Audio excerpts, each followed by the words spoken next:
Dr. Eric Kelly III and a host of phenomenal speakers from all around the globe for this 7-day virtual event that you don't want to miss. The mission of the Black Business Expo is to raise scholarship money from kids all the way from high school, all the way from college. The Black Business Olympics is one of the largest Black business showcases in the world. It is an opportunity for businesses and companies to showcase their businesses globally. We are going to be giving away laptops up to $5,000 away to students.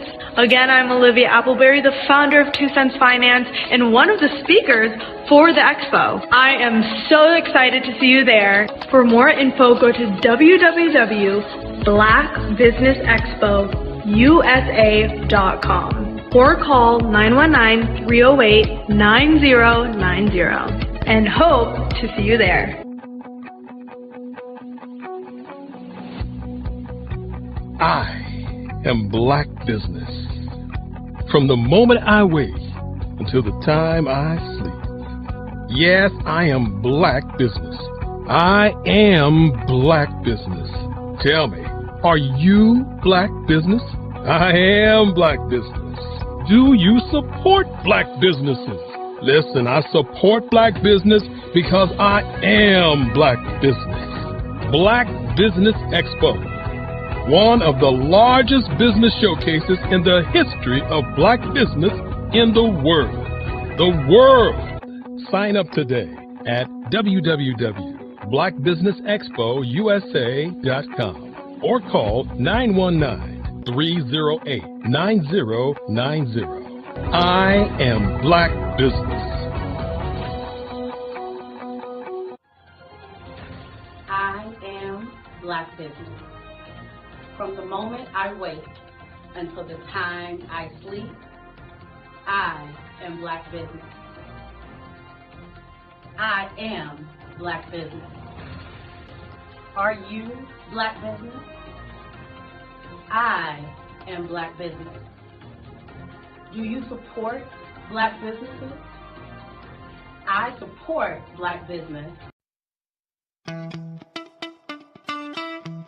How many times have you been asked to help someone you didn't even know, a student, a business entrepreneur, or did you ever even ask, where did they end up? That business, that friend, that entrepreneur. Well, just maybe they ended up in a gang, bankrupt, homeless, or worse, dead. Maybe they turned to crime, drugs, and alcohol. Did you ever wonder? Did you destroy their dream, or was your life always so easy? At the Black Business Olympics, we started a movement to help students complete. Give them hope and foster success. Help them to leave their dreams of providing laptops, computers, and up to $5,000 in scholarship funds. Today, we ask you to help a student, a business owner, or an entrepreneur to realize their dream by sponsoring them, supporting them, and buying from them. Consider this. With $1.6 trillion in our Black community, we only ask for a small donation for our students, our businesses, and our entrepreneurs.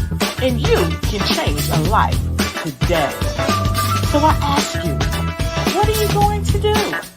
Sit on the sidelines and watch our students in high school be leaving, miss out on their dream from lack of resources?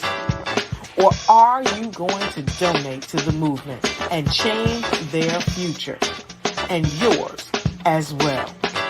Give us a call today at 919-308-9090. Change their life by investing with action to the Black Business Olympic Fund.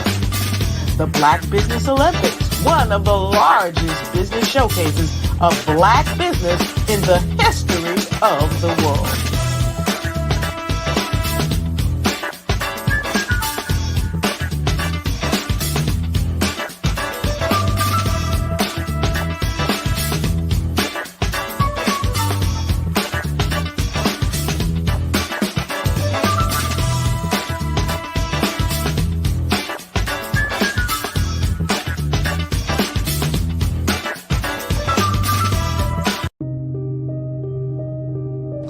Black Business Expo is changing my life.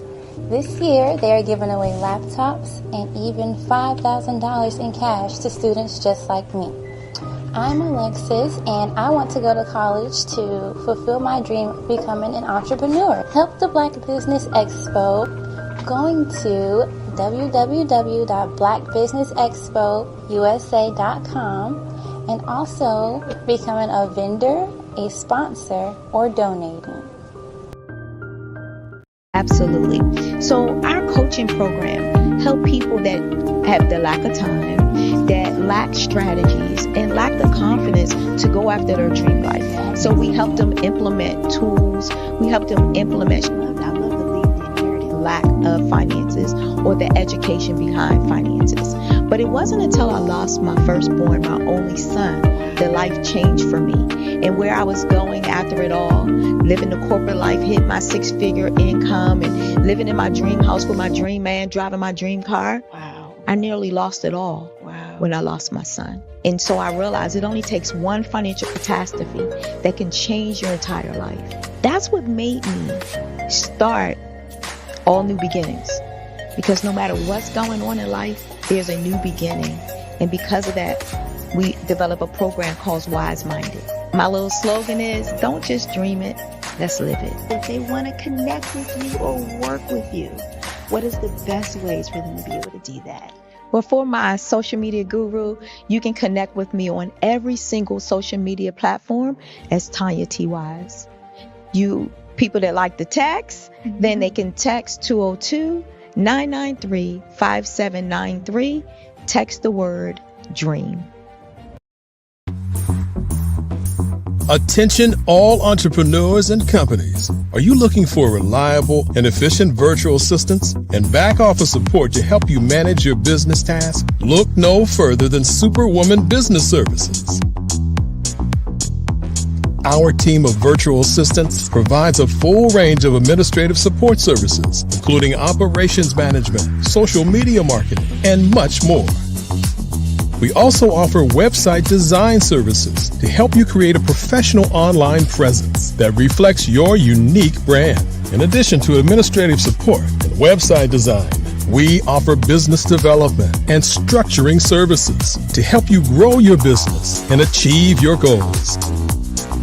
We'll work closely with you to identify areas of improvement and develop a customized plan to help you reach your full potential. At Superwoman Business Services, we understand that running a business can be overwhelming and time-consuming. That's why we're here to help you fly high and achieve success. Our virtual assistants are highly skilled, experienced, and dedicated to providing you with the support you need to thrive. Come fly with us and take your business to new heights. Let us help you become the superhero entrepreneur you are meant to be. Did you know a typical passenger vehicle that has a fuel economy of about 22 miles per gallon and drives about 11,500 miles per year emits about 4.6 metric tons of carbon dioxide on an annual basis? In order to save this planet we call home, we have to make an immediate change in the way we navigate everyday life. Derrick Automotive is that change. Our ambition is to build full-size, near-zero emission electric drive vehicles that don't rely on the electric grid. Derrick Automotive makes driving an electric vehicle extremely convenient without sacrificing a sleek, modern design that is sure to capture the attention wherever you go.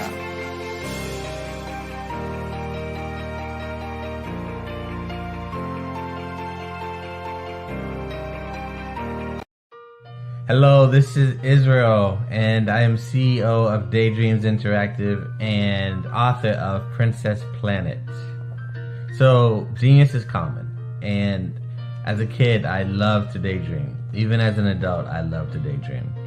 And when my daughter became 6 and loved princess characters, but we just could not find the diversity that showed her, we created our own characters. So, for instance, you have Princess Nulu right here. Princess Nulu is from Uganda, And her genius is that she loves to take care of animals.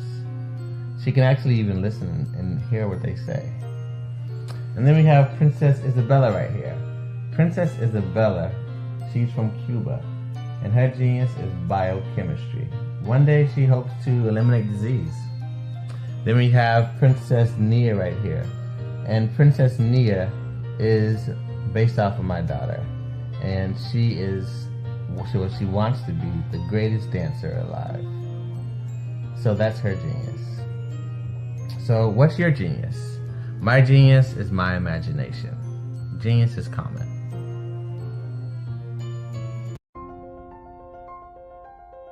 What if you could build your own city?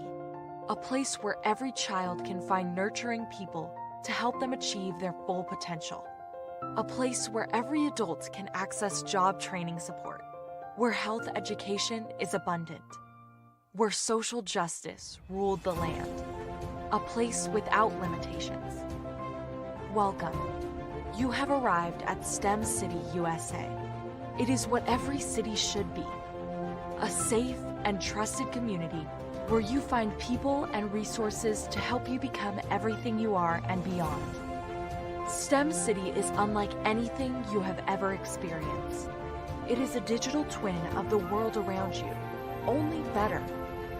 STEM City is about energy and soul renewal. It is more than a digital world.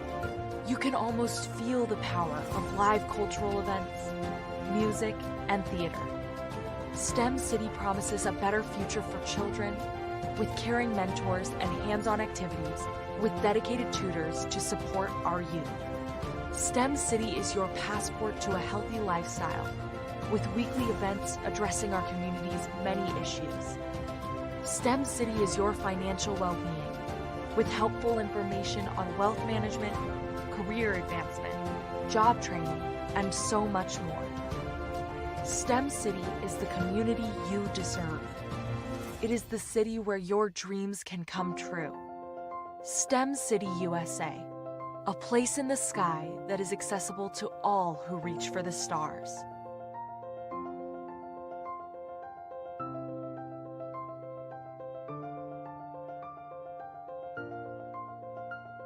I'd like you to imagine with me, if you will, opening an app where you can collaborate with like-minded individuals from around the world, get inspiration and in-app tools to launch and grow your business, as well as share your knowledge and earn compensation, all in one app. Well, the name of that app is Truso, short for Truly Social. Hi, I'm Matthew Newman, the founder and CEO of Truso, a new concept in social media. Truso is designed from the ground up to be a platform that's both social and empowering for all its users. How exactly do we do that? I'm glad you asked. First, Truso brings the world together via video. Psychologists assert that video provides a significantly more effective connection than audio only. When you enter a community on Truso, you're face to face. Second, on Truso, you don't have to have 1 million followers to monetize.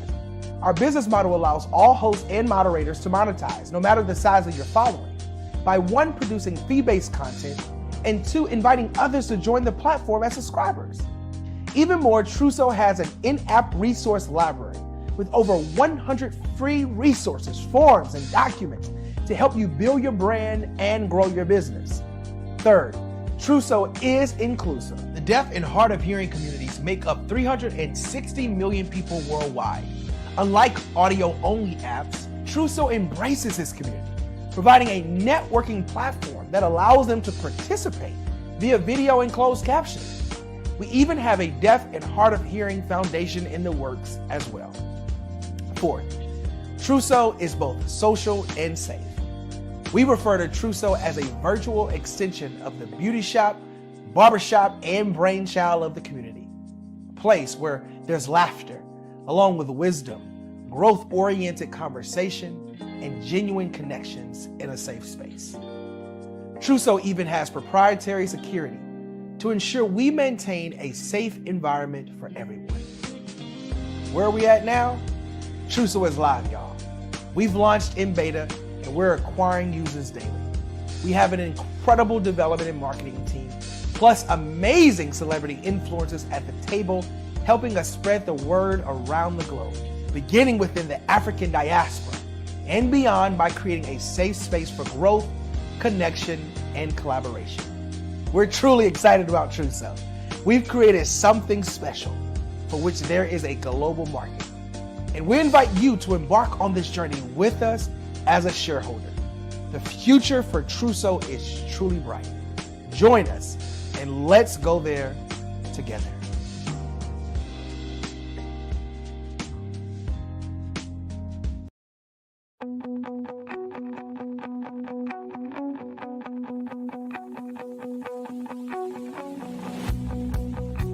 I am Black Business. From the moment I wake until the time I sleep. Yes, I am Black Business. I am Black Business. Tell me, are you Black Business? I am Black Business. Do you support Black businesses? Listen, I support Black business because I am Black Business. Black Business Expo, one of the largest business showcases in the history of Black business in the world. The world! Sign up today at www.blackbusinessexpousa.com or call 919-308-9090. I am Black Business.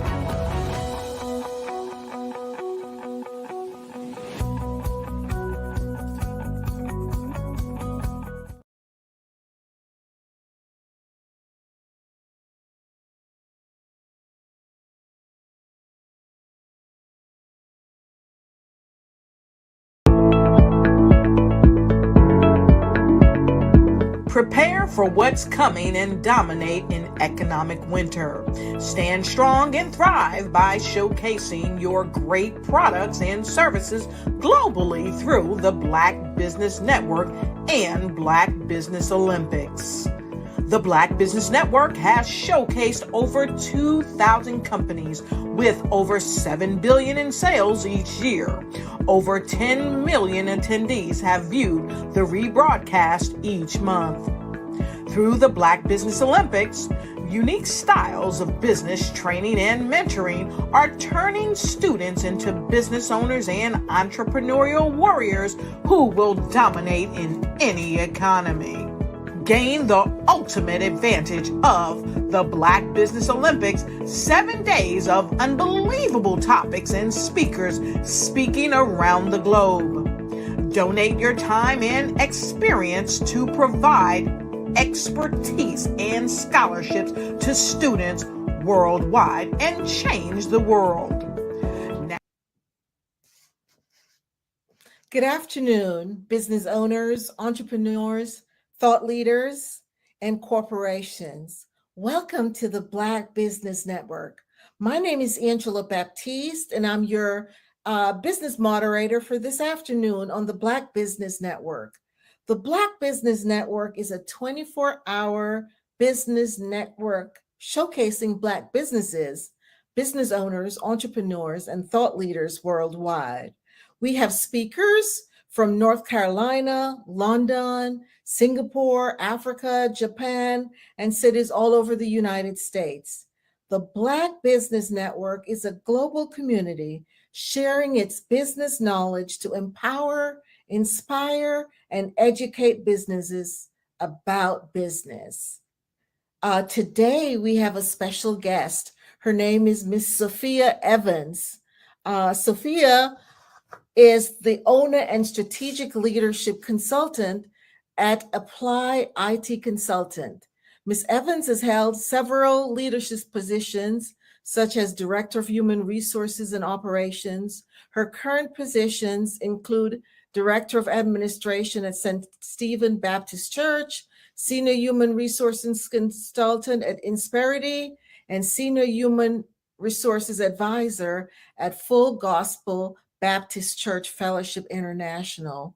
Ms. Evans has held training and higher education positions such as workforce development consultant, applied HR solutions, adjunct professor, and site director, Central Texas College, adjunct professor at College of Southern Maryland, Strayer University, and Webster University. We welcome Miss Sophia Evans, MBA. Hello. Hi, Sophia. How are you? I am well, and yourself? Good. It was a pleasure to meet you earlier and just talk a little bit about what you're doing.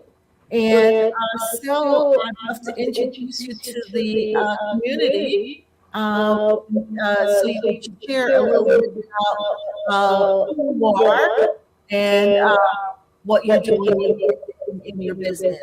So please go ahead and introduce yourself. Okay, thank you. And thank you so much for having me today. I truly count this as a privilege and an opportunity to be here.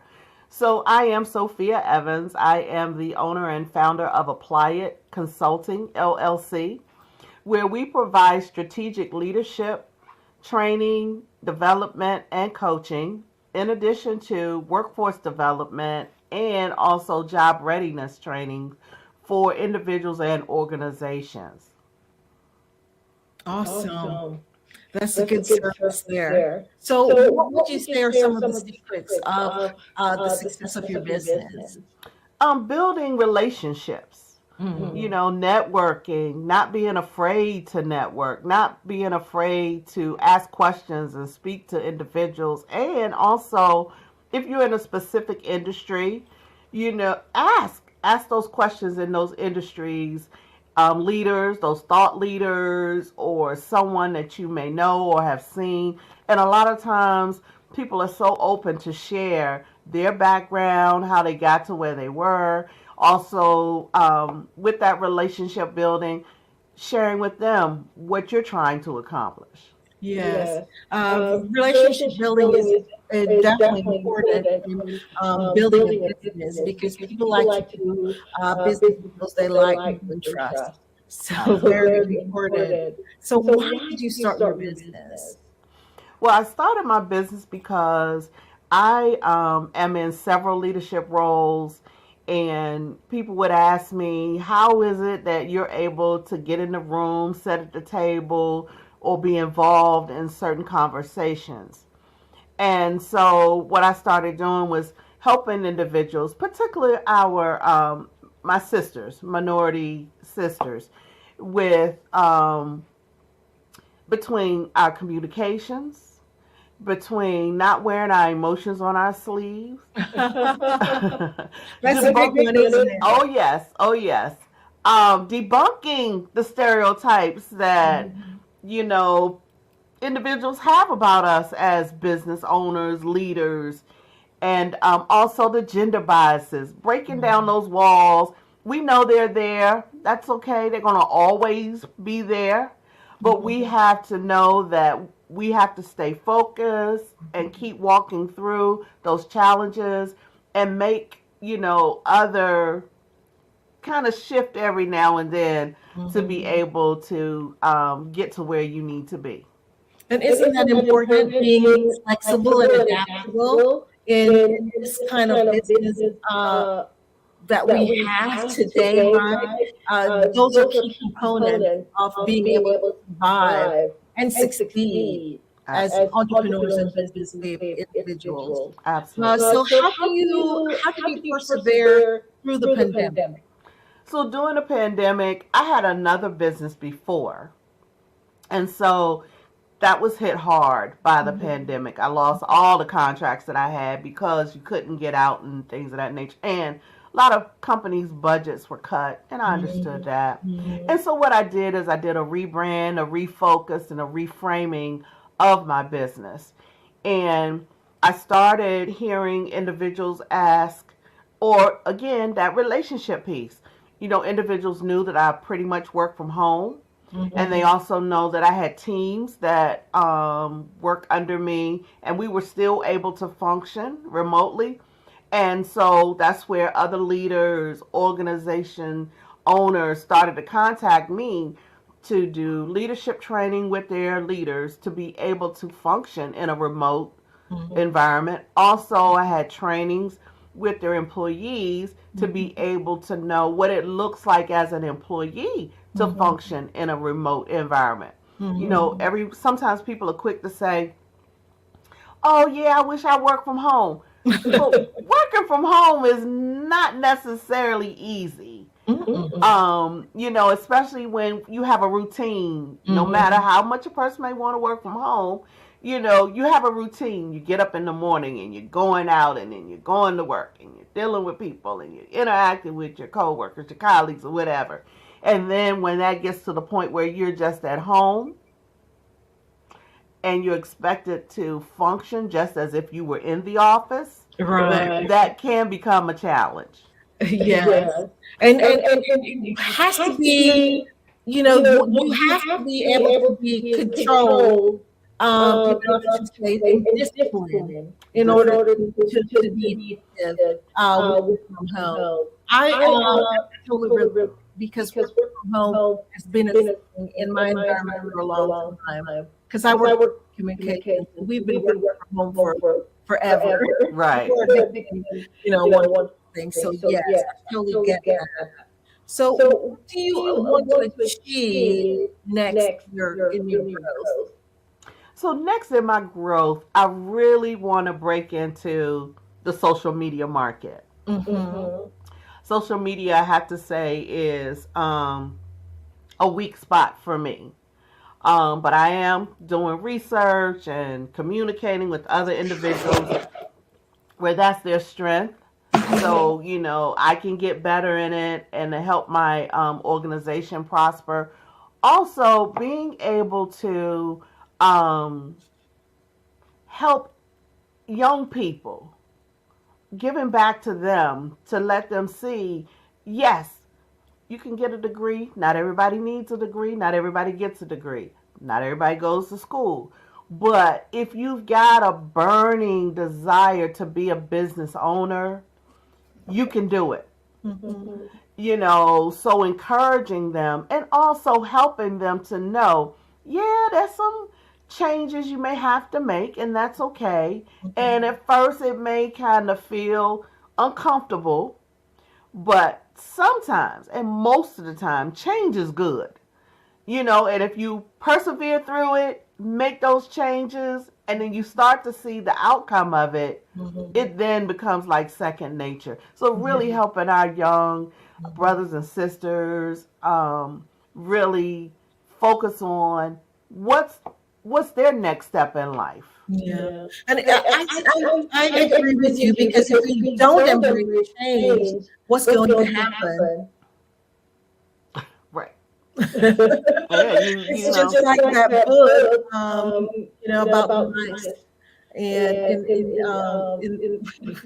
it's just like you're spinning the wheel. Absolutely. You know, who moved my cheese, right? Right. That's a very powerful book about how important it is to accept change. So I can see, yes, being able to communicate to the younger generation that change is not necessarily a bad thing, right? But it can be good overall. Absolutely, and they can do it with what they have. You know, I know the younger generation face some different things from my generation, but I will say they have more in their generation than I had in my generation. And I know with my generation, it took a lot of, you know, that sweat equity. You know, but they got to put in some sweat equity too. And utilize those tools that they learned. Like I said, social media. My son and even my grandson that's 6 can get online and do things that I'm like, how did you do that? How did you do that? Yes. But in order for us to see, that is something that you're learning in that change too, so that you can get on board and be able to use it for your business. Absolutely. Yeah. And we can't be closed-minded. You must be open. You got to be open because, like you said, you're going to be on that spinning wheel. And guess what? While you're on that spinning wheel, the world is changing. Things are going on. Yep, they're moving. And you the one just spinning. Left behind. Yep, left behind. No more cheese. No more cheese. So tell me, Sophia, as a female leader, what has been the most significant barrier that you have found in your business? The most significant barrier has been the gender barrier. And what I mean by that is being able to sit at the table and sometimes being the only female, being able to be trusted and respected in a world where in my circles are predominantly men, and being able to have a voice and my voice is respected and the voice is heard, and because of the voice, change does take place. So that's been the biggest for me. However, as I earlier stated, when there is a barrier for me, I look at, okay, how can I maneuver through this barrier, or sometimes go around the barrier? Not going around it where you're upsetting authority or protocols, but positioning yourself for the solution. And a lot of times how I've even gotten at those tables and conversations is because I listened. And I thought about why they were talking. I'm assessing a resolution, a solution, and bringing that solution to the table and learning how not to be upset if my solution is taken and I'm not given the credit for it. Wow. Wow, that's amazing because I can totally understand your perspective. You talked about gender roadblocks. Could you just share some more roadblocks that you've encountered on your path? Oh, absolutely. So you help, build something. It could be a policy. It could be a team.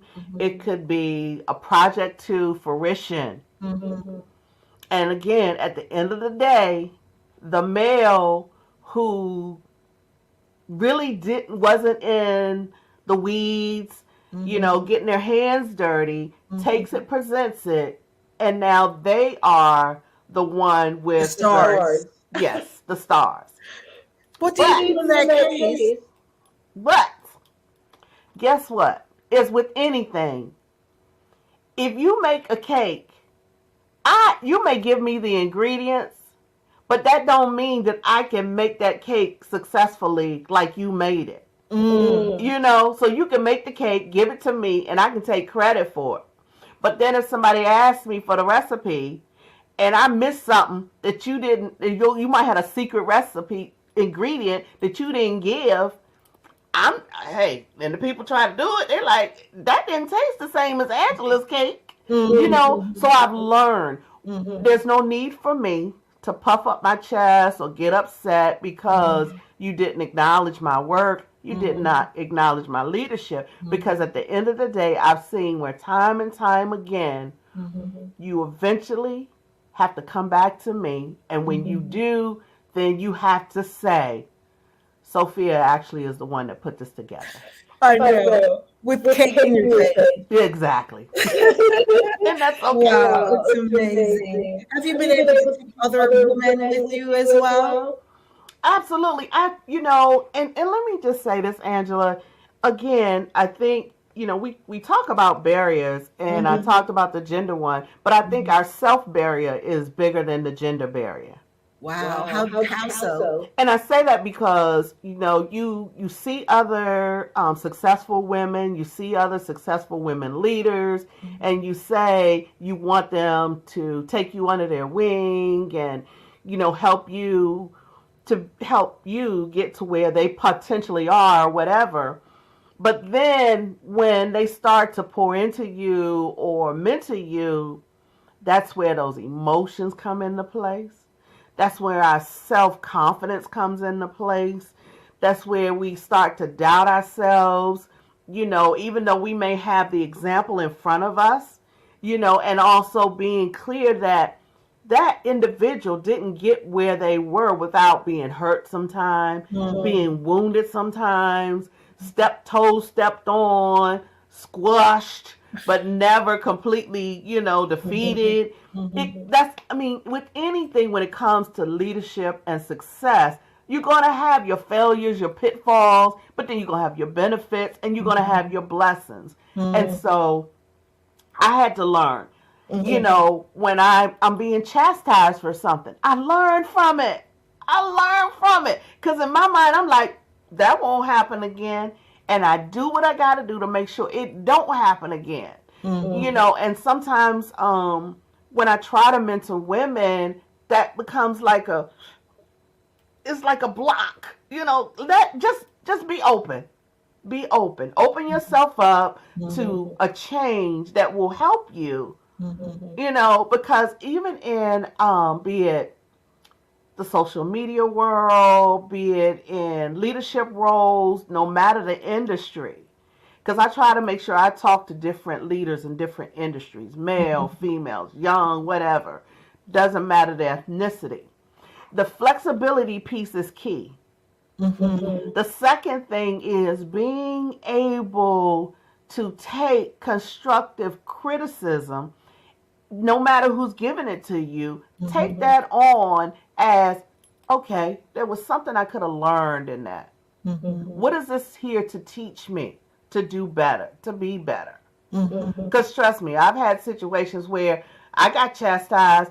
They didn't know it, but I cried all the way home. But when I got myself together, I had to say, okay, now let's talk.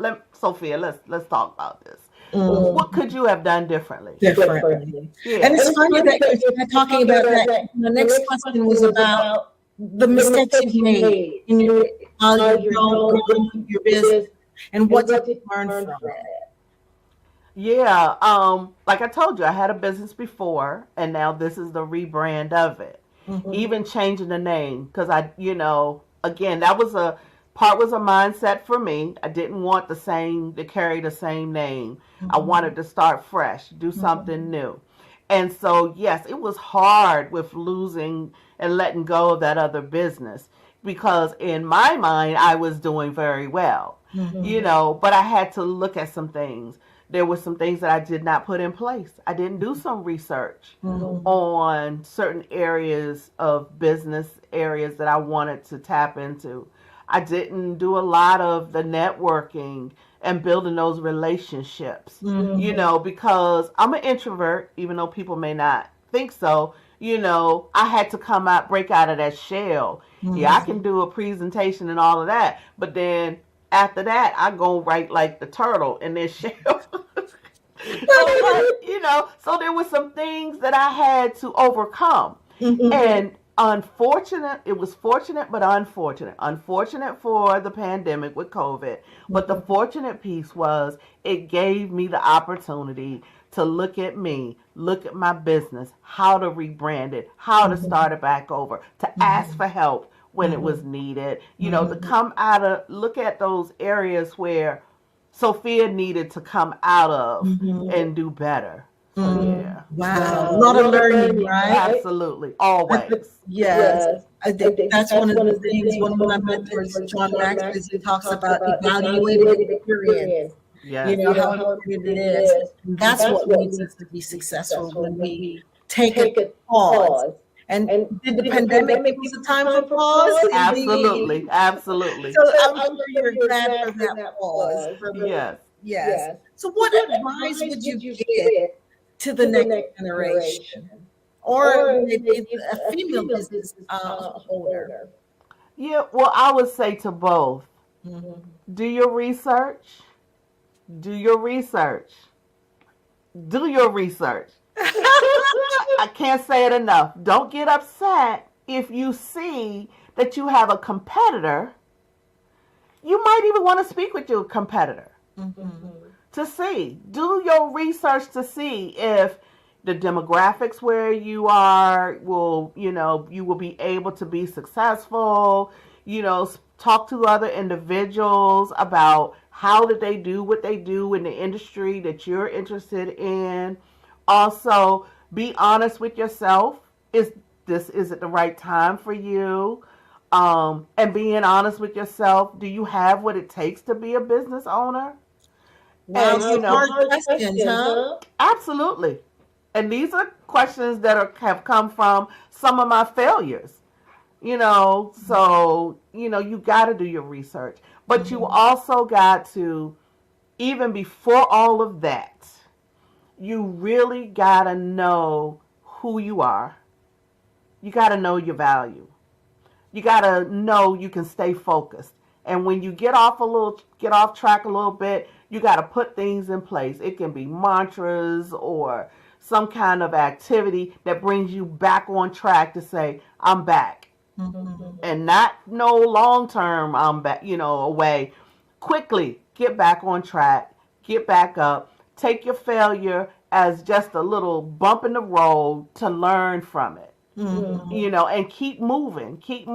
And if you have to shift and make a change, no problem. There's nothing wrong with that. And keep the naysayers out of your ears. And that can be family members. Keep them out of your ears. If they negative, you don't even want to deal with them. Amazing. That is wow. Some good advice there.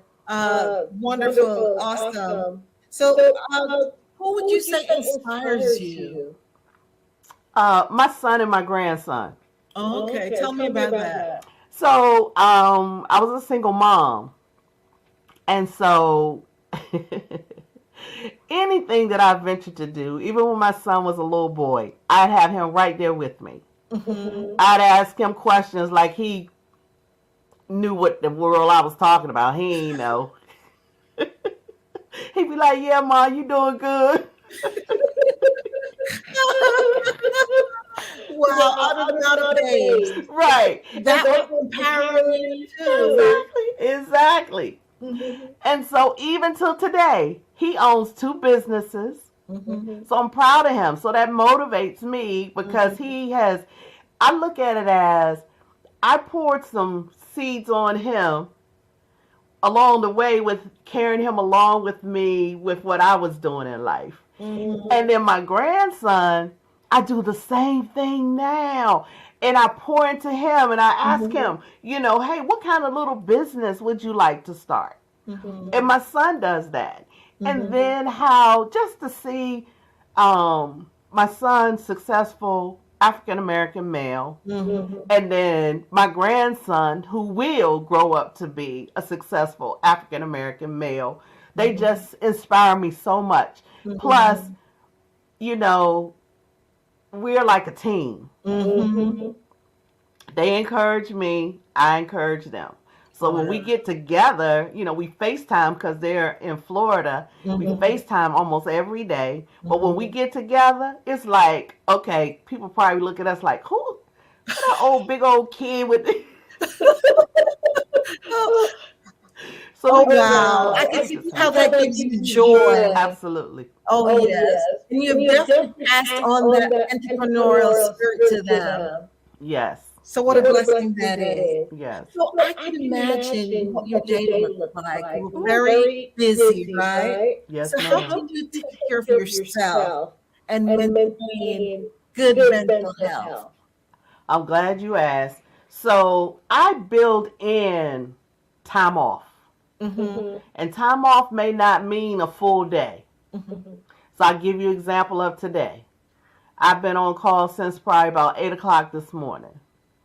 After this, I'm going to eat, and then I'm going to do a little more work, and then I'm done for the day. And that means I'm going to sit down after every day. I got this particular chair. I sit in, and I just have to woosah. I don't talk on the phone. I'm not on my phone. I'm not looking at nothing. I'm just sitting there bringing it down for the day. Relaxation. Absolutely. I build in at least 1 weekend a month where that's my weekend. I can watch my streaming all day, or I can sit around in my pajamas all day. It's right. Yeah, Sophia do day, not honeydew day. It's Sophia do day. I love it. And even when I travel, because I got a big conference coming up, I build in time to go and participate in something. You know, it doesn't have to be with the crowd. Because for me, you know, when you're talking on the phone all the time, or you're presenting all the time, and you're interacting with people, no slight to people, I love y'all people, but you need your own time. Yes, and one of the things when we talked about mentors, Mr. Sam Chan, one of the things he talks about is disconnecting from your day. And I try to make sure I do that. So that disconnecting, if I'm at a conference and I just got people all around me, the disconnect is for me to go and sit down somewhere. Yep, in an environment. Just be still for a minute. Absolutely, just to be still. I don't carry my day with me into my night or even the next day. And so I've learned to compartmentalize things as well to help my mental health. And I do have a therapist. I have a therapist, somebody that I can talk to. They don't know nothing about nobody that I know. They don't know them. No judgments. No judgments. If one day I'm crazy, I'll accept them saying I'm crazy. If another day I'm doing good, all right, I'm doing good. I love it. But at the end of the day, after I've had my session, I feel relieved because it's like I've now released these things that I was carrying on, carrying that may not even have nothing to do with me. Yes. I'm so totally in agreement with you. We all need that person that we can talk to. And yes, therapy is good for sure. Yeah. So as a female person, right? How should women support other women in the business industry? What would you recommend? What I recommend is getting that sister and pulling her along. And, it also may not necessarily be she's in the same industry as you, but there's always something that you can pour back into her.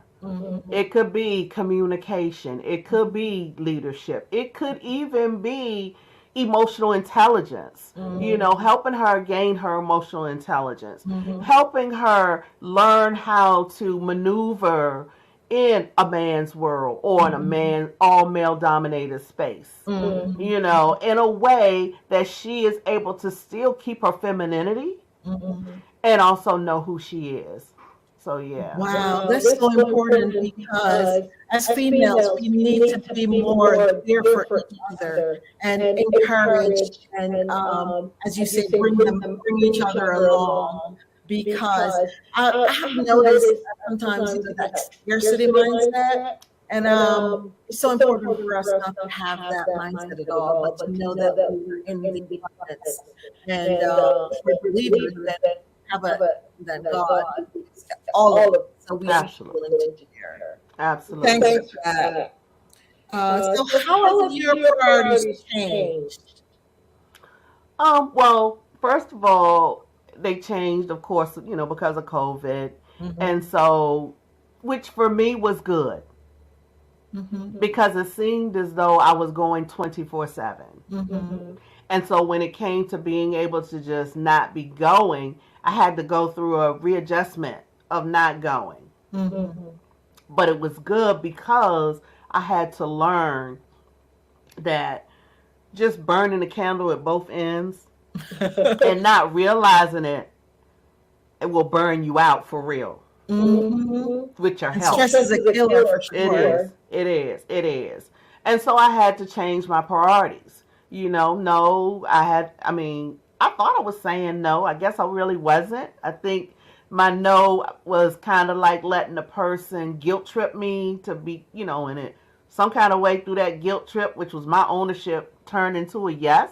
To where now, if no means no, that's it. Unfortunately, I'm not able to do that, and I leave it at that. I don't have to give an example of why not or a reason, just not able to do that. Also making sure that I do make the time for me. And I got to know whatever I do, what's my purpose for doing it? Not just doing something to be doing it, not just doing something because someone else feels like it's a good thing for me. you know, and yeah, just kind of shifting things in a different way. And I think doing that, it may have, and still may be, other people haven't caught up with the shift, but that's okay because I want to live a long time, you know, and if I allow my business or anyone else to just burn me out, I'm no good for nobody. Right. Yeah. Well, I think that's very important. I believe having a strong sense.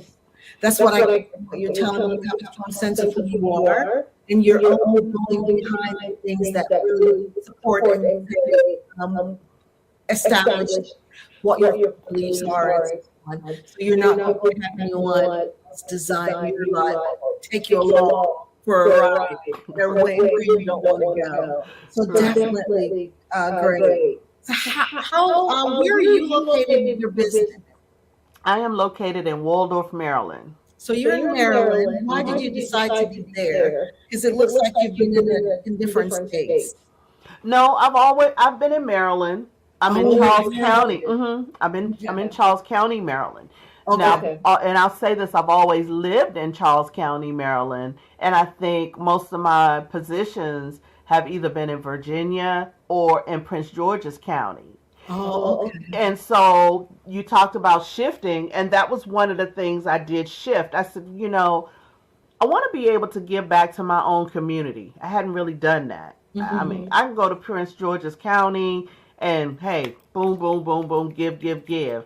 But I had to look at my own backyard and be like, well, I live here, and I have several friends that are teachers in the school system, and I'm also a member of the Chamber of Commerce, and I participate on quite a few of their committees. And one of them is the learning committee with the school system. And that really was an eye-opener. And I'm like, all these years, I could have been giving back, you know. And so this time around, it's been different. I've had to say, let me pour into my local community. Not that I've neglected any other community, but definitely into the Charles County community. Oh, awesome. Well, what is so just in closing, I just wanted to ask, what would you say is the most unique thing about your business, and who are your target audience? Okay. I think the most unique thing is our ability to listen and come up with a solution on the first try. And then the other, you said the most unique, and I know that people may say that's not really, it is unique, because I've heard people, I've seen, and even myself, when I've asked for things to be done or I need something, you know, no, you didn't hear what I said, you know, so we listen. Listening is key. Now, please repeat the last part that you asked. No, who would be your target audience? Okay. And my target audience is any small to mid-sized business that really is trying to get their leaders trained up to be the leaders that the owner inspires them to be. Also, small to mid-sized businesses that have employees that they are, you know, kind of having challenges with their workforce in terms of certain areas of development, be it customer service, be it administration, and then also for organizations, particularly nonprofits, that have individuals that come to them for job readiness. It help them as well to prepare them for the, you know, whatever their situation has been, to prepare them either for their next level or for their job that they'd like to have. Okay, awesome. So what would you say, would you like to leave with, you know, what would you like to say to close out? In closing, particularly to our young people or anyone aspiring to be an entrepreneur, don't give up. Don't let your dream die. You may have to take a detour every now and then, but don't let the dream die. Stick with it. Go back to it. Make it happen. Stay positive. keep positive people around you, and keep like-minded positive people around you. And just know, the more you keep trying and trying and trying, and even if you have to shift, eventually it will happen. Wow. That is powerful. Never give up no matter what. Just keep on going, realizing that yes, there is going to be pitfalls, but just pick yourself up, push yourself up, and keep on going. Amazing, Sophia. It's been such a wonderful, almost an hour talking with you. Learned a lot. So thank you so much. Have a great rest of your day. Thank you. You too. God bless. Bye. All right. Bye-bye.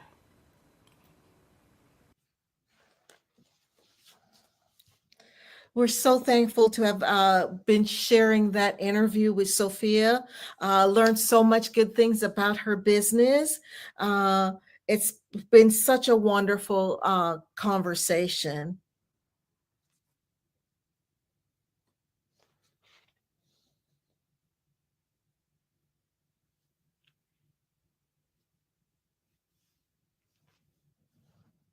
Five-Star BDM, Brand Development Masters, is a professional consulting and advisory group keenly focused on business development services for the small to mid-sized business and entrepreneurs. Although every business is unique, they often share business development challenges that can be addressed through smart branding. Services include process improvement and operations, digital strategy and transformation, business intelligence, digital marketing, and personal branding. Our business and personal branding company has helped a number of professionals and organizations to optimize and grow. This results in more business, more opportunities, better reach, positive outcomes. Visit www.fivestarbdm.com today to learn more. Hello, my name is Kiasi Helm and I'm 14 years old. I think my genius would probably have to be setting goals and achieving them.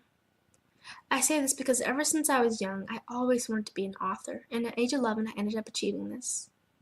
But not only did I end up becoming an author, I ended up becoming a public speaker, a publisher, a business owner, all these great things. The name of my business is Written by Kids Publishing Company.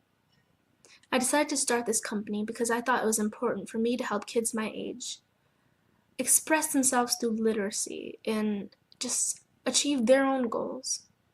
Because to me, achieving goals is the best thing in the world to feel. It's you just achieving things and aspirations that you set for yourself. And I know that everybody is capable of this, because even if you don't end up achieving the goal, you still tried your best, and that's the most important thing. And everybody is capable of this because genius is common. Thank you. A 10-year-old founder of a company. Meet Carter, ladies and gentlemen.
Dr. Eric Kelly III and a host of phenomenal speakers from all around the globe for this 7-day virtual event that you don't want to miss. The mission of the Black Business Expo is to raise scholarship money from kids all the way from high school, all the way from college. The Black Business Olympics is one of the largest Black business showcases in the world. It is an opportunity for businesses and companies to showcase their businesses globally. We are going to be giving away laptops up to $5,000 away to students. Again, I'm Olivia Appleberry, the founder of 2 Cents Finance and one of the speakers for the expo. I am so excited to see you there. For more info, go to www.blackbusinessexpousa.com or call 919-308-9090 and hope to see you there. I am Black Business. From the moment I wake until the time I sleep. Yes, I am Black Business. I am Black Business. Tell me, are you Black Business? I am Black Business. Do you support Black businesses? Listen, I support Black business because I am Black Business. Black Business Expo, one of the largest business showcases in the history of Black business in the world. The world! Sign up today at www.blackbusinessexpousa.com or call 919-308-9090. I am Black Business.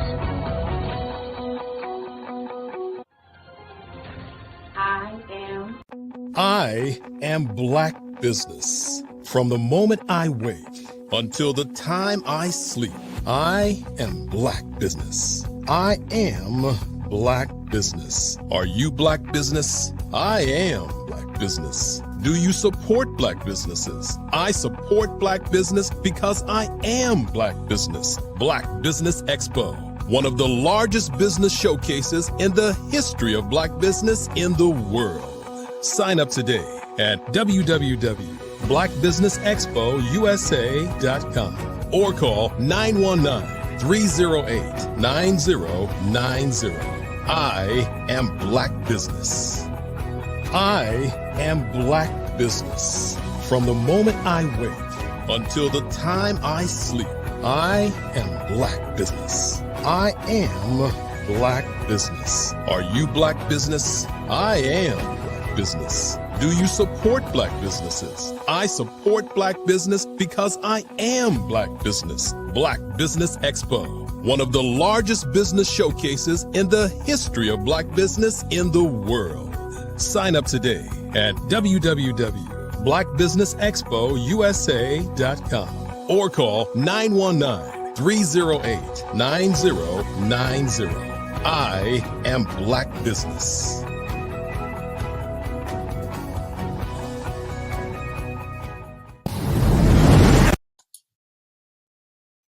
Hi, I'm Barbara Smith.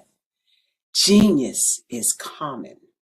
My genius is executive coaching and professional corporate training. As the master executive coach and corporate training ambassador for the Genius is Common movement, I help business owners craft their stories in such a way that you know exactly what they do, what they have, and what they bring to the table.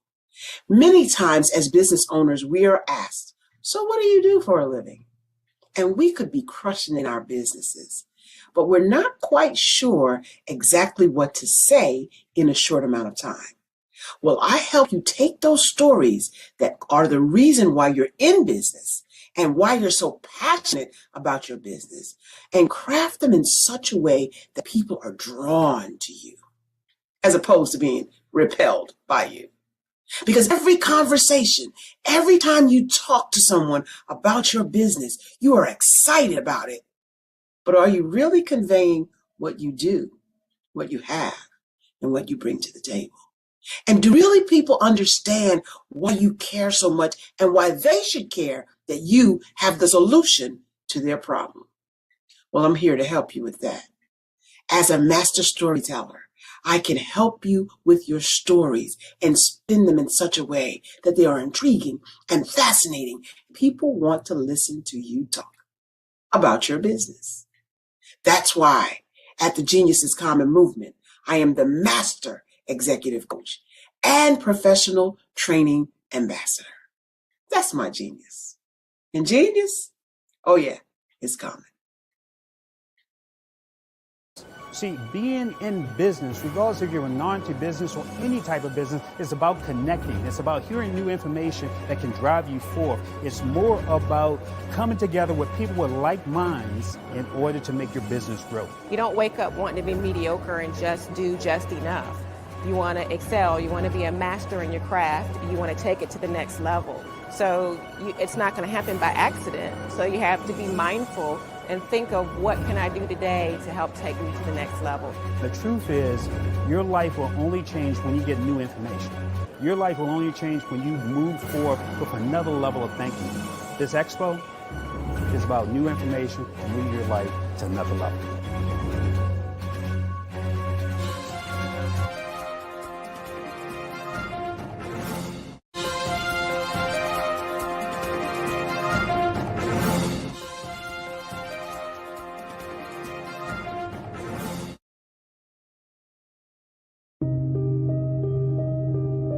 The Black Business Expo is changing my life.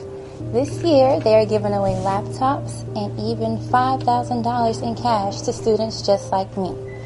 I'm Alexis, and I want to go to college to fulfill my dream of becoming an entrepreneur. Help the Black Business Expo going to www.blackbusinessexpousa.com and also becoming a vendor, a sponsor, or donating.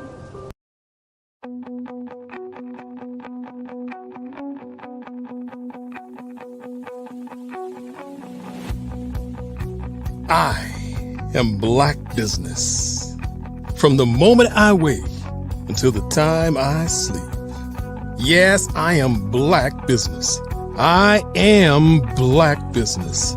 Tell me, are you Black Business? I am Black Business. Do you support Black businesses? Listen, I support Black business because I am Black Business. Black Business Expo, one of the largest business showcases in the history of Black business in the world. The world. Sign up today at www.blackbusinessexpousa.com or call 919-308-9090. I am Black Business.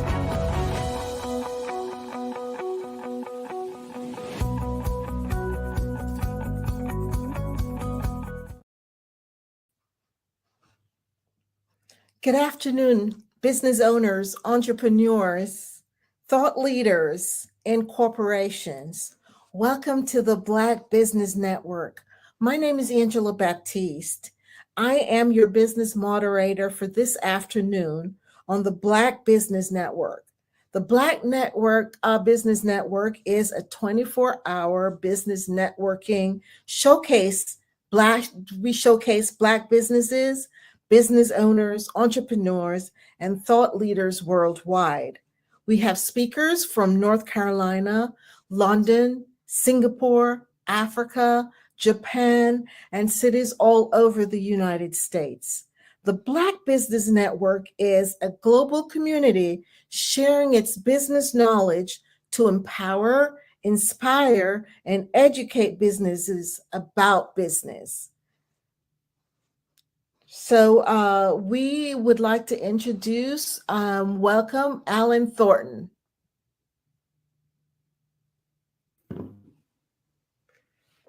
Hi, how you doing today, Angela? Pleasure to be here. Hi, Alan. How are you? Welcome, welcome, welcome. Thank you. So great to have you. And it's such a pleasure to have you to come and share with our community. So we're looking forward to whatever you're going to share with us today. Absolutely. Got a lot to share. You tell me where to narrow it down. So I'm not You go ahead and just share with the community. And, I'll come back in when it's time for you to close out. Angela, you leaving me already? We just got here. It's all good. Thank you to your host and to our moderator so much. I appreciate Dr. Kelly for having us and for creating this platform.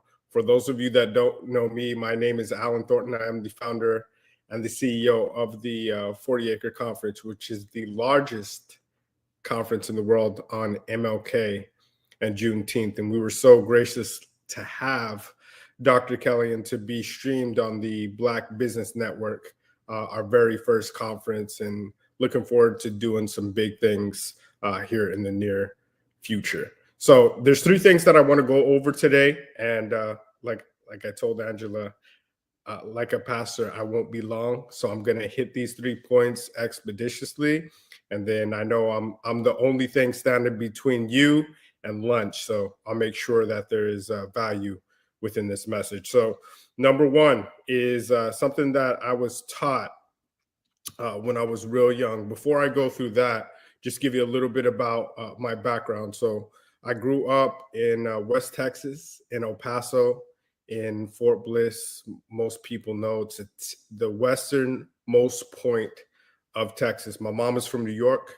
My dad is from New Orleans. You may hear a little twang in my voice. So I like to tell people I have the best of both hustles. I grew up as an entrepreneur family. My mother and father both were entrepreneurs.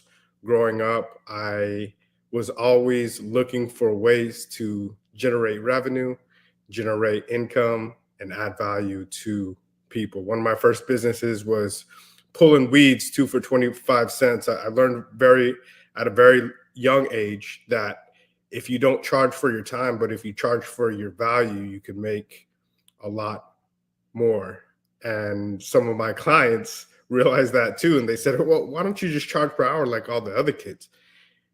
Because the barrier to entry I know was low. I used to charge weeds 2 for 25 cents, which sounds, doesn't sound like a lot of money. They just said, hey, go out, right? If you say, hey, I'm charging $10 an hour, right? They have to kind of think about it. 2 for 25 cents. Okay, knock yourself out.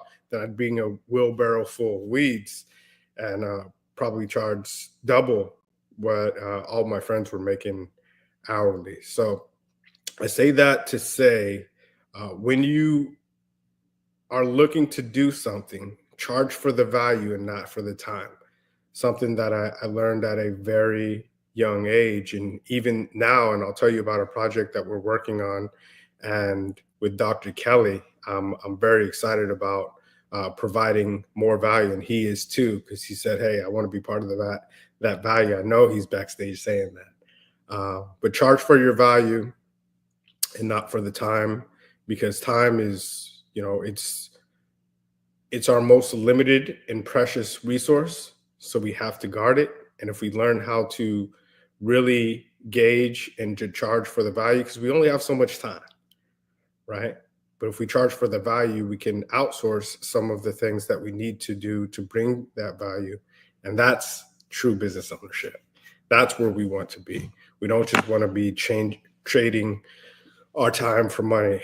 Number 2 is, and I know I'm going through this fast, but I'm going to wrap it all up at the end. I'm going to tell you, I told you, I'm going to tell you, and then I'm going to tell you what I told you, just so you can remember it right before you're eating that big steak at lunch, because I know I'm talking to a bunch of valuable entrepreneurs here. So the next thing is you can beat 50% of people in life just by doing this one thing. So my grandfather, he was in the Army, Master Sergeant in the Army, very disciplined individual. And a lot of my family were very, I would say, if you know the military brand, very assertive.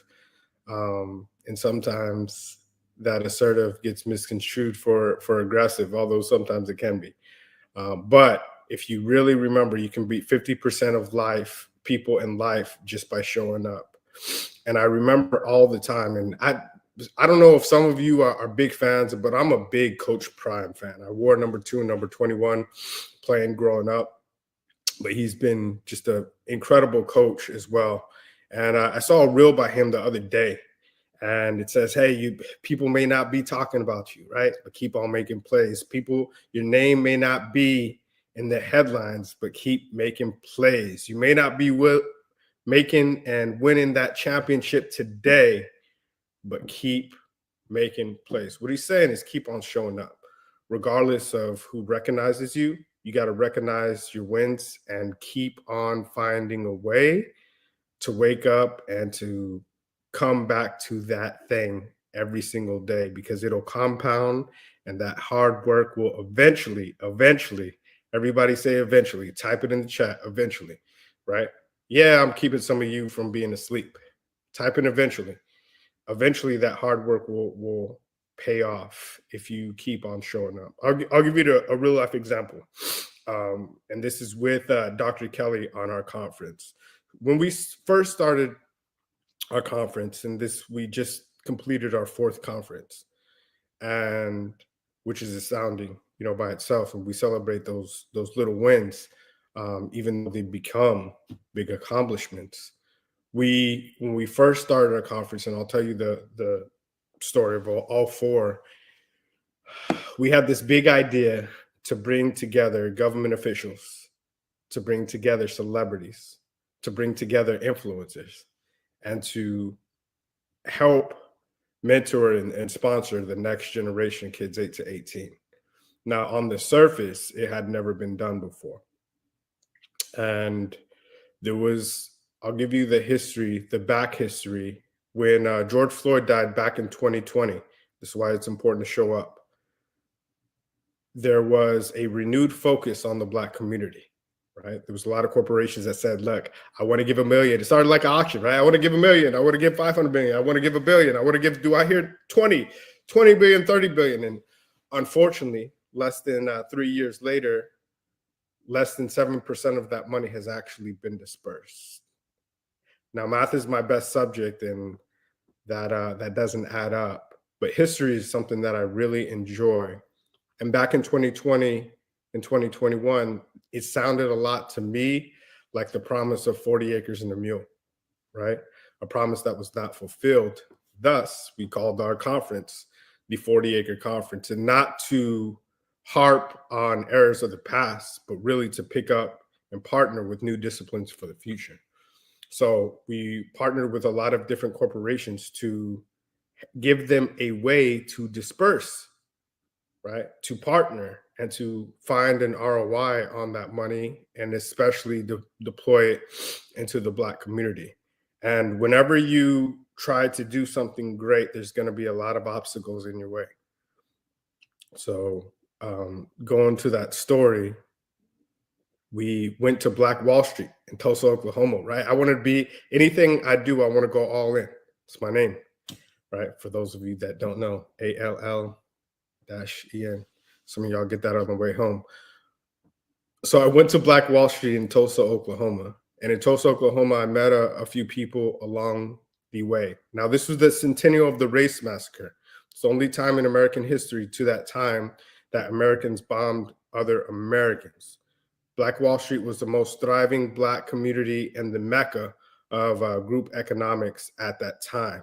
It was a community where you had the biggest, largest, most luxurious hotels, the Stratford Hotel, O.W. Gurley and J.B. Stratford, right? This is before Marriott, before Hilton. They put all those things together, and they had barbershops, they had dentists, they had lawyers, they had theaters, everything and it was growing. They had banks. And unfortunately, due to greed and racism, that whole area ended up getting bombed. But it started with a couple gentlemen making a decision saying, you know what, we're not going to get our 40 acres and a mule. So let's go start our own thing, and let's create, and let's partner, and let's build, and let's thrive. And it's exactly what they did. So I wanted to go to ground zero of this. And in 2021, and it's centennial, and it's ironic because it was raining as well. And we went to a couple churches. I met a few people. And I knew them in the past in passing. Sheila Jackson Lee was doing a talk. I remember when I first walked into the Greenwood Cultural Center. I remember there was a bunch of media there, but specifically out of the corner of my eye, I remember seeing Roland Martin, who was doing interviews with a bunch of the celebrities and a couple of survivors, which I had ended up meeting as well. And during this time, we had left and gone to like this little influencer summit for some influencers that were doing a special called Market Monday on Black Wall Street. And I met a few gentlemen named Rashad, Troy, and Ian. They call themselves Earn Your Leisure. Now they tour around the world. They have the #1 Black platform in the world in Black podcast and financial literacy platform. And I met a gentleman named Hill Harper, right? Famous Black actor who was launching his Black Wall Street app that day. Was one of the first users. So this is back in 2021, about 2 years ago. And during that time, I had let them know, look, I want to do something great. And they didn't know who I was. And they had a pretty good following, had a couple 100,000 people on their platform, which now, well over 1 million, close to 2 million, and sell out buildings around the world in Madison Square Garden, Prince Albert Hall in London, in Egypt, wherever they go. And I remember them talking during their podcast and saying that they were going to hold a conference. And there were some people that told them not to do it. They mentioned that, right? They said, hey, you guys are YouTubers. You're stick in your lane. Just stay where you are. Don't go bigger. I mean, you got a good thing going here. So they said, nah, we see something bigger. We're going to do this, and we're going to do it in the next 90 days. And in that moment right there in Black Wall Street, I gained some belief. And here's why, because a few gentlemen, just like 100 years before them, made a decision, right, that they were going to do something great. And now, 90 days later, just fast forwarding the story, they held InvestFest in Atlanta. And if you look on our social media, you can see that picture in that small barbershop in Tulsa, Oklahoma, is less than 50 people. And during that time when they said that, I said, you know what? You hold your first conference. I'm going to be there. I'm going to have a VIP ticket. I'm going to support y'all. And one day in the future, I threw it out there. I'll do a conference and hopefully you guys can pull up as well. And they said, yeah, no doubt. Right. But they made a decision and they took action. I showed up in Atlanta 90 days later and saw over close to 5,000 people in the Georgia World Conference Center. And at that time, people couldn't tell me anything, right? Because I had seen gentlemen who, granted, had a much bigger platform than I did, but I've seen them make a decision and decided to show up and decided, regardless of the outside noise and the voices around me, we're going to make this happen. And I saw them execute it, which was phenomenal. So for there, I was like, okay, you know what? I'm gonna do a conference too. And 90 days later, not only was it the name, the 40 Acre Conference, we actually held our first conference, right? And we had, close to 100 speakers. And that was right when COVID, we had a much grander vision to rent out this huge space. There was a resurgence of COVID. They canceled the parade here in Houston. It went virtual and some other things. People told me to cancel it. People told me not even to do it. Believe it or not, even though and I'll say this on the Black Business Network, I got more flack from my own community, right? The Black community, and putting on a conference for the Black community. So sometimes the people that are closest to you are going to be your biggest obstacles, right? Or the people that you're trying to do things for are going to be your biggest hurdles and your biggest obstacles. But I'd already seen it. So there's something, when you see something, you can't unsee it. Once your mind is expanded, it can never conform. So I already had heard the naysayers tell a few other gentlemen, hey, don't do it, stay in your lane, do your thing. But I saw the product of it happening, and I visualized that for myself because I'd seen it done. And we did it, and we held the conference. And I'll tell you why it's important to show up. So we did this conference, and it was absolutely incredible. Heel Harper was actually one of our first celebrity speakers. We had a billionaire on there. We had a bunch of we did a fashion show. You know, we did and a bunch of people told me too, hey, stick to one thing. Just do speakers, don't do all these other things. And I said, forget that. We did everything. And the incredible thing is a week later, a week later, I got a call, and thanks to the Black Business Network, we streamed to over 200 countries, right? Continue to show up. And I got a call from the presidential cabinet in Africa, specifically the Congo. And they said, hey, we wanted you, we would love for you to come to Africa, right? Eventually I got it and I hung up. Y'all ain't gonna get me, right? I've seen this episode before. You ain't gonna get me on a scam. But then they called again and again and again, sent me some paperwork that said diplomatic visa. I told them I didn't have a passport. They told me show up to this place. I had a passport in 6 hours. And in less than 48 hours, I was on the plane, a private plane to Kinshasa, which is the capital of the Democratic Republic of Congo. And when I landed, I was treated literally like a king, right? There were certain checkpoints and other things that I went around. We had a full police escort the whole time. I got to stay in a 5-star hotel. And something important, you never want to stop showing up, because whatever you're doing, there are other people's destiny that are connected to your purpose. And if you don't fulfill that purpose, you're going to be blocking blessings from other people. And once I got into that, I had a bit of, and I'll share this with you. I had a bit of imposter syndrome when I was there, because I was going and I see all these different people, and I'm right. There's 18 million people in Kinshasa, and I'm riding around in a police escort in this armored limo, and I'm like, how did I get there? And who do they think I am? Right? Clearly, I don't belong here. Like, what do I have? We talked about value. What do I have that these people really want? Because I'm thinking about, like, and even Dr. Kelly would tell you, he said, I don't know, man. I don't know about, Africa. And I was thinking, what do I have of value that they really want? And we went to what I call, right, have somewhat of a sense of humor, the Black House, right? It's the equivalent of the White House in Kinshasa. But I was sitting at a table, and I was with the Minister of Finance. I was with the Minister of Health. I was with the general, right, who heads all the defense of the country. At the head table, this table.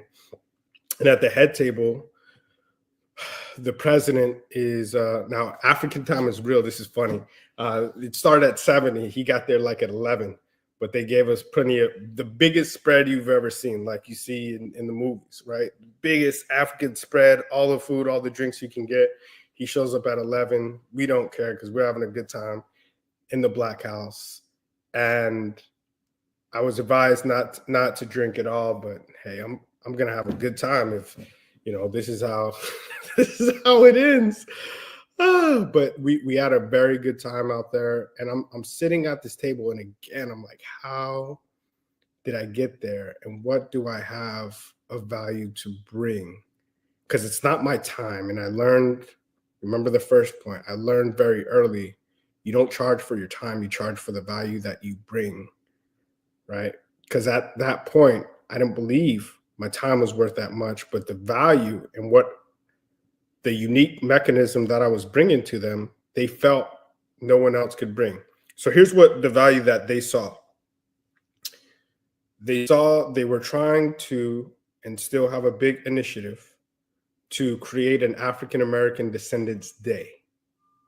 Because most of Kinshasa, especially downtown, especially all those different places, all the places that hold most of the wealth in that town and that large city, is not owned by Africans or African Americans, less than 5%, right? Which is astounding. I didn't even believe it when I got off, and the gentleman who brought me there, who helped me get there, he said, look, I'm going to take you to a 5-star hotel, the best hotel in Kinshasa. When you step in the lobby, you are going to be the only, me and you are going to be the only Black people there. I couldn't believe it. I said, man, there's no way. It's 18 million people here, right? 90%, we're in Africa. But when I stepped in that lobby, only me and him, and I looked around and I sat there, big 35-foot ceilings, marble floors, huge granite and ivory tops. I mean, the most astounding, like a scene from Coming to America, with no Black people. There were Middle Eastern people there, Eastern European, a bunch of Lebanese people, a bunch of Asians, specifically Chinese. And he said, what people will do is they will come here, stay in a nice hotel like this, show you the worst part of Africa, right? So you'll never come here. And then they make millions and billions of dollars on the diamond mines, on the coltan mines. Africa is it is the richest country in the world when it comes to natural resources. And we don't own most of them. And they saw that I was able to put together a conference, right? And by any means, wasn't the best, it wasn't perfect, but it was done and we finished. And they saw that from hundreds of thousands of miles away and brought us there because they thought, they knew, right? And I know now that that's the value that we brought, and they saw that to bring me halfway around the world and continue to do things for that. So that's continue to show up. The third point is done is better than perfect, right? So many people wait until they have their ducks in a row. And I remember one of my favorite speakers growing up was Les Brown. And this brings me to my next point in my conference. We were able, when I met Sheila Jackson Lee there, and this all stems back from that time in Tulsa, Oklahoma, she talked about something that was to this point impossible, about making Juneteenth a federal holiday. And to this point, there hadn't been a federal holiday in 40, 50 years since MLK, right? And creating a Black holiday, there's going to be a lot of rocks thrown at you. But when we left Tulsa, Oklahoma, also in less than 90 days later, right, because that was May 31st, Juneteenth was a federal holiday. And during that time, that next conference, that next year, we established the Juneteenth Hall of Fame, and we own it with a stamp, none other than Sheila Jackson Lee, right? The person who pushed that bill forward and authored that in Congress. So we own the Juneteenth Hall of Fame. And I say that going back to Les Brown because I was able to honor him and give him an award, one of my mentors from afar. And I had the opportunity to meet him in Atlanta at that conference that I told you about, that Earn Your Leisure did in the VIP place. And the next year I was able to honor him with the Juneteenth Hall of Fame award, right? In the form of the diamond, right? Because pressure makes diamonds, and it all came back, the diamond mines that we saw in Africa and the natural resources, right? There's a lot of, everything that we do is on purpose. And we established the Juneteenth Hall of Fame. Going fast forward, because I know I'm about to get the Apollo hook, kept on going. 6 months after that, the same guys that had no idea who we were in that small room in Tulsa, Oklahoma, we're able to honor them, bring them in, and Earn Your Leisure was at our 40-acre conference, playing golf with us, right? Having drinks with us at our award ceremony. And we've been able to, we had 19 keys there. We had billionaire Mike Roberts, right? More millionaires and billionaires that have a big initiative, went on a world tour. So done is better than perfect, right? Les Brown says, whatever you have, go with it right now. You know, I don't even have shoes on. It don't matter. You got to go with what you got right now. And we were able to capitalize on that and keep on going. And in this last one, we established the Juneteenth Freedom Festival where we extended things because we went from 7 events. We did 40 events in 4 days. Then we did 40 events in 4 days. We just did 100 events in 10 days, everywhere from $1 million panels to fashion shows to chess competitions to coding competitions to a course golf competitions to a health fair where we fed 1,500 people with the Houston Food Bank to of course, our Juneteenth Hall of Fame.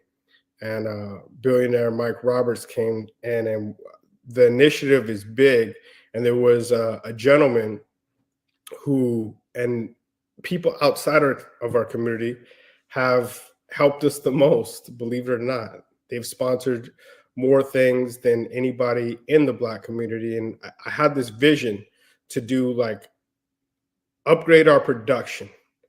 And there was this gentleman with OmniSpace 360. Now, this is 4 or 5 days before the conference. And I saw the screen. It's like a dome set up, interactive 360 domes. What I found out later is this same gentleman does all if you remember, and everybody has seen this, if you have watched the Super Bowl, and you see all the lights and you see all those big domes that usually a big entertainment or a big company rents out to do a party at the Super Bowl, right? These are the people that do that. They have all the contracts to do that, and they've done it for the last 10 years. And I showed him a big vision, and he said, I like it. And in less than 48 hours, they built us a 65-foot screen, right, at where we held our conference. And it was interactive. It was 10-foot high, 60. We threw an interactive fashion show. We established our first film festival. And then the night before, in Sheila Jackson Lee's speech, which if you want to follow us, you can follow us at 40 Acre Conference. You can see this iconic speech, and she's running for Houston mayor now. And she talks about bringing entertainment and bringing film and bringing a lot innovative fashion and new types of venues. She talked about all these different things. And those are things that we had already been thinking about and we're already going to perform in the next few days.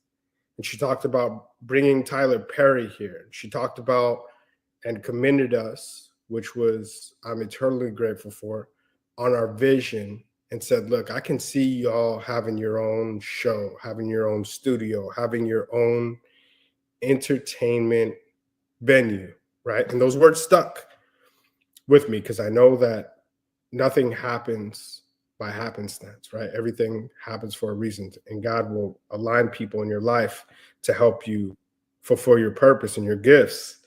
They'll make room for you. And everybody came here to do something. So done is better than perfect. And one of the things during that time after that, right? Similar, it always happens after a conference, something happens. That's why done is better than perfect. You got to continue to show up and remember, don't charge for your time, charge for your value. So yesterday we were in a room in a new development, right? And I got flashback from Black Wall Street because there's a big company here and they are doing a big development. And this is happening all over the US. It's not just Houston. They were doing a big development. And in this big development, they bought a bunch of land in a Black community, brought a bunch of right? Not kicked, they don't call it kicked out. We gravitated people to a different, however, whatever political answer they used. A few days before that, I met with that same company. Every single conference this happens, some type of out of this world opportunity comes up. And they said, look, Alan, we really loved them. We really enjoyed doing that conference with you. Now, these are the same people that do the Super Bowl. These are the same people that do they own a big dome in Las Vegas. These are the same people that built, and this screen, you'll have to see it. Look it up. Follow us on Instagram. This is probably a $50,000 production setup that they sponsored, right? Because they like the vision. And they came to me and they said, Alan, look, I don't know. We've been turned down in multiple cities to build this, to build a dome. We want to build like the world's largest entertainment venue. And I saw your vision, and we would love to, I don't know how it's going to work out, but we'd love to partner with you.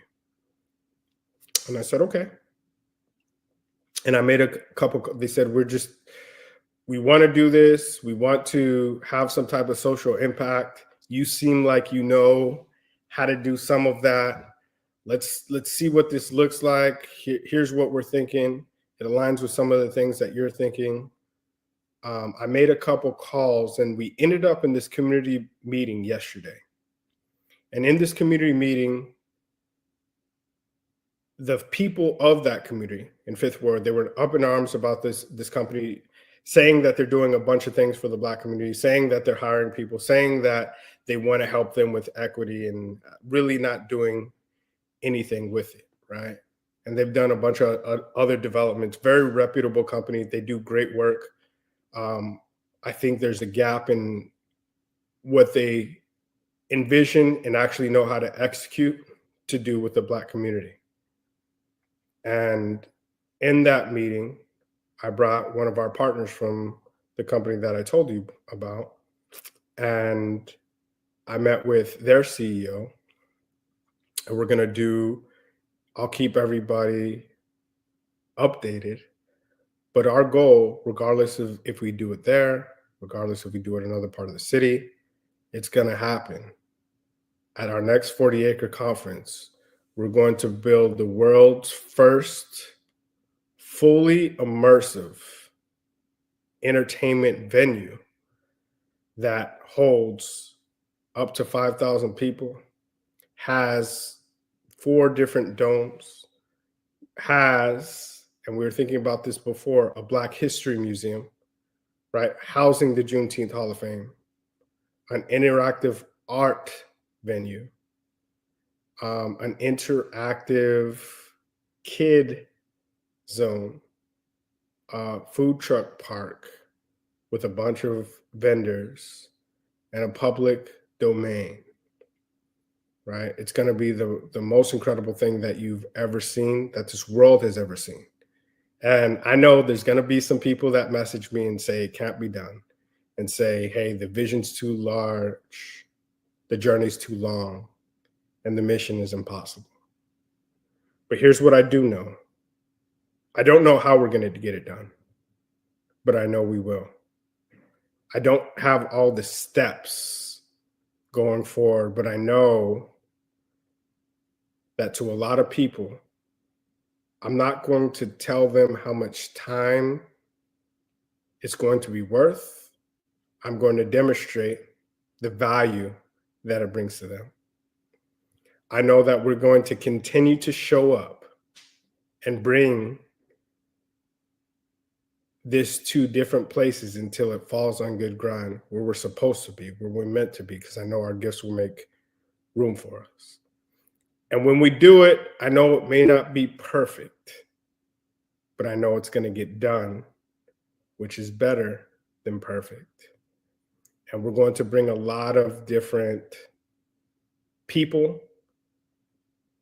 We're going to bring a lot of different innovative thoughts and ideas and dreams right here to the city of Houston.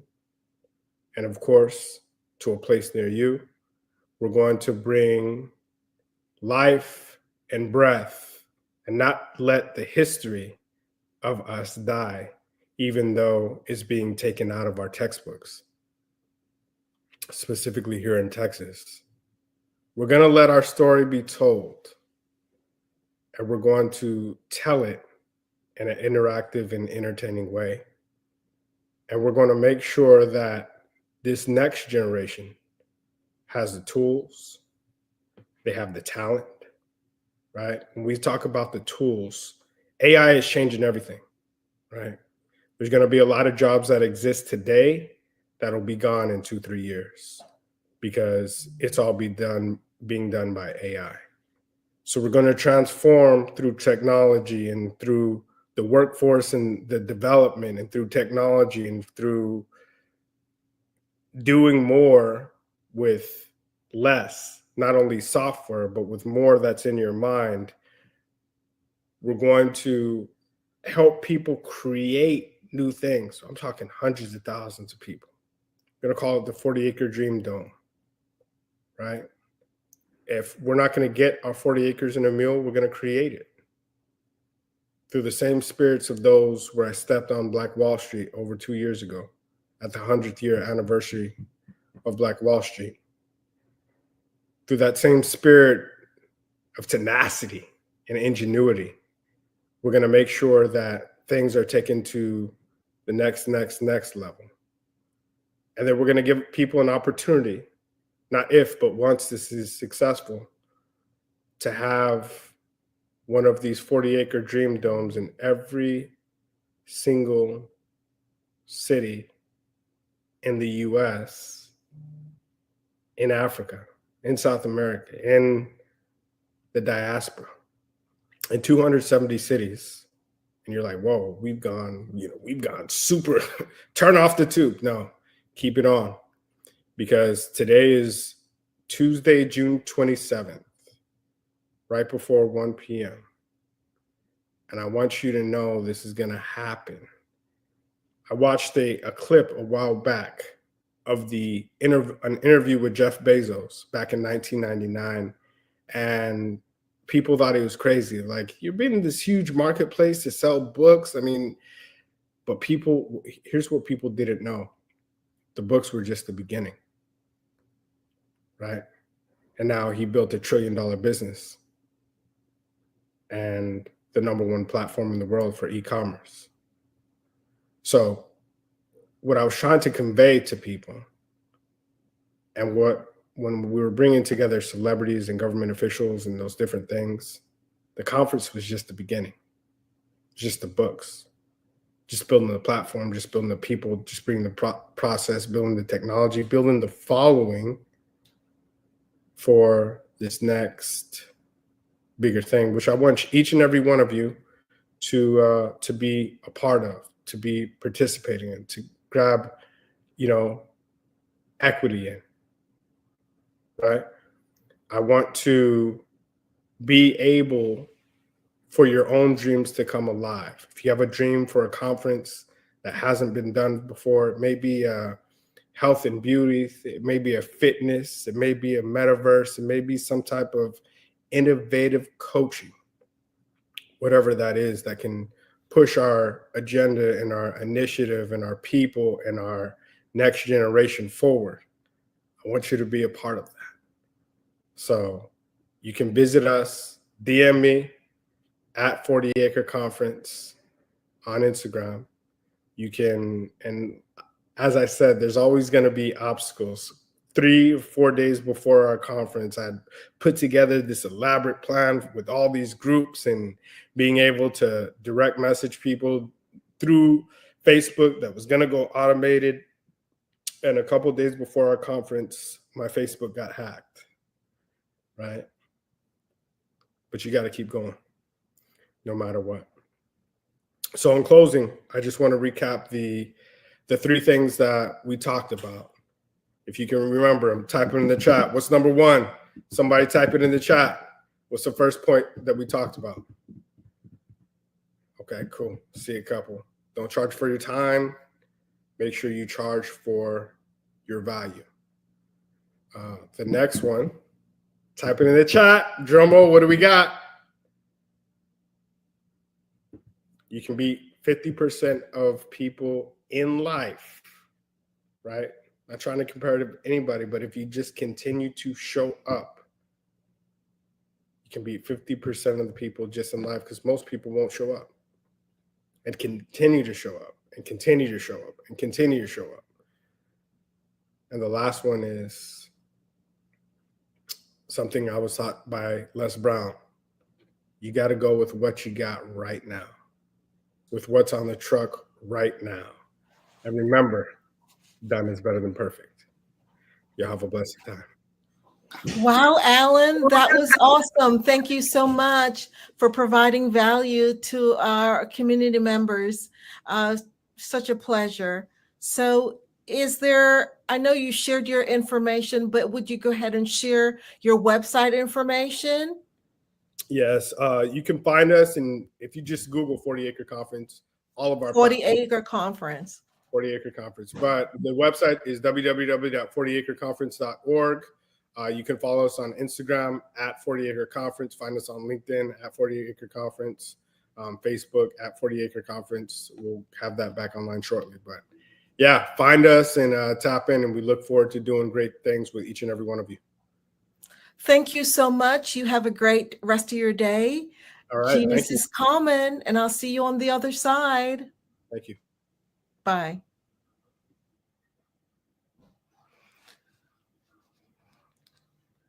The Black Business Expo's mission is to raise funds for high school seniors going to college or K-12 entrepreneurs.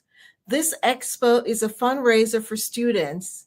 You may go to www.blackbusinessexpousa.com to donate to the scholarship fund, or use the Cash App that's on the screen below and say it's so the $ BBX USA. Our goal is to give laptops and up to $5,000 to 10 students. Students can register online at www.blackbusinessexpousa.com. Remember, every dollar counts, so we want to remind you to donate to the scholarship fund. We want to thank our Black Business Expo USA sponsors for June 2023. NC 100, Moody Capital Partners, Suede Soul, Lotus Ritchie Coaching and Training, Carolina, Virginia Minority Supplier Development Council, Step Management, BHS and Associates, Margin McLean Foundation, Genius is Common, Earth Essentials, Mullane Shawnee Global, Executive Women's Success Institute, The Quality Coaching Company, Superwoman Business Services, Creative Force Studios, Lee Entertainment, Artistic App Design, and Black Business Expo USA. Always remember, genius is common, and I'll see you on the other side.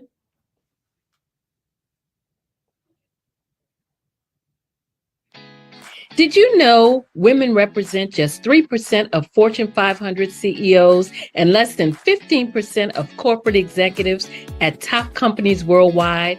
Have you wondered what the secrets are to getting into the top ranks, whether in the private or public sector?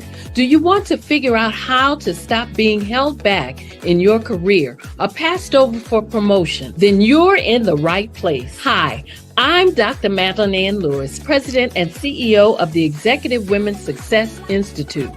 I have decades of experience in the military, the federal government, and corporate America, and my mission is to help women succeed and tap into their full potential. I want to reach 1 million plus women around the world to become the leaders they are meant to be.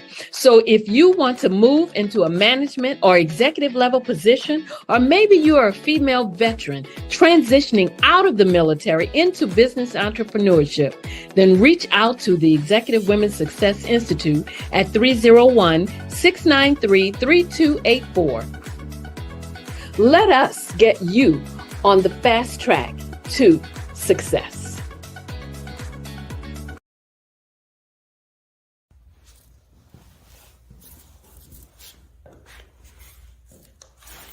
How you doing? I'm Rodney Allen Rippey. Yeah, the child actor. Well, now, leading man. Some of you might remember back in the day, the Harlem Globetrotters popcorn machine. Remember that?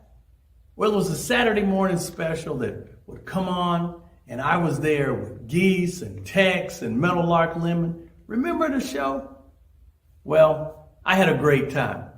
And I have to say a huge, huge thank you to all my fans out there. Thank you for all the years of support. I went on from the entertainment industry. I started getting into producing and directing. And now, hey, here I am. I'm a studio executive here in Burbank, California at 2526 Studios. I have to say, it's been pretty good, but the best is yet to come. Please stay encouraged. Keep reaching for your dreams and never forget that genius is common. Remember that. Genius is common. No matter what anyone says to you, no matter how tough the road may get, keep striving. Keep reaching for your dreams. And always know that you are worth it.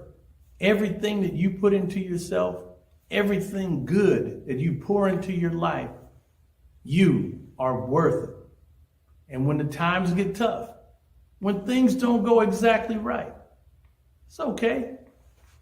Dust your shoulders off. Stand up strong. And remember, genius is common.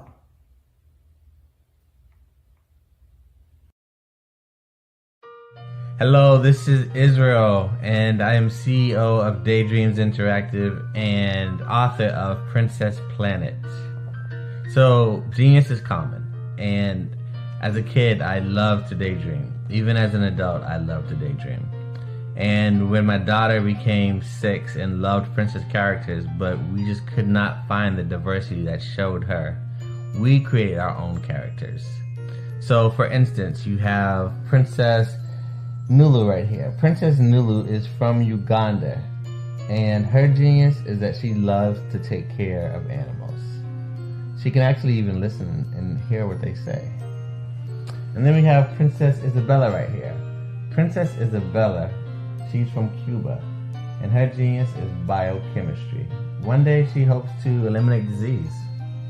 Then we have Princess Nia right here, and Princess Nia is based off of my daughter, and she wants to be the greatest dancer alive. So that's her genius.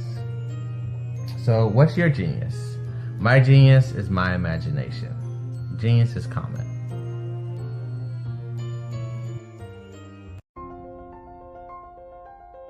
What if you could build your own city? A place where every child can find nurturing people to help them achieve their full potential. A place where every adult can access job training support, where health education is abundant, where social justice ruled the land. A place without limitations. Welcome. You have arrived at STEM City USA. It is what every city should be. A safe and trusted community where you find people and resources to help you become everything you are and beyond. STEM City is unlike anything you have ever experienced. It is a digital twin of the world around you, only better. STEM City is about energy and soul renewal. It is more than a digital world. You can almost feel the power of live cultural events, music, and theater. STEM City promises a better future for children with caring mentors and hands-on activities with dedicated tutors to support our youth. STEM City is your passport to a healthy lifestyle with weekly events addressing our community's many issues.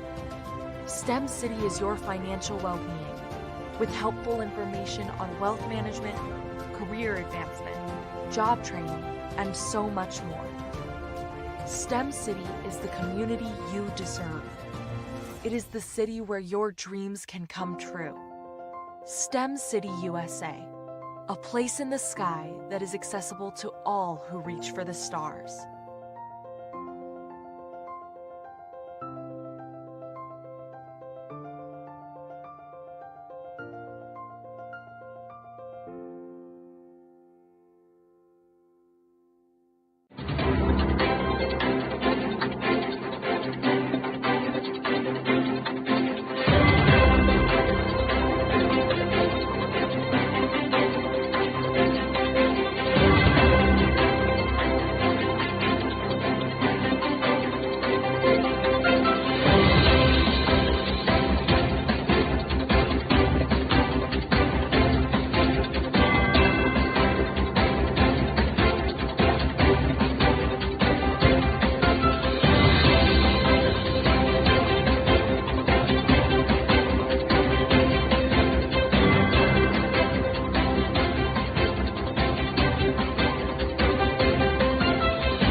Dr. Eric Kelly III and a host of phenomenal speakers from all around the globe for this 7-day virtual event that you don't want to miss. The mission of the Black Business Expo is to raise scholarship money from kids all the way from high school, all the way from college. The Black Business Olympics is one of the largest Black business showcases in the world. It is an opportunity for businesses and companies to showcase their businesses globally. We are going to be giving away laptops up to $5,000 away to students. Again, I'm Olivia Appleberry, the founder of 2 Cents Finance and one of the speakers for the expo. I am so excited to see you there. For more info, go to www.blackbusinessexpousa.com or call 919-308-9090 and hope to see you there. I am Black Business. From the moment I wake until the time I sleep. Yes, I am Black Business. I am Black Business. Tell me, are you Black Business? I am Black Business. Do you support Black businesses?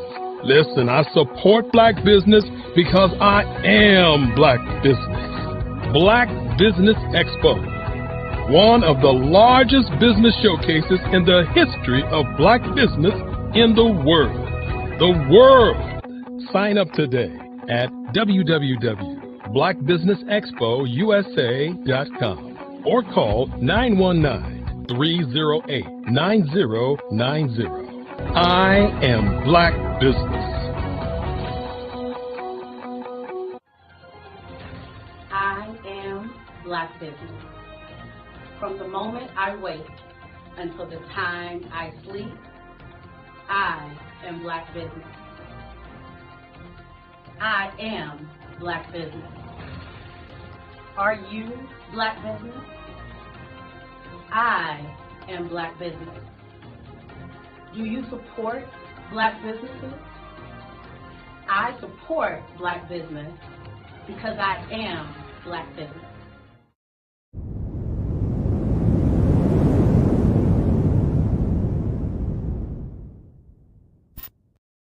Are you tired of spending weight? In the heart of America, there are dreams waiting to be realized. Dreams of owning a home, creating a haven for families, and building a future. Yet, there are 13 million mortgage-ready home buyers and nearly 20 million renter households who have the credit and income to qualify for a mortgage but remain left out of the home buying process. These potential home buyers are in urban and rural America, where dreams should flourish. The big banks, the giants of finance, have all exited the mortgage lending business, decreasing their lending footprints across America. They are no longer present and active in these communities. Instead of offering opportunities for home ownership, some of these banks have chosen a different path. They have decided to become mega landlords. They have chosen to invest billions of dollars in rental homes, leaving potential home buyers with fewer options and stuck in a cycle of renting without the chance to build equity and create a legacy for their families. Here is the shocking truth. A report issued by the Home Ownership Council of America revealed that if lenders were to step forward and serve this underserved market, they could conservatively increase their loan volume by $1.5 trillion. $1.5 trillion. This is $1 trillion business opportunity, ripe for the taking.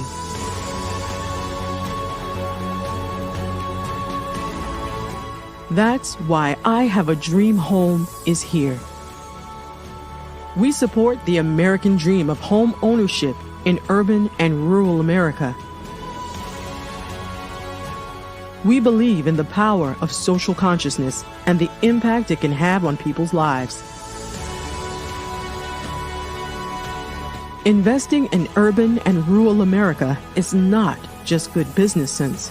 It's a moral imperative. Our mission is clear. Become the go-to mortgage lender in these communities.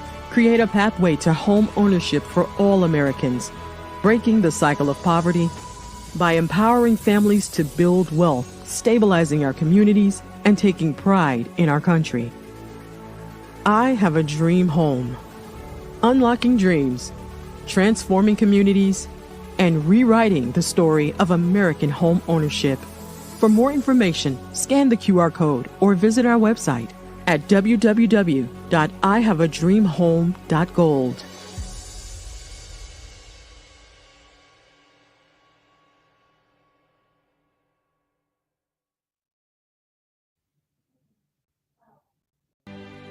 Hello everyone, my name's Morris the Connector. The reason for my name is I'm now connected to my inner self. So anything is possible now because I believe in myself.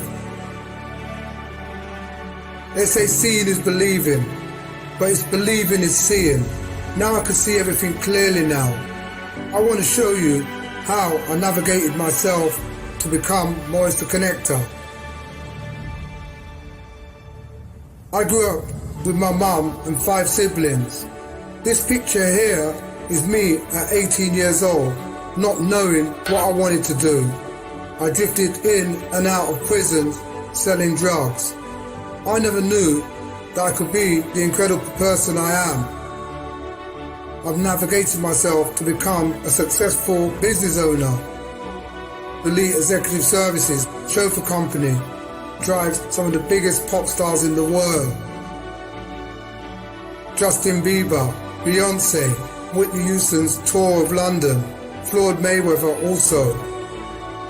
I'm now wearing my crown. If you want to know how I became this person, you can sign up to a free discovery session of a coaching program called The Incredible You, and I can show you how you too can become incredible. Life happens for you, not to you. It's about what you're doing to make it happen. Change the habits. It will change you. So sign up to my Incredible You discovery session and let us connect. Thank you very much.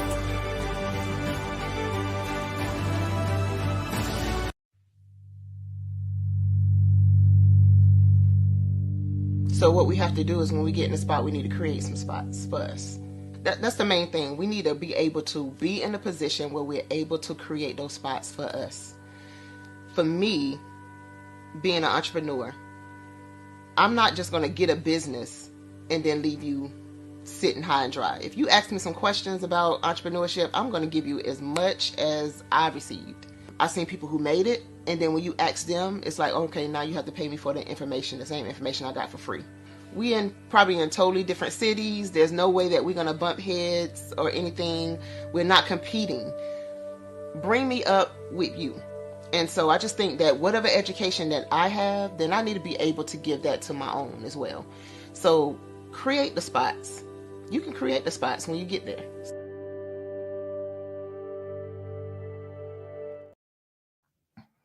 Hey guys, my name is Caden. I'm the CEO of Caden Teaches, and my genius is teaching kids about financial literacy.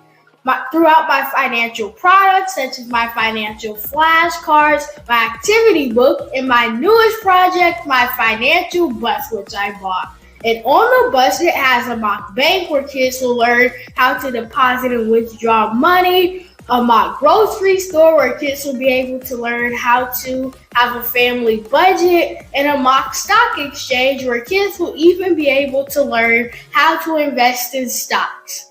Now, I decided to start teaching kids about financial literacy because I find that most kids graduate high school without even knowing the basics about financial literacy. And I feel if I were to teach kids about financial literacy, that I would be able to help kids tap into their genius. And I actually learned about financial literacy to my dad because I would go to business meetings with him and I would always see that they were talking about financial literacy. And at that point, I didn't understand what financial literacy was. So I took it upon myself to learn about financial literacy and teach it to kids in a way that they could understand. But I want you guys to help me help kids tap into their genius by going to my website, cadenteaches.com, and you can sew into me in my financial bus by going to my GoFundMe link. And remember, if Caden can, you can too. Because genius is common.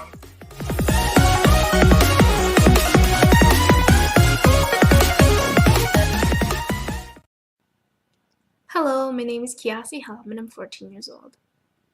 I think my genius would probably have to be setting goals and achieving them.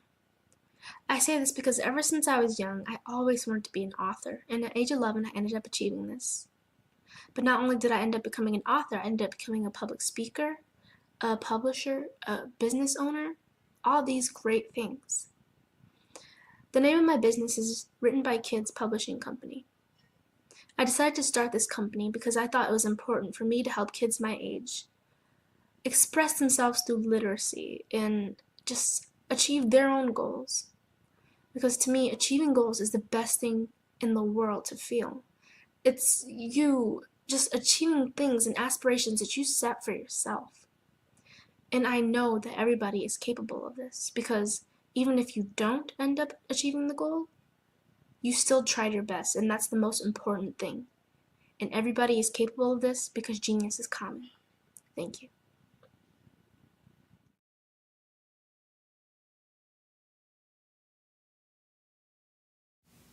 Did you know a typical passenger vehicle that has a fuel economy of about 22 miles per gallon and drives about 11,500 miles per year emits about 4.6 metric tons of carbon dioxide on an annual basis?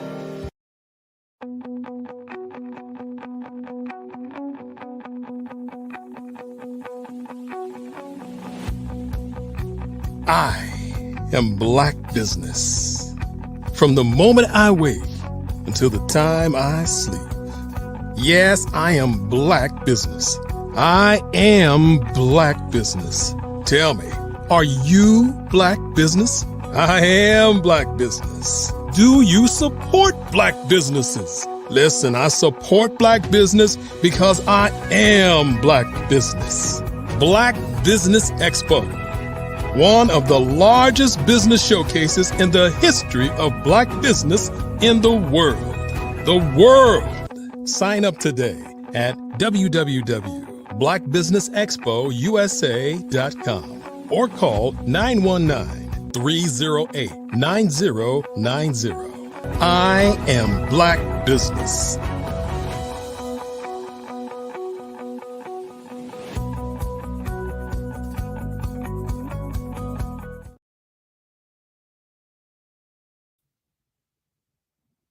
Good afternoon, business owners, entrepreneurs, thought leaders, and corporations. Welcome to the Black Business Network. My name is Angela Baptiste, and I'm your business moderator for this afternoon on the Black Business Network. The Black Business Network is a 24-hour business network showcasing Black businesses, business owners, entrepreneurs, and thought leaders worldwide. We have speakers from North Carolina, London, Singapore, Africa, Japan, and cities all over the United States. The Black Business Network is a global community sharing its business knowledge to empower, inspire, and educate businesses about business. So today we have a keynote speaker, and our keynote speaker, her name is Dr. Rhonda Hood. And she's an international mental health speaker, author, and advocate. She's recognized as one of the most prominent voices for mental health advocacy.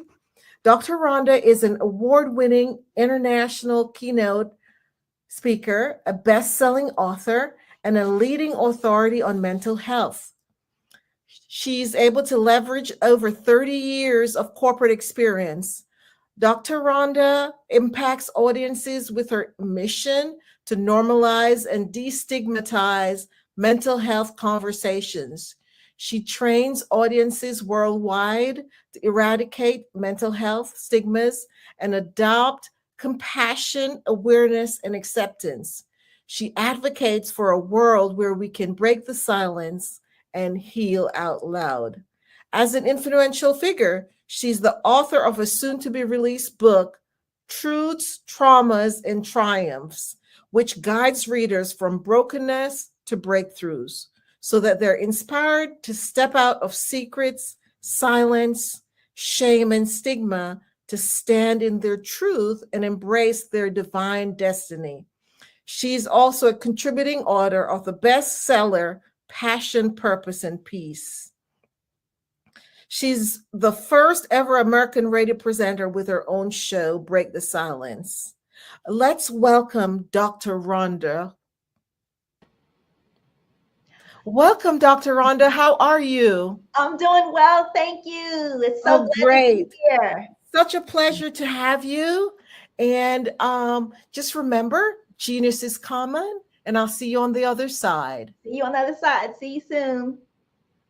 Hello, everybody. Good morning, good afternoon, or good evening, depending on where you are joining us in the different parts of the world. I am so excited to speak to you today about a very important topic and something that is very near and dear to my heart.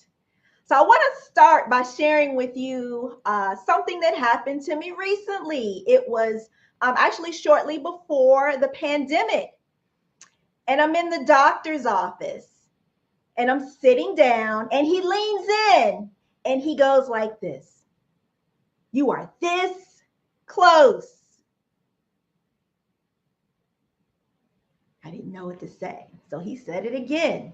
This close, Miss Wood. You are this close. Now listen, when he said those words, I sincerely hope that he was talking about me being close to having the winning lottery numbers. I was so hoping he was talking about I was this close to like guessing the answer of a trivia game. But no, folks, believe it or not, my doctor, when he said that I was this close, he was referring to my health. He was referring specifically to my mental health. And more deeply, he was telling me that I was this close to being in a mental crisis, to having what's known as a mental breakdown. Now, when he said those words, I was shocked. I was astonished. I'm sitting in his office and I'm calm. So I had no idea why he said that or how he had associated it with me.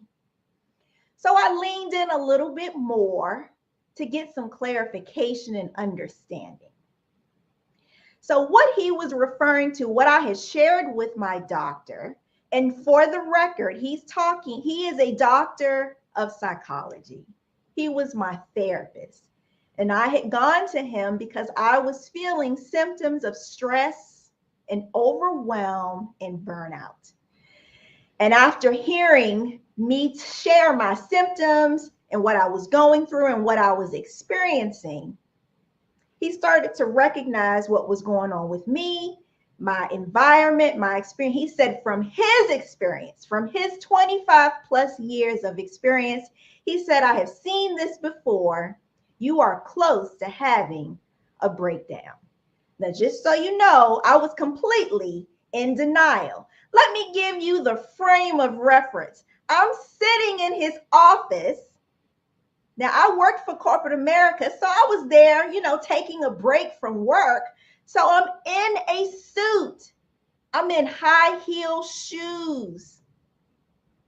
I have on some amazing, my favorite jewelry, and not to mention I had on my favorite lipstick, Max Ruby Woo Red. Many of you ladies may know that.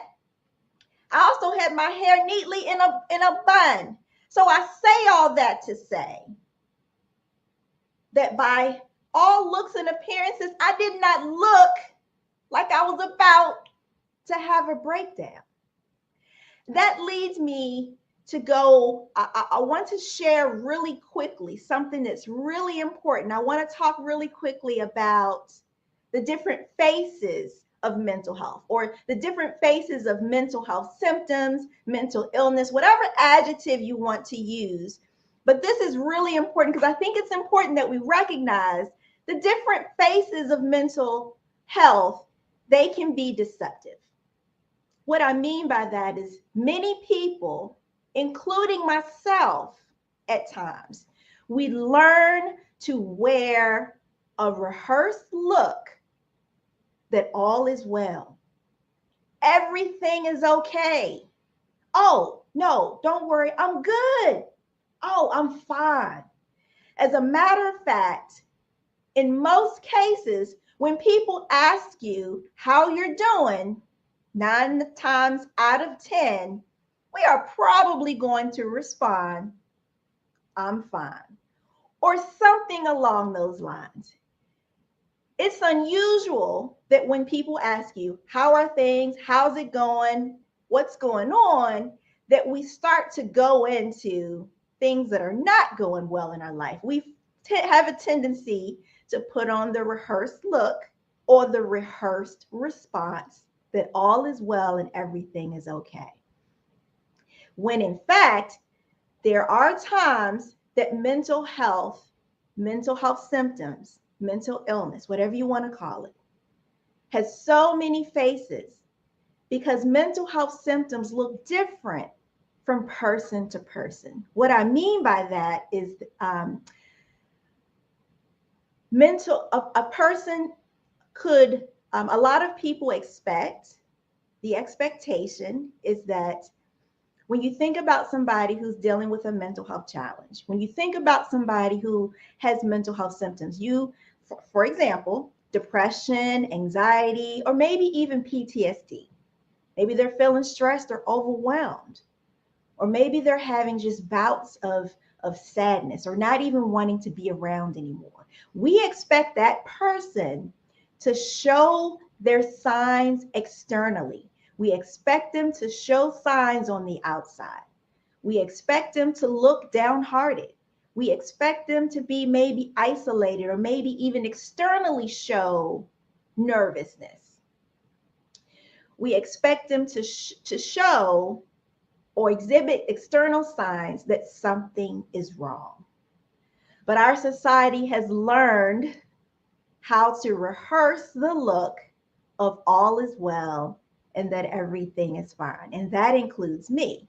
So in many cases, when people are saying that they are, everything is well and they may appear to be fine, there may even be instances where they will show up with their head held high, a big smile on their face. And again, can tell you or even show you that everything is okay, when in reality and beneath the surface, they very well may be masking emotional pain.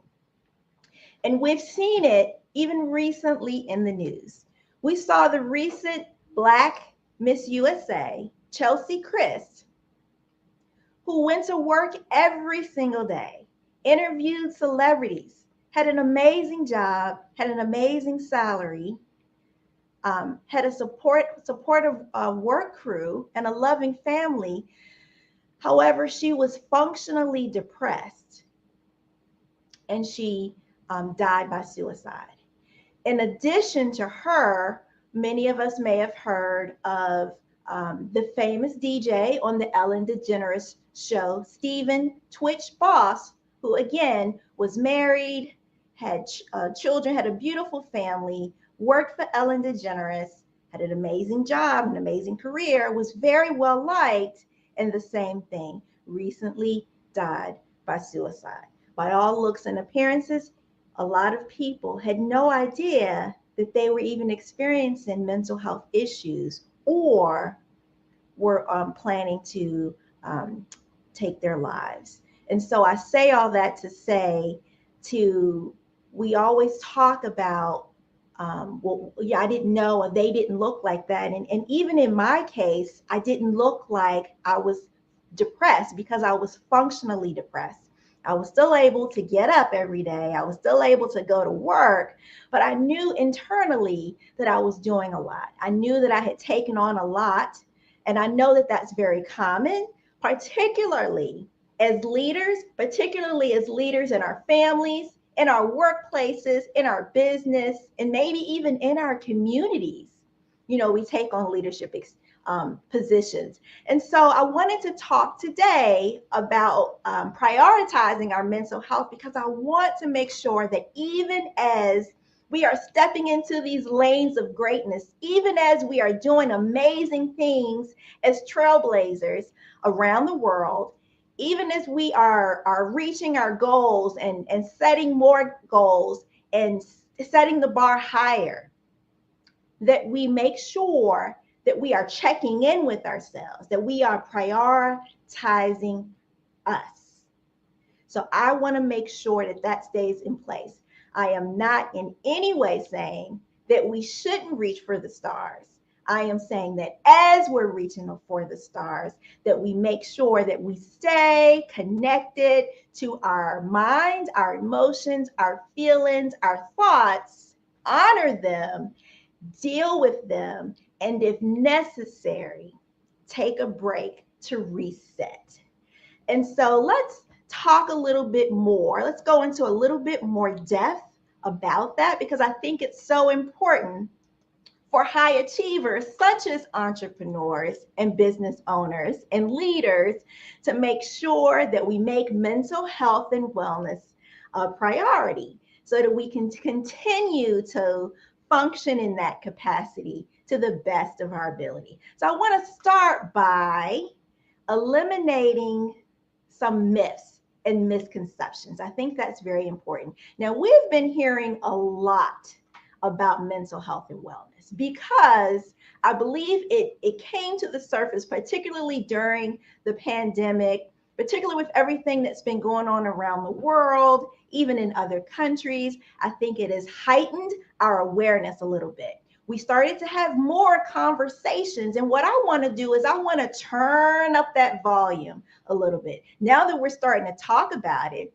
let's turn up the volume. Let me shine some light and bring more awareness and brightness to these conversations. Let's normalize having conversations regarding mental health. Let's normalize when things are not okay, that we can take a step back rather than pushing through and jeopardizing our mental well-being. So let me first start. I want to make sure that we eliminate any misconceptions about, what is mental health?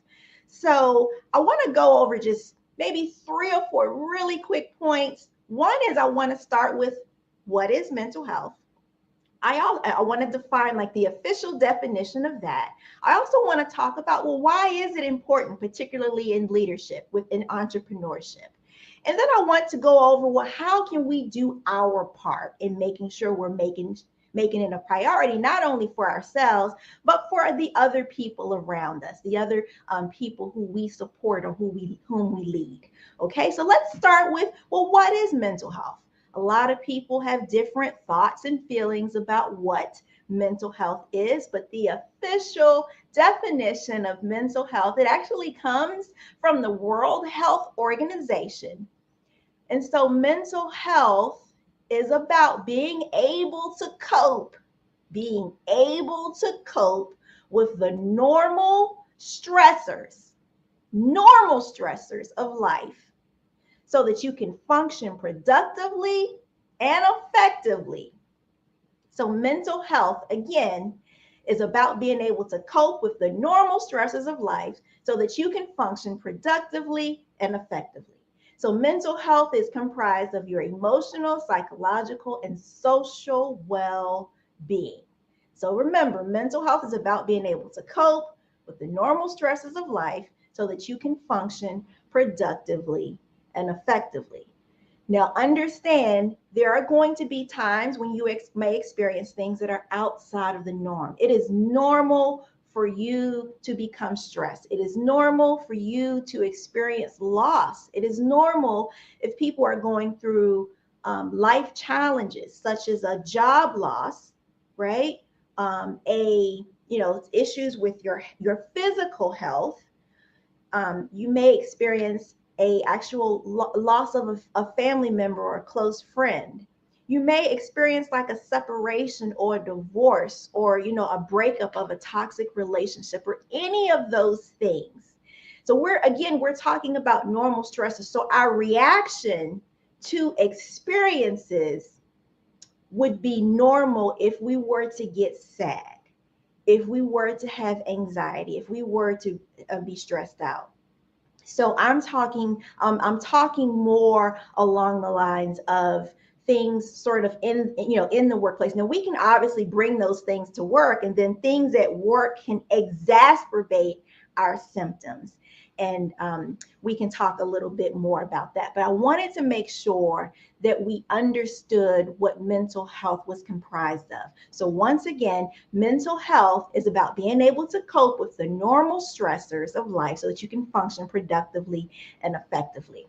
So a statistic, even prior to the pandemic, so that it's probably a little bit more, but about 1 in 5 Americans, or I should say 1 in 5 even people around the world, probably have experienced a common mental health problem, such as anxiety or depression. So those are common. Anxiety and depression are very common mental health symptoms, and they typically go together. They're also very common amongst leaders. So leaders have a tendency to experience depression and anxiety at a higher rate. And so again, that's why I want to make sure we have this conversation. We are normalizing this conversation. What typically happens is leaders, entrepreneurs, business owners, high achievers, we kind of take on this superhero mentality. And so the superhero mentality comes because we believe we need to be resilient. And we are. High achievers and leaders, we are some of the most resilient and tenacious people on the planet, because we just naturally possess this superhero type of mentality. We have this superhero type of strength and endurance.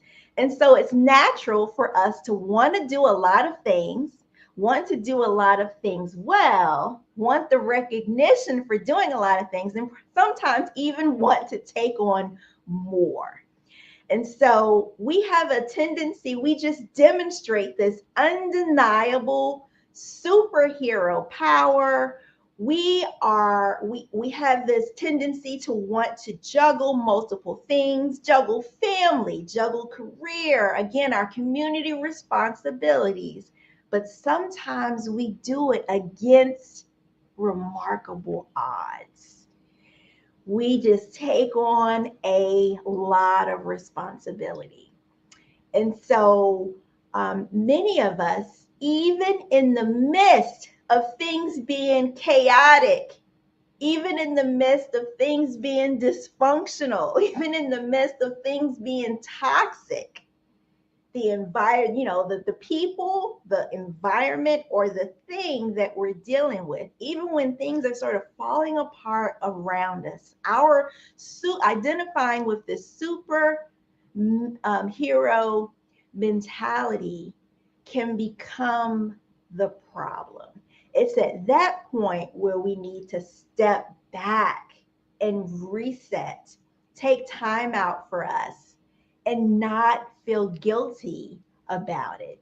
Otherwise, that superhero mentality can cause us to break down, which is what I was headed towards. That was what my doctor had had warned me about, that I was at risk for having a breakdown. So I'd love to talk a little bit. I'd like to go over just a few characteristics and qualities of people, of leaders who have this superhero mentality.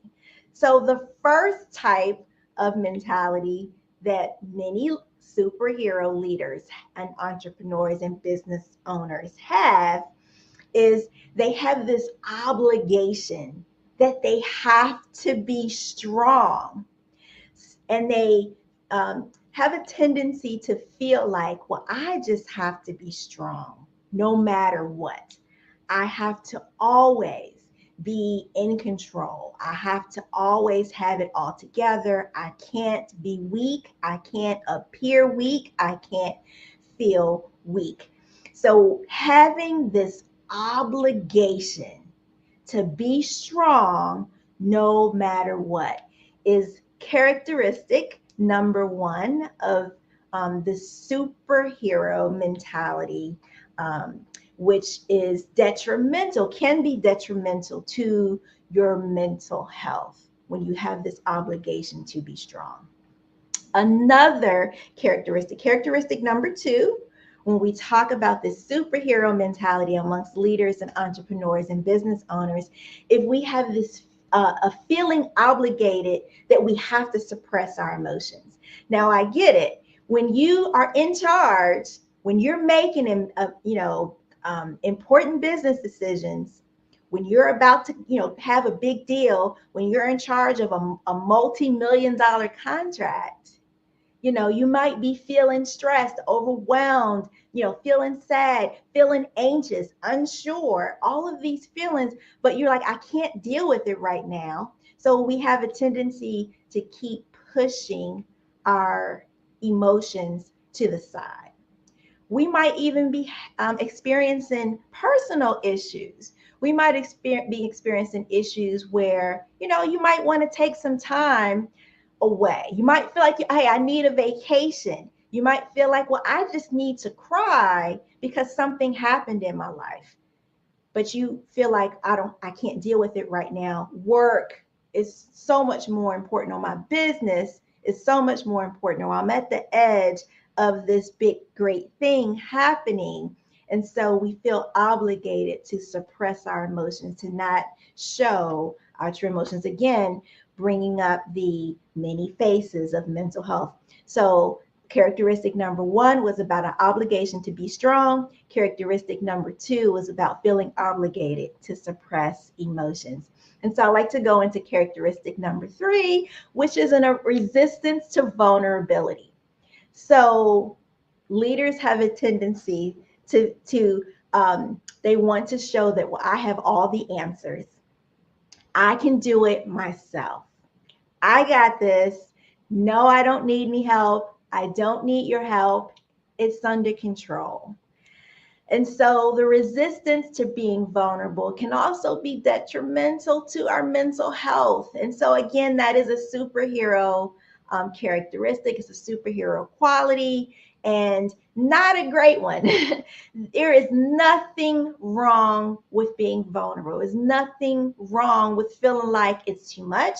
And there certainly isn't anything wrong with asking for help, whether it's in your business or whether it's in your personal life, in your professional or your personal life. It's never anything wrong with asking for help. The inability to be able to do that is what leads to having, potentially having problems with our mental and or physical health. Okay, and then characteristic number 4. So we talked about the obligation to be strong, feeling obligated to suppress our emotions, being resistant to being vulnerable and asking for help.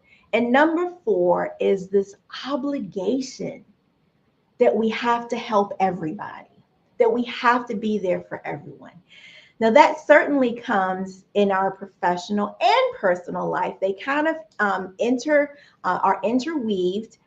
So sometimes we feel like we are the responsible one, whether you're the head of your family, right? If you're the parent, you obviously feel like, well, I always have to take care of everything that goes wrong in my family, especially in a particular area, whether it's meals or rides or dealing with problems or drama, anything of that nature, or feeling like, well, I have to be the provider. I have to provide all the needs or take care of all the finances or take care of all the troubles.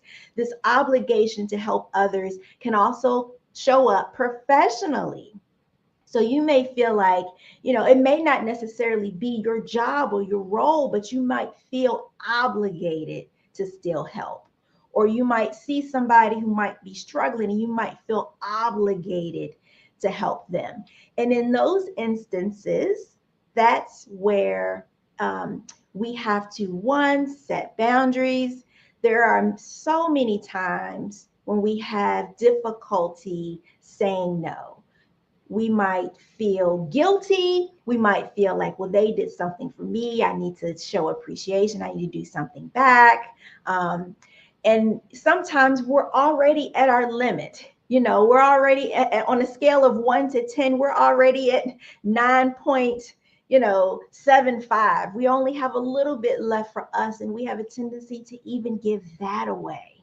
And so it's really important for us to make sure, again, that prioritizing you is not a selfish thing, making sure that you don't exhaust all of your, energy or all of your resources away, that you don't have anything left for you. There's nothing wrong with setting boundaries. There's nothing wrong with saying no. We have a tendency to say no and then explain it. We have a tendency to say no and then justify the no, but understand that no is a complete sentence. We can say N-O period and be done. No is a complete sentence that requires no justification or explanation.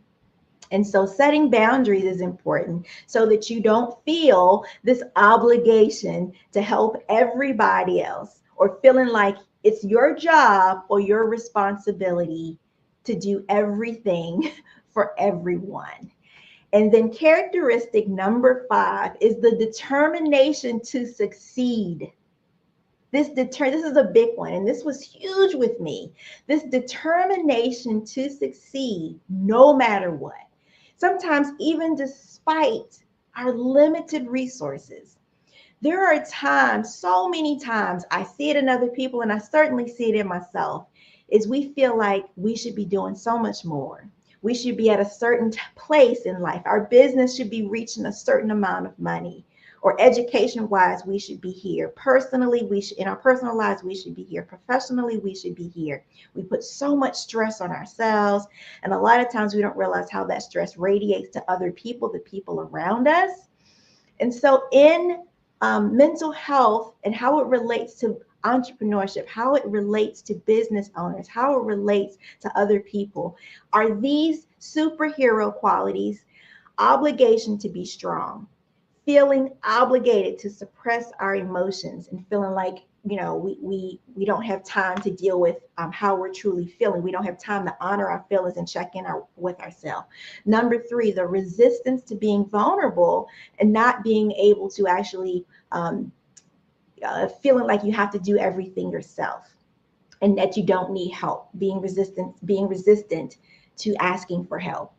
The quality number 4 of being the superhero mentality is this feeling like you have to help everybody else, helping others at the expense of yourself. Not saying that there's anything wrong with doing or helping people, but when you already have exhausted most of you, then reserving that for you to kind of get full before you can, so that you can be able to give to others without depleting yourself. And then characteristic number 5 of the superhero mentality is this determination to succeed. Nothing wrong with being determined to succeed.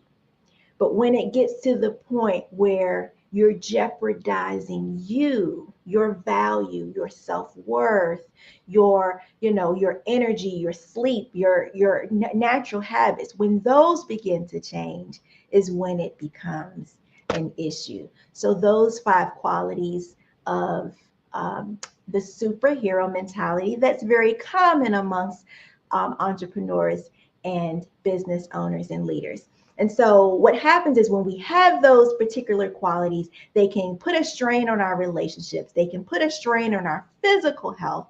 They cause overwhelm, stress, and burnout. And so we want to make sure that we eliminate those things. And so I'd like to talk a little bit really quickly before we close about some solutions, ways in which we can support each other and be able to do as a team, as a leader, as an entrepreneur. What are the best ways in which we can try and not only make sure that we're okay, but the people who we lead are okay as well. So number 1, making sure you take care of yourself first. That's a no-brainer. If you don't take care of you, it's going to be difficult to support anyone else. Making sure you take care of yourself first is the number 1 priority in prioritizing your mental health. If someone from your team or in your business comes to you and has an issue, making sure we actively listen, making sure we respect feelings, making sure we care unconditionally. Another thing we can do is to make sure we always create supportive environments. That's so important. There may even be cases, in addition to creating supportive environments, we may also want to make sure that we offer resources, offer support. And in some cases, we may even need to offer training. Some people don't know how to deal with mental health. And if they are having these symptoms, they don't know if it's okay to come forward. And if it's serious, they don't know where to get help.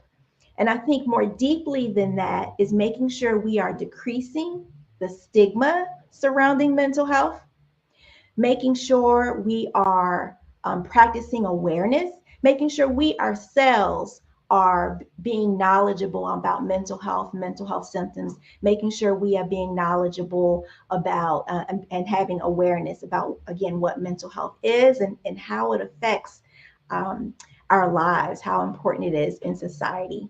Having compassion, having advocacy, having empathy, and most importantly, I think if somebody is struggling, if we are struggling, we always want to make sure that we practice and embrace acceptance as well.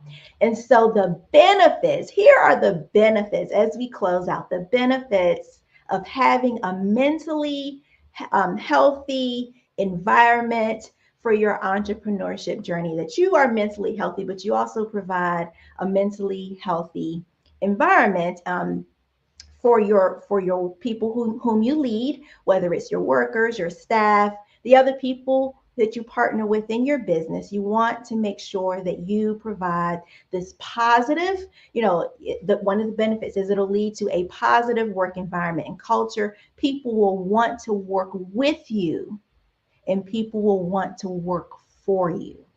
So it produces a positive work environment. People will want to work with you and people will want to work for you. In addition to that, you'll have higher retention rates. People will stay connected. They won't want to leave, or they won't want to find a different employer or a different business partner. You'll have higher productivity. Your work will be better. You'll actually make more money. You'll have higher productivity and increased profitability. People will feel valued. They'll feel seen, heard, and valued. That's important. People will feel connected, which is also a key component, a key benefit. It'll be increased well-being for you as well as the people you lead. You'll see better camaraderie, and people, again, will want to come to work. They'll want to be a part of your team. They'll want to work with you and for you. Now, we have gone over a lot in these last few minutes. We have talked about what mental health is. We have eliminated the misconceptions and myths regarding mental health. We even talked a little bit about the different phases of mental health to kind of go along with that, so that we understand that not everybody is going to show or exhibit symptoms externally. Sometimes it's going to be internally. We also talked about why it's important on our entrepreneurship journey as leaders for ourselves, but also for the people whom we lead in our journeys as entrepreneurs or business owners.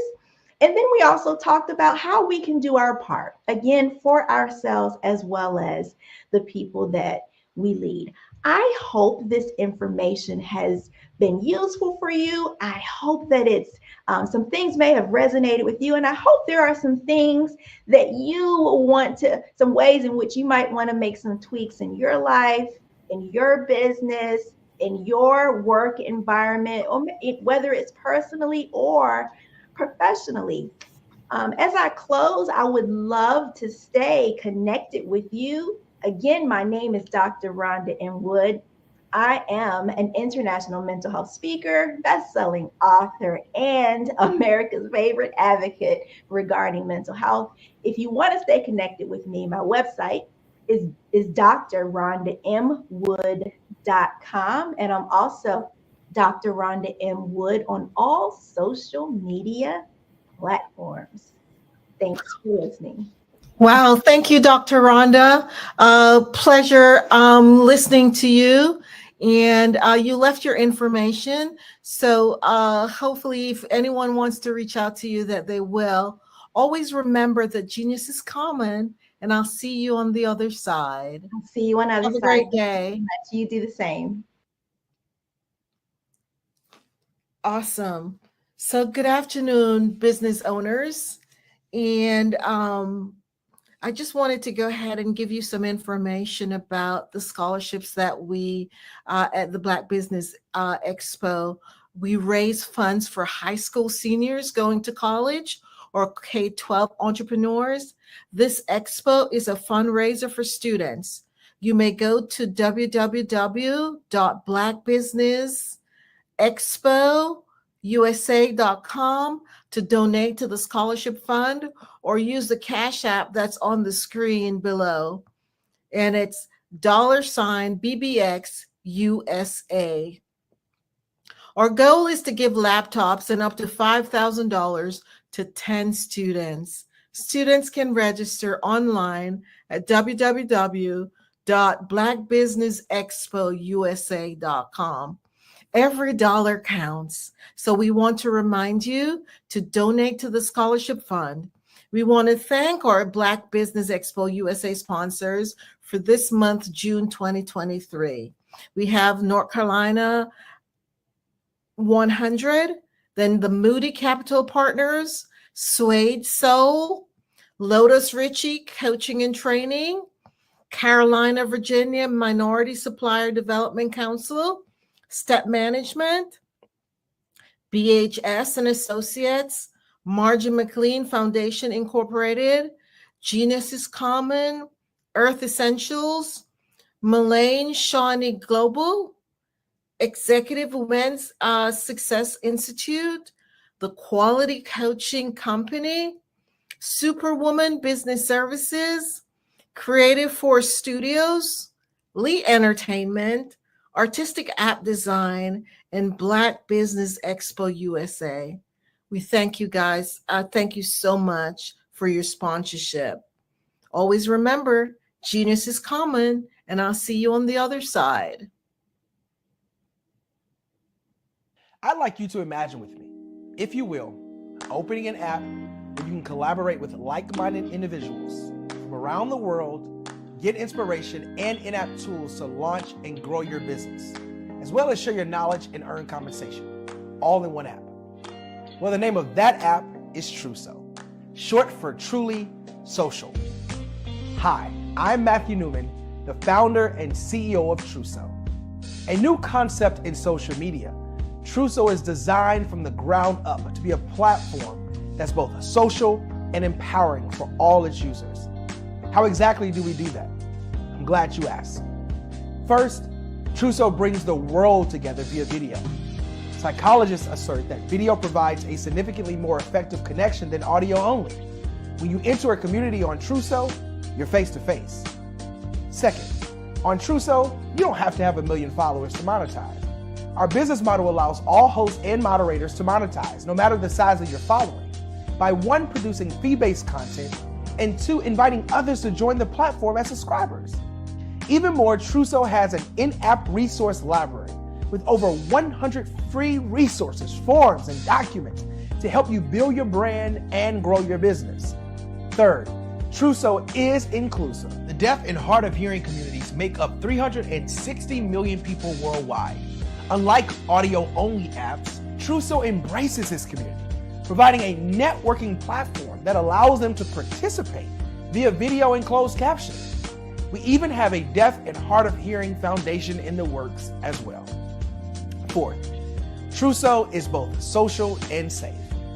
We refer to Truso as a virtual extension of the beauty shop, barbershop, and brainchild of the community.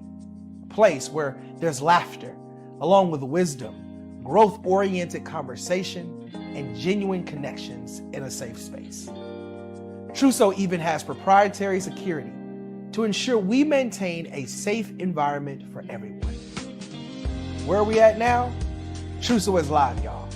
We've launched in beta and we're acquiring users daily. We have an incredible development and marketing team, plus amazing celebrity influencers at the table, helping us spread the word around the globe, beginning within the African diaspora and beyond by creating a safe space for growth, connection, and collaboration. We're truly excited about Truso. We've created something special for which there is a global market. And we invite you to embark on this journey with us as a shareholder. The future for Truso is truly bright. Join us and let's go there together.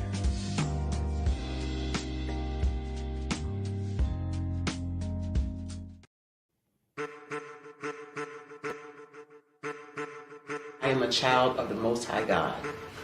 He has gifted me in ways that I could not even imagine and didn't know.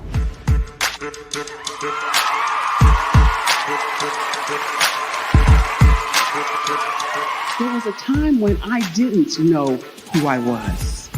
I listened to other people tell me who I should be, what I should do. I listened to people telling me that I should be a boutique owner, that I should be a construction manager, that I should be a laborer. Have you ever felt like you should do something else, be something else, go somewhere else, be wherever you wanted to be, and you felt like you were in a box? Anybody in the room? And you couldn't get out. Anybody in the room?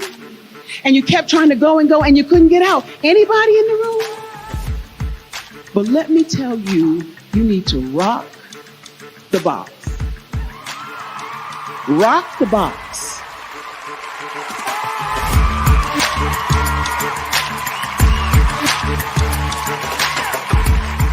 I am engaging, inspiring, and empowering.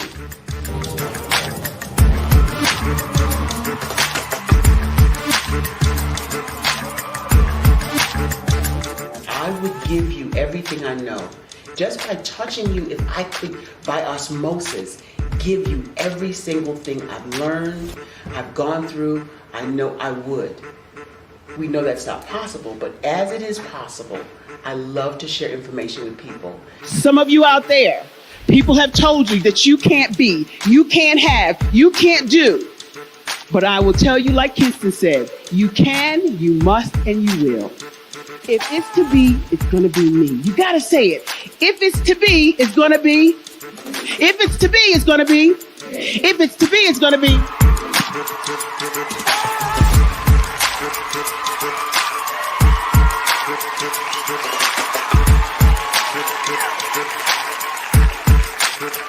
Barbara is because she believed what her mama said about her and not what other people told her. Every day you wake up, when you're in a situation, it's your choice whether it's an advantage or the disadvantage. She gained her confidence and her life, and now she is a testimony. If I can help you elevate yourself, then I feel like I'm elevating my own self as well. What you know and I know together can change the world.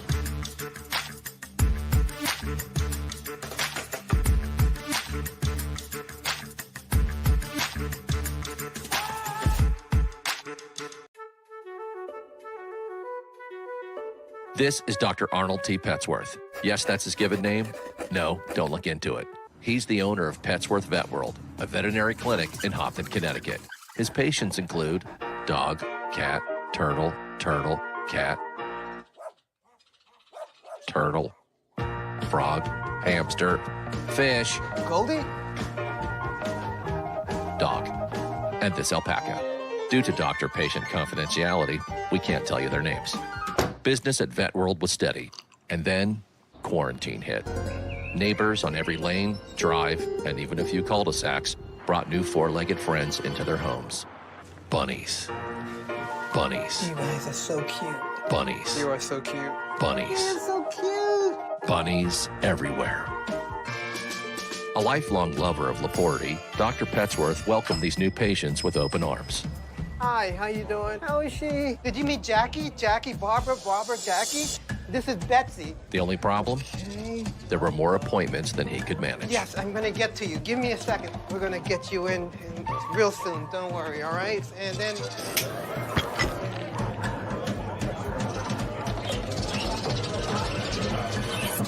That's when Dr. Petsworth turned to his American Express business card, which offers flexible spending limits that adapt with his business.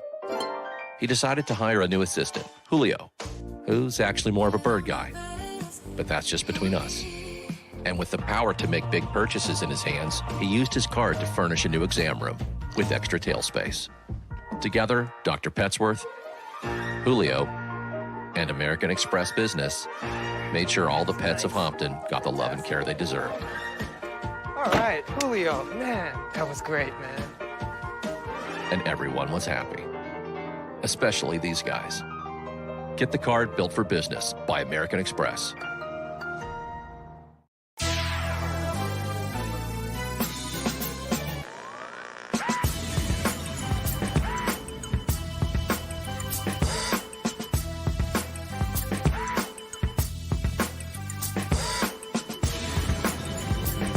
You are watching The View from Hampton U, exploring Hampton University's rich history, the past, present, and promising future.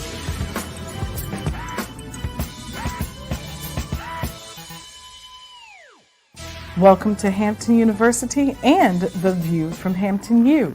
Today we're going to examine a movement that is said to be taking the nation by storm. The Genius is Common movement has emboldened young people throughout the nation, and that has also happened here at Hampton University. Let's take a look at what some of our students have to say about being a genius. Hi, my name is Gavin Harden, and my genius is to be able to give off positive vibes and spread a smile. Genius is common. My name is Brianna Lomax, and my genius is artistic expression through writing and showing compassion to everyone I meet. Genius is common. My name is Atia Strange, and my genius is the power of expression. Art is universal. I sing, I draw, I film, I photograph. Genius is common. My name is Maya Harris, and my genius consists of all the gifts that God has given to me. I'm a giver, I'm passionate about bringing ideas to life, and I have mastered the concept of finding the good in everything. Genius is common. My name is Diamond Sidmore. My genius is acknowledging the beauty in my own mistakes while challenging others to do the same in order to cultivate and grow. Genius is common. My name is Almajid Edwards. A lot of people think genius is about being talented or being smart. It's not true. Genius is about influence. Whether it's an equation, whether you're reading or writing, research, harmonies, what have you, genius is about the opportunity, the moment of impact where you can influence another person and uplift them. My genius is poetry. Genius is common. Hampton University has a long-standing history of supporting geniuses and the movements that they create. For example, General Chapman Armstrong established this great institution in 1868. And did you know that Booker T. Washington was also an alum of Hampton University? I could go on and on about the geniuses who've come through these doors and have exited to go out into the world to make a great difference. That's what's important to us. That's what's important about the Genius is Common movement. What is your genius? You should take the time to think about that today. So thank you for watching The View from Hampton U. And remember, genius is truly common.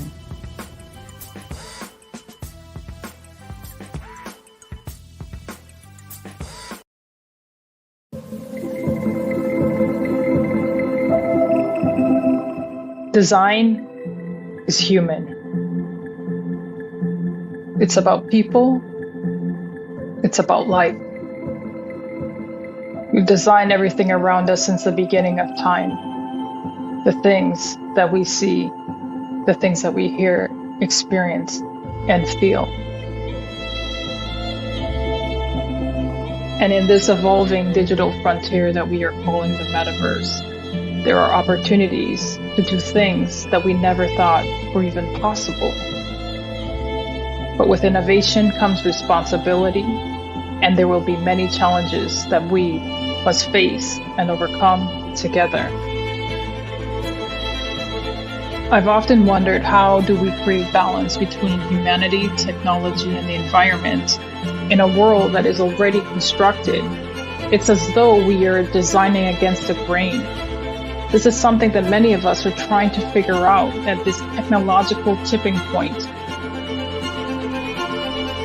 I personally have spent countless hours of my life, especially in the last few years, really thinking about this, thinking about how to create amazing, innovative, and artistic, immersive experiences using technology, but while still doing our part in this world to protect our people and to protect the environment. And what I've realized is that collective thinking around design is holding us back. It's become mechanical, a series of conflicting checklists and linear conventions, components of production cycles. We don't always think about design as coming from within, as inherent to our species, the human. So today I will discuss 5 immersive design considerations for the metaverse outside of these technical checklists and processes. These are considerations that are a little more qualitative, sometimes a little harder to wrap our minds around and transfer that knowledge into meaningful action. These are the things that impact our decision making and the world we live in, whether we realize it or not. And when we make this connection more mainstream, I truly believe that we can evolve the world by pioneering what artistic but responsible, immersive design looks and feels like, and what the metaverse should evolve to become and to include. My name is Natasha Rapsat, and I am an experienced designer, strategist, multi-dimensional being, an explorer traveling to see the bones of the world and to learn for the future of humanity. I have medium brown skin and dark hair that is pulled back. I'm wearing a black shirt, red lipstick. Before we get into the considerations, let's discuss immersive design for common understanding. Feel free to leave comments or questions. I will do my best to answer. Thank you for joining me today.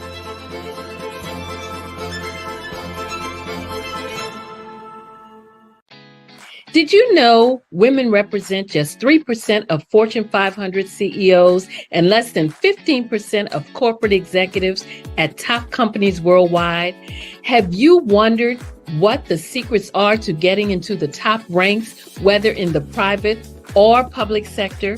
Do you want to figure out how to stop being held back in your career or passed over for promotion? Then you're in the right place. Hi, I'm Dr. Madeline Ann Lewis, President and CEO of the Executive Women's Success Institute. I have decades of experience in the military, the federal government, and corporate America, and my mission is to help women succeed and tap into their full potential. I want to reach 1 million plus women around the world to become the leaders they are meant to be. So if you want to move into a management or executive level position, or maybe you are a female veteran transitioning out of the military into business entrepreneurship, then reach out to the Executive Women's Success Institute at 301-693-3284. Let us get you on the fast track to success.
Dr. Eric Kelly III and a host of phenomenal speakers from all around the globe for this 7-day virtual event that you don't want to miss. The mission of the Black Business Expo is to raise scholarship money from kids all the way from high school all the way from college. The Black Business Olympics is one of the largest Black business showcases in the world. It is an opportunity for businesses and companies to showcase their businesses globally. We are going to be giving away laptops up to $5,000 away to students. Again, I'm Olivia Appleberry, the founder of 2 Cents Finance and one of the speakers for the expo. I am so excited to see you there. For more info, go to www.blackbusinessexpousa.com or call 919-308-9090 and hope to see you there. I am Black Business. From the moment I wake until the time I sleep. Yes, I am Black Business. I am Black Business. Tell me, are you Black Business? I am Black Business. Do you support Black businesses? Listen, I support Black business because I am Black Business. Black Business Expo, one of the largest business showcases in the history of Black business in the world. The world! Sign up today at www.blackbusinessexpousa.com or call 919-308-9090. I am Black Business. I am Black Business. From the moment I wake until the time I sleep, I am Black Business. I am Black Business. Are you Black Business? I am Black Business. Do you support Black businesses. I support Black business because I am Black business.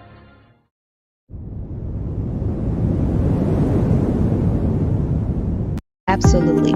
So our coaching program help people that have the lack of time, that lack strategies, and lack the confidence to go after their dream life. So we help them implement tools. We help them implement, I love to leave the inherited lack of finances or the education behind finances. But it wasn't until I lost my firstborn, my only son, that life changed for me.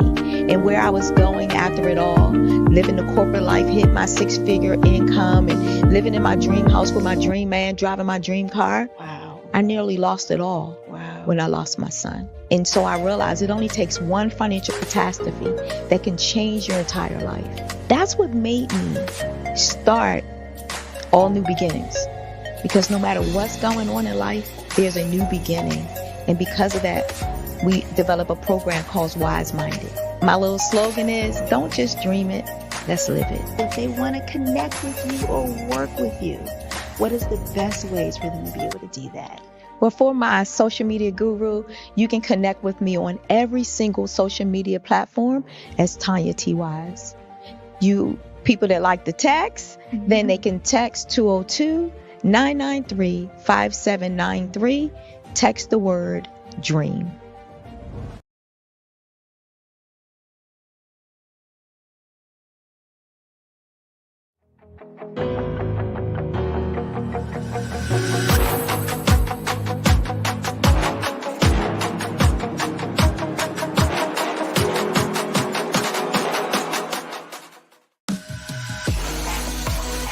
Are you a forward-thinking entrepreneur or business owner? The world is changing faster than ever, and it's time to pivot and adapt to the future. Hello LLC is here to help you do just that.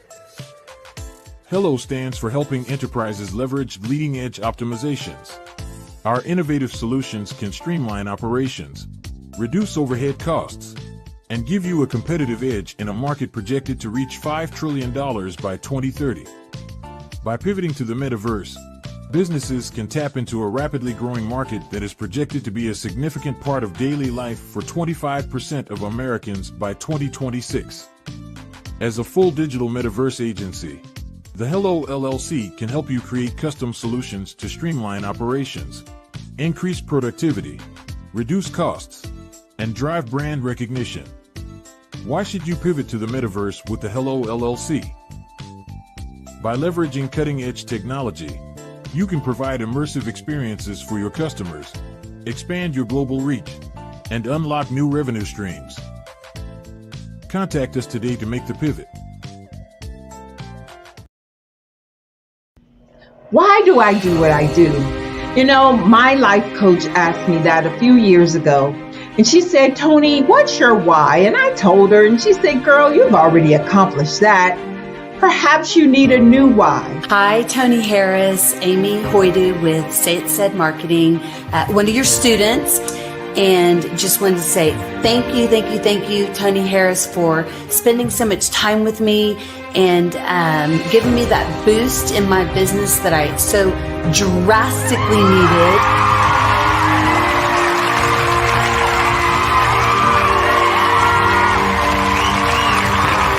My why is to touch, move, and inspire my clients to take drastic steps to be better than they were before they met me.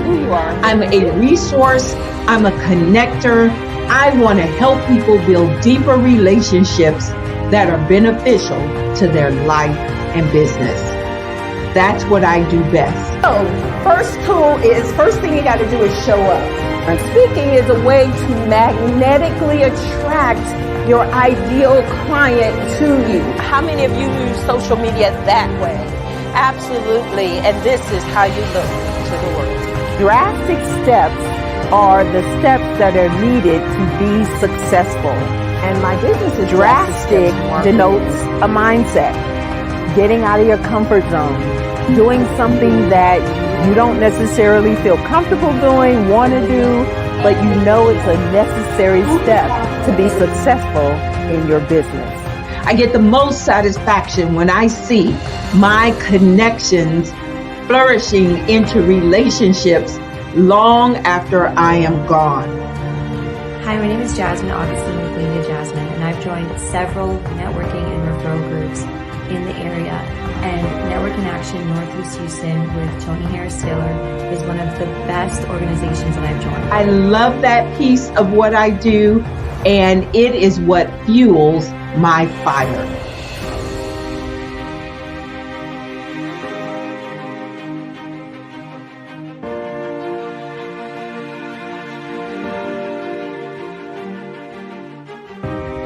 My name is Tony Harris Taylor, saying take a drastic step today for a fantastic tomorrow.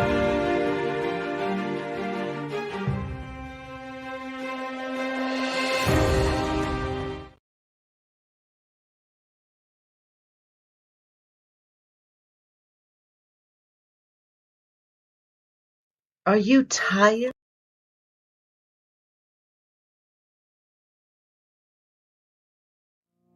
Did you know that approximately 333.34 million businesses exist today, according to a report from 2021? And you may be one of those businesses, or maybe you're not in the business market yet, but you're aspiring to be a business owner. Well, guess what? You're in the right place at the right time. Because let's face it, everything is about timing and opportunity. Hi, my name is Dr. Lotus Richey, and I'm the CEO and founder of the Lotus Richey Coaching and Consulting LLC, along with the Lotus Richey Ignite Show. 15 minutes of success with Dr. Lotus Richey, as well as books to boom your business and bring who you are. And today, I want to bring this amazing message to you about the Black Business Network and the Black Business Olympics. See, the Black Business Network and the Black Business Olympics is designed to help people just like you, that's right, that look like me, to take their business to the next level. Not just in your front yard or your backyard, but globally. The Black Business Network and Black Business Olympics is designed not to just help you survive, but to help you thrive. So join us today as we come together with businesses all around the world to support our students, our children, our young teens, our young entrepreneurs. What we do is we come together to help raise funds for students who are aspiring to be business entrepreneurs, who are aspiring and who are thriving in college. We endow them with a wonderful opportunity to gain scholarship of either a laptop or several thousands of dollars. And we invite you to help be a contributor to this amazing opportunity to help someone that looks just like you. So join us today at our website and let us connect with you and help you ignite and take flight in every area of your life on the Black Business Network and the Black Business Olympics. I'll see you on the other side. I am Black Business. From the moment I wake until the time I sleep, I am Black Business. I am Black Business. Are you Black Business? I am Black Business. Do you support Black businesses? I support Black business because I am Black Business. Black Business Expo, one of the largest business showcases in the history of Black business in the world. Sign up today at www.blackbusinessexpousa.com or call 919-308-9090. I am Black Business. I am Black Business. From the moment I wake until the time I sleep, I am Black Business. I am Black Business. Are you Black Business? I am Black Business. Do you support Black businesses? I support Black business because I am Black Business. Black Business Expo, one of the largest business showcases in the history of Black business in the world. Sign up today at www.blackbusinessexpousa.com or call 919-308-9090. I am Black Business.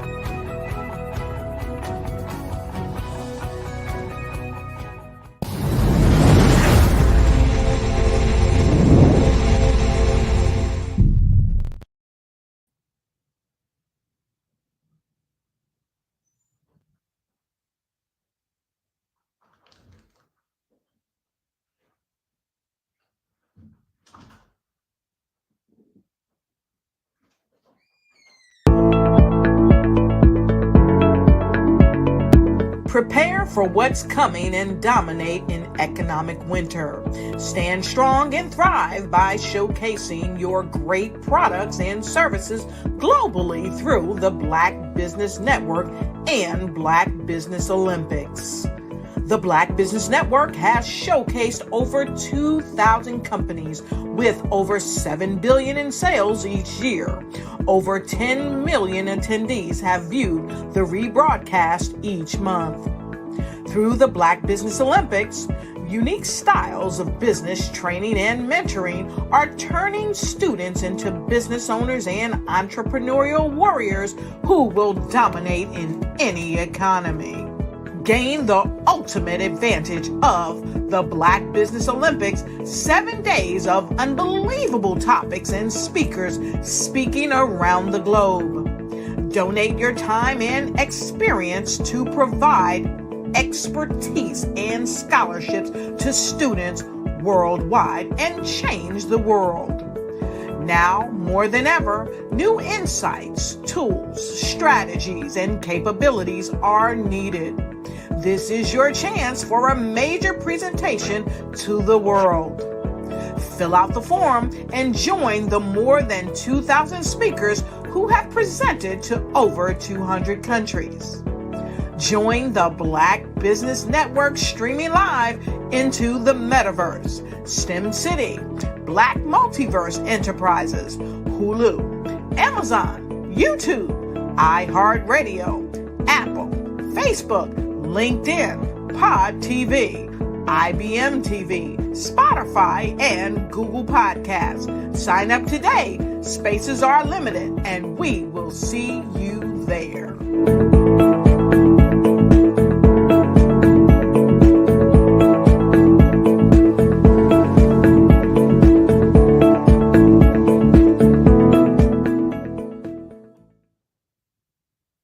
Good afternoon.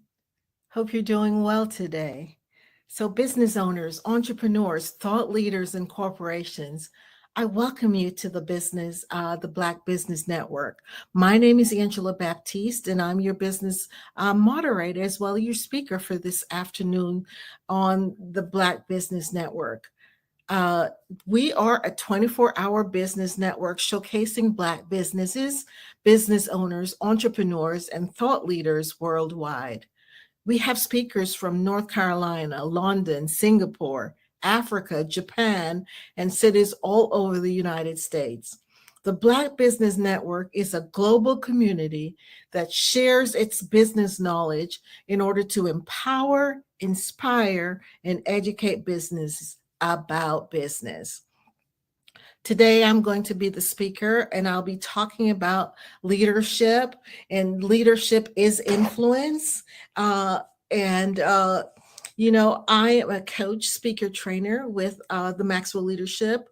The name of my business is Inspire, and the focus is on keeping people inspired so that they could go out and achieve whatever their goals and their mission and vision in life is. So let's talk about leadership.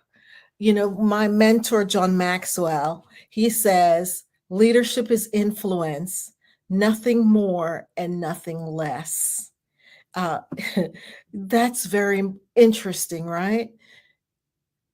Is it really influence if you're not able to be able to influence others? Are you, or can you really say you're a leader?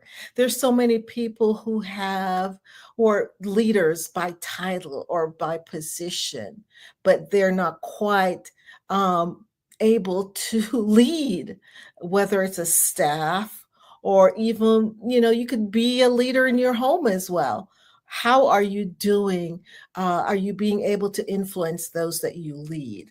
And if not, are you then, or can you then say that you're a leader? This is indeed a very powerful and bold statement to say. Leadership is influence, nothing more, nothing less. As a leader, are you focused on being a positive influence to those around you? Can people look at you and say, he does what he says and says what he does? Are you conscious of the fact that your leadership abilities or lack thereof can and will be consequential to those you're called to lead? Are you of the belief that leaders are born, or rather that leaders can be trained? What are your thoughts? I personally believe that leaders can be trained. Yes, there are leaders who are born, natural born leaders, but interesting question to ask oneself is, yes, leaders, or for the majority, leaders are, the fact that they can be trained. So becoming a great leader of person of influence is recognizing, therefore, that you are, or you have the ability to become a better leader.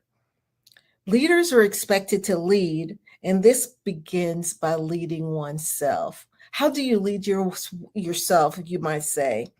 As John says, true leadership always begins with the inner person. Be personally aware of your conduct, whether it's good or bad, and accept responsibility. Ask yourself some questions. Was my actions demonstrative of the leader that I want to be? If not, why not? How can I improve? What steps can I take to be a better leader? And then you reflect on that. You learn, you grow, and you multiply. And then you share with someone else, right? That's the whole reason for being a leader, is to be growing not only yourself but growing others as well. If you're running a race and you get there by yourself, can you really say that you're a leader if you're taking no one else with you? That's a question to ponder, right? Because as leaders, it's always so important for us to be able to be carrying others with us as well. So we never get to the finish line by ourselves. That's a true way of showing whether yes or not you're a leader. And going back to the thought of, leading yourself, if you're saying, okay, I promise to do so and so, right? I'm committing, or you say yes to something. Are you really living to your commitment? Are you saying, do as I say, but don't do as I do? What kind of behaviors are you modeling to the people that you're leading? That's a question to ask yourself when you're growing your inner self, because people could always see, it's one thing to have a shiny suit on and then there's no character or nothing to show outside of that. But when we lead ourselves well, and I really believe that everyone should be led well, then it's so important that the first person we decide to lead is ourselves. It is so important to note that leadership is not positional. So yes, you might have that job as a manager or the leader in your department, right? But whether you're the CEO or the caretaker in the organization, you are all leaders in some form.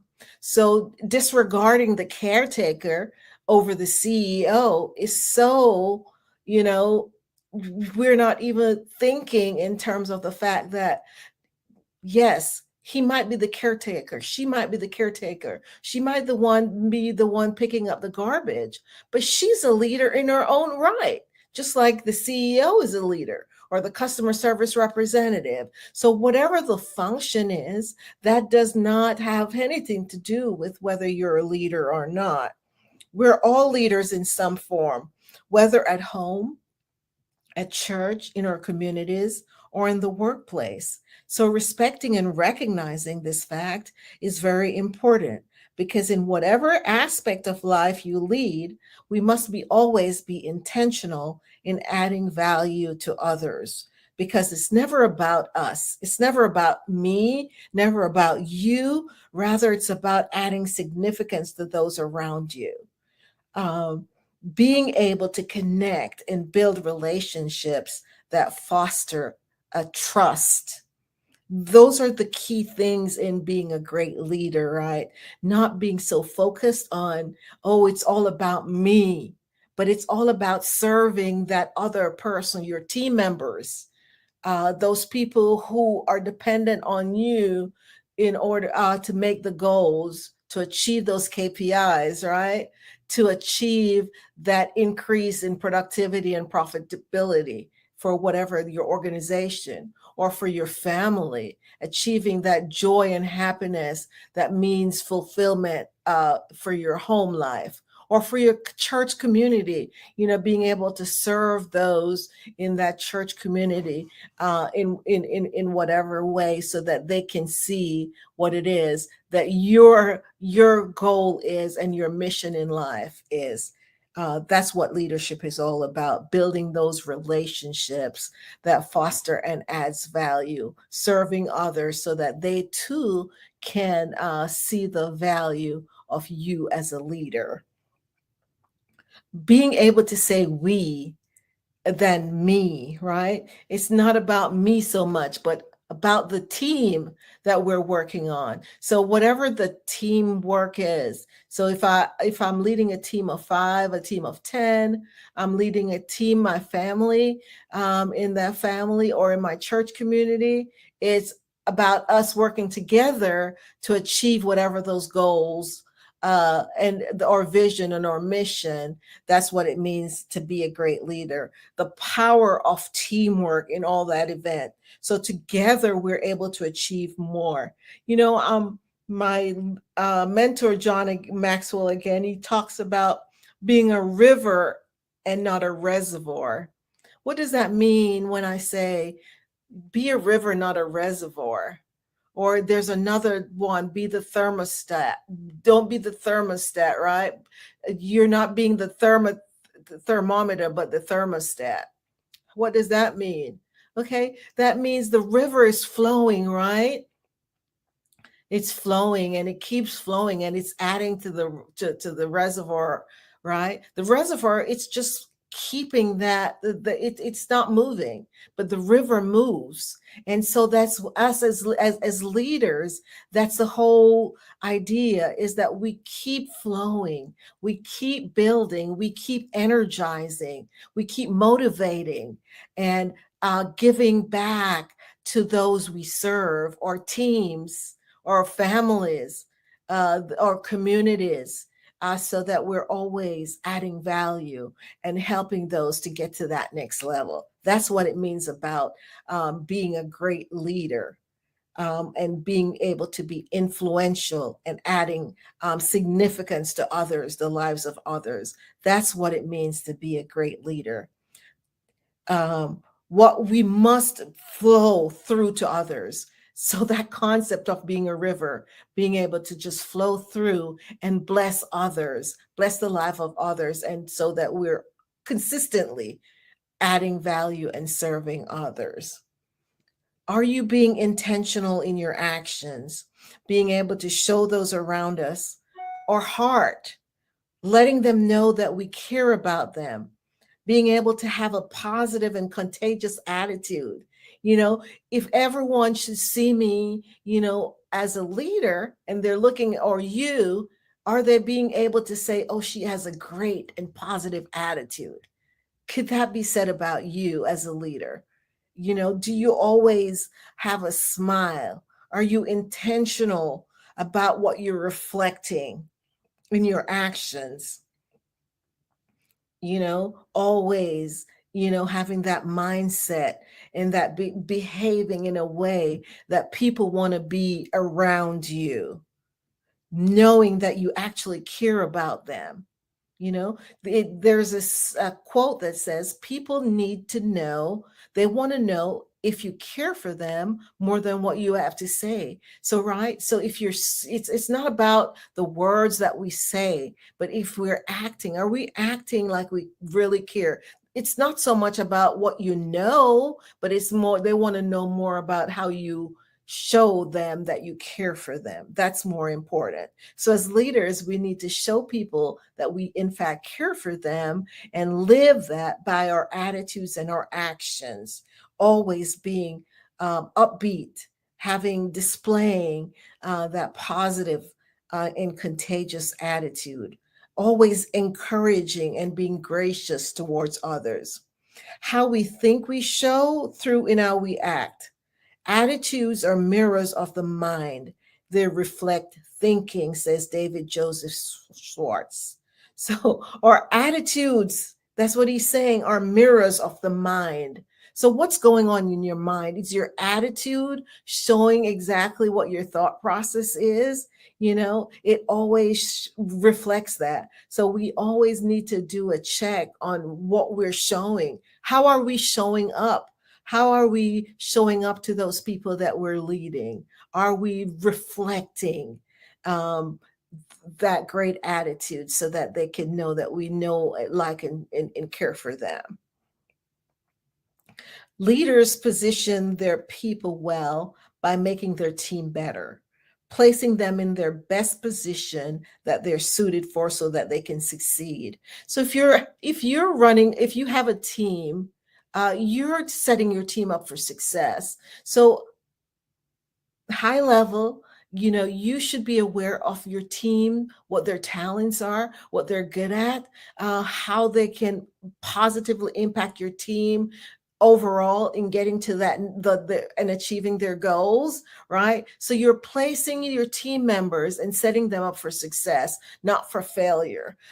So that's a key way to make sure that you're positioning each person in your team, just like your family members as well. And in your church community, you're positioning them so that they are in the best spot, they're being directed in that best way to be successful. So that's very key. So as I stated before, when you succeed, your team should succeed as well. So you do not succeed if you finish at the finish line by yourself. A leader crosses the finish line with others. Growing yourself means growing those around you. So the people around you should be shining as well. You should not be the only light bulb going off on your team. Everyone around you should be shining as well, because you're setting them up for success and you're wanting to know that when you get to that finish line, you're there with your team. That's what shows about how great a leader is. The ability to add value and positively impact the lives of others. That's what leadership is.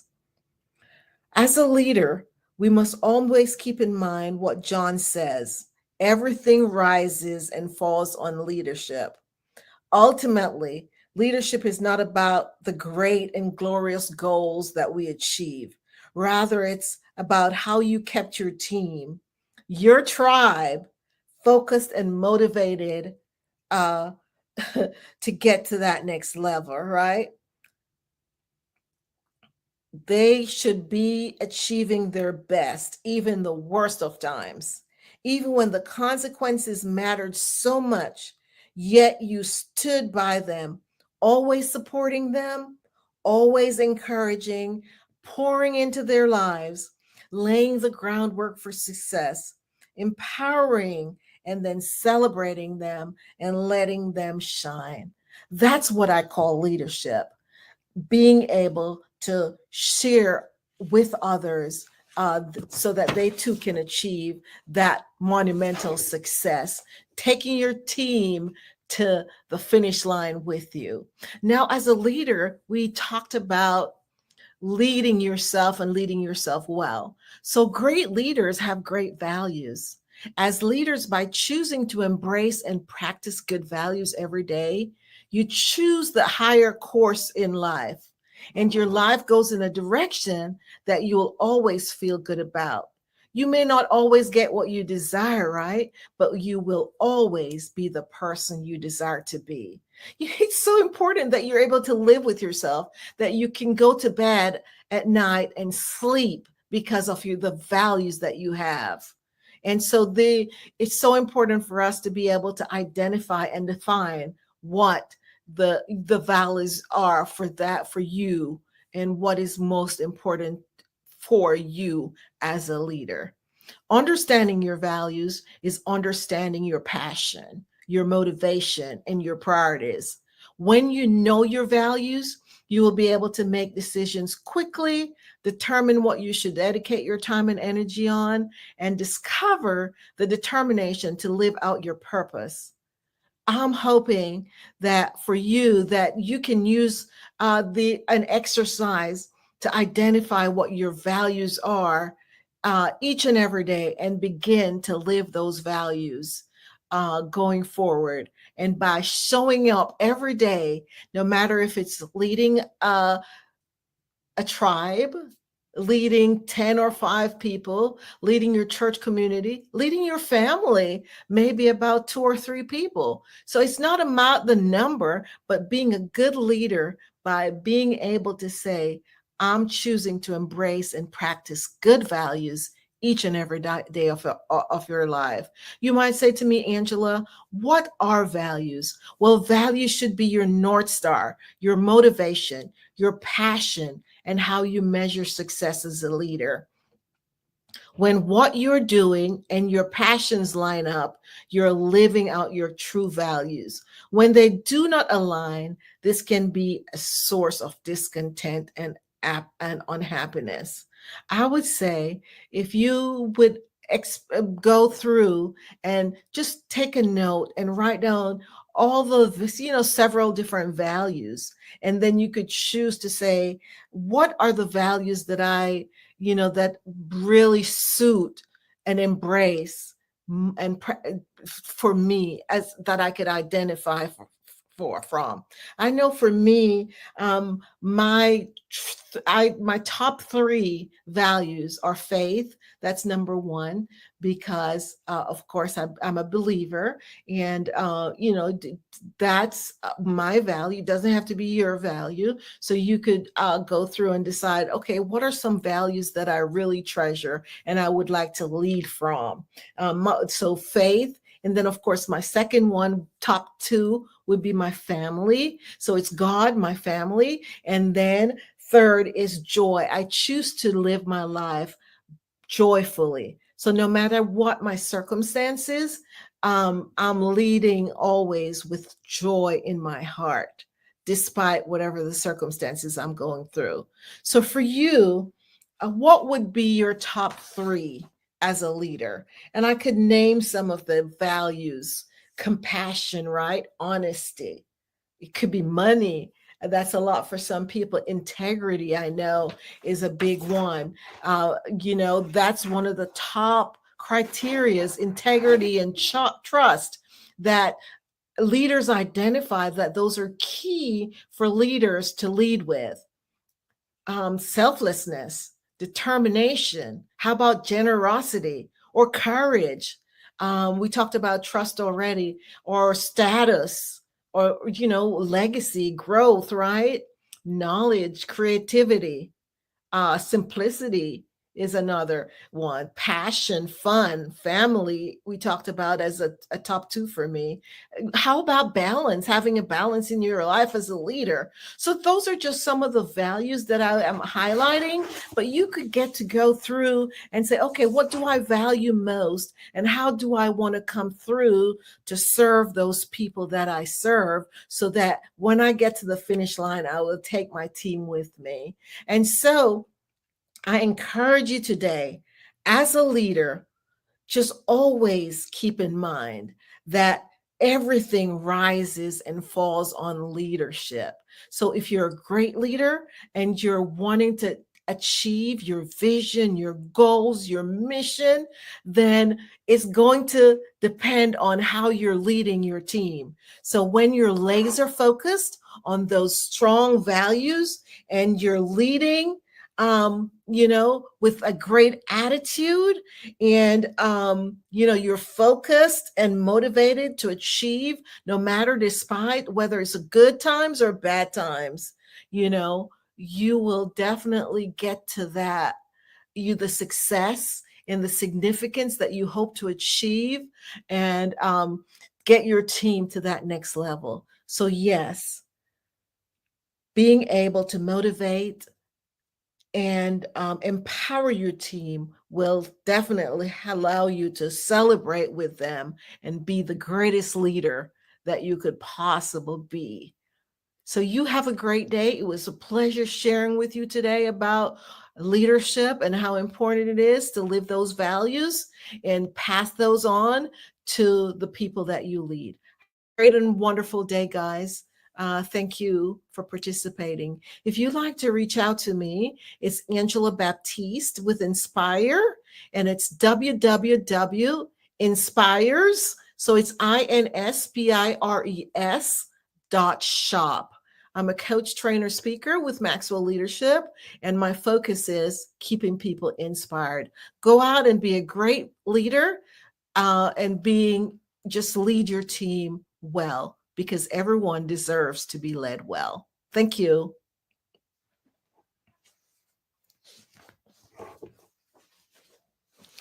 I would like to promote some scholarships. The Black Business Expo's mission is to raise funds for high school seniors going to college for K-12 entrepreneurs. This expo is a fundraiser for students.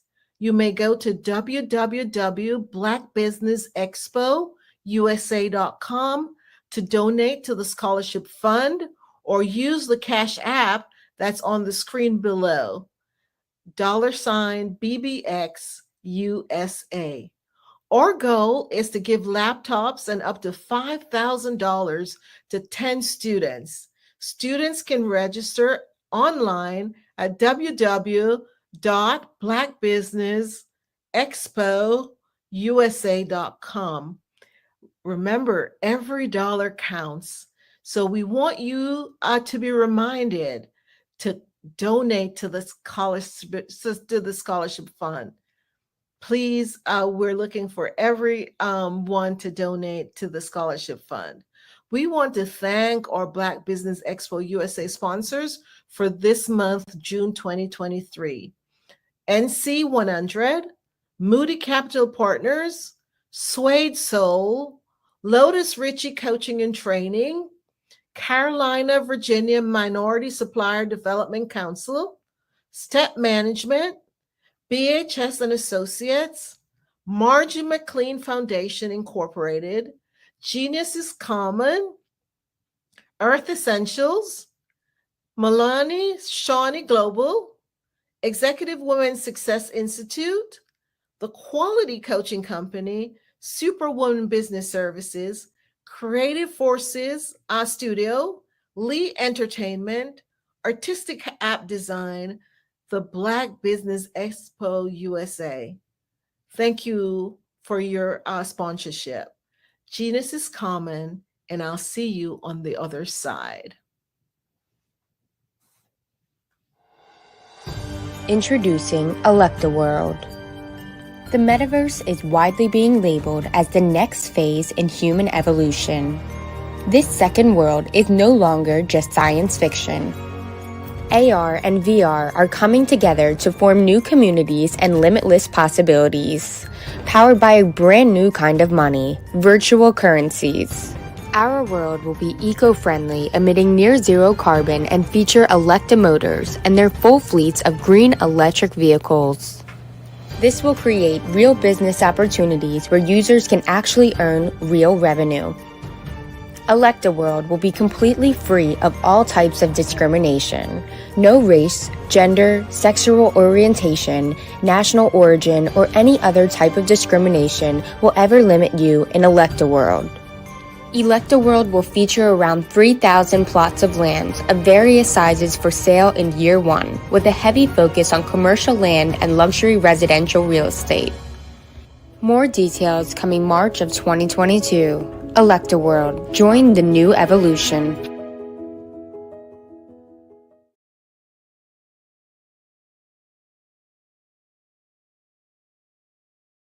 I was born in a little village on the island of Haiti. Many deadly diseases pounded me. It is as if they were on a mission to end my existence on this earth. I refused to give up. In 1983, I left Haiti and came to the United States of America. And I came with $5, 2 shirts. I didn't speak any English. I came to Atlanta. I got a job. I was a doorman. I was a doorman with a dream. What I used to come on stage. I'd rehearse this moment that I'm standing in front of you. That's the power of a dream. Maybe today is the day you begin acting as if you already have it. And then step out with full force. Take a risk. No condition is permanent. Don't let your situation distract you. You are chosen. You are called. You are born for a purpose in this life. Are you a forward-thinking entrepreneur or business owner? The world is changing faster than ever, and it's time to pivot and adapt to the future. Hello LLC is here to help you do just that. Hello stands for helping enterprises leverage leading-edge optimizations.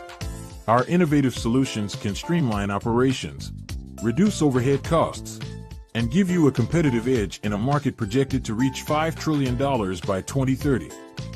By pivoting to the metaverse, businesses can tap into a rapidly growing market that is projected to be a significant part of daily life for 25% of Americans by 2026. As a full digital metaverse agency, the Hello LLC can help you create custom solutions to streamline operations, increase productivity, reduce costs, and drive brand recognition. Why should you pivot to the metaverse with the Hello LLC?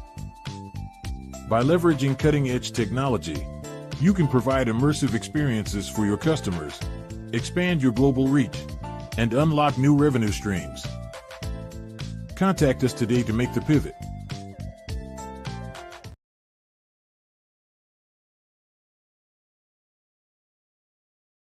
I'm Ramon Ray, founder of Smart Hustle Magazine and smallbiztechnology.com.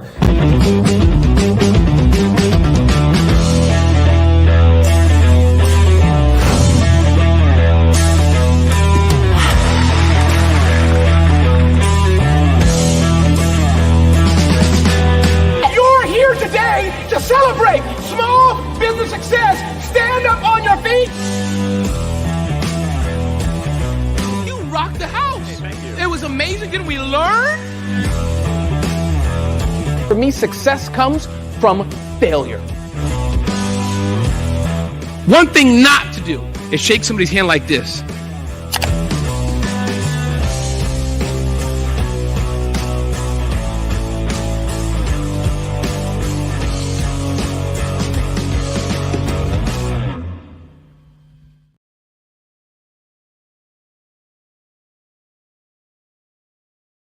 I was born in a little village on the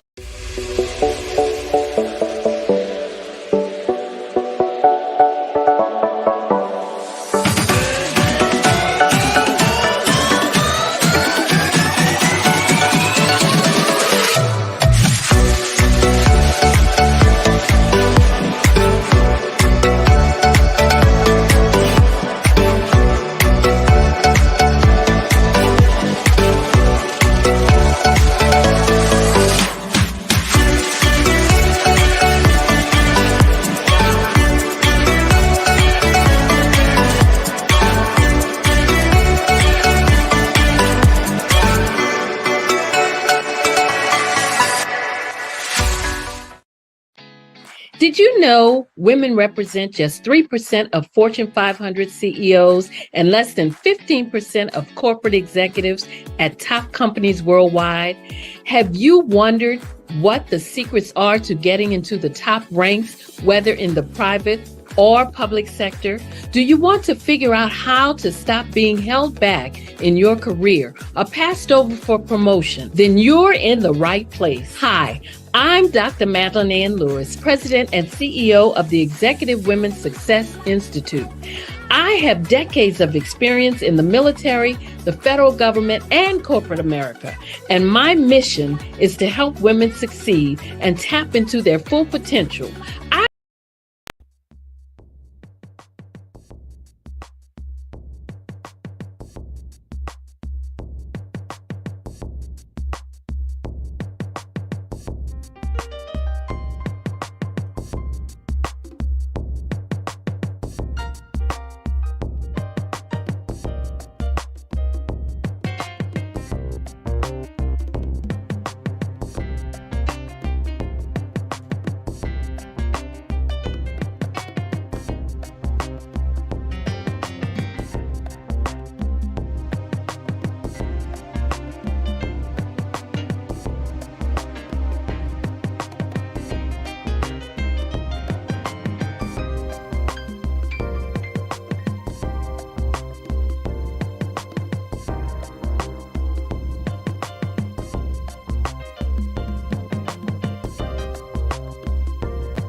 Artist to me is a creative expression of something from nothing.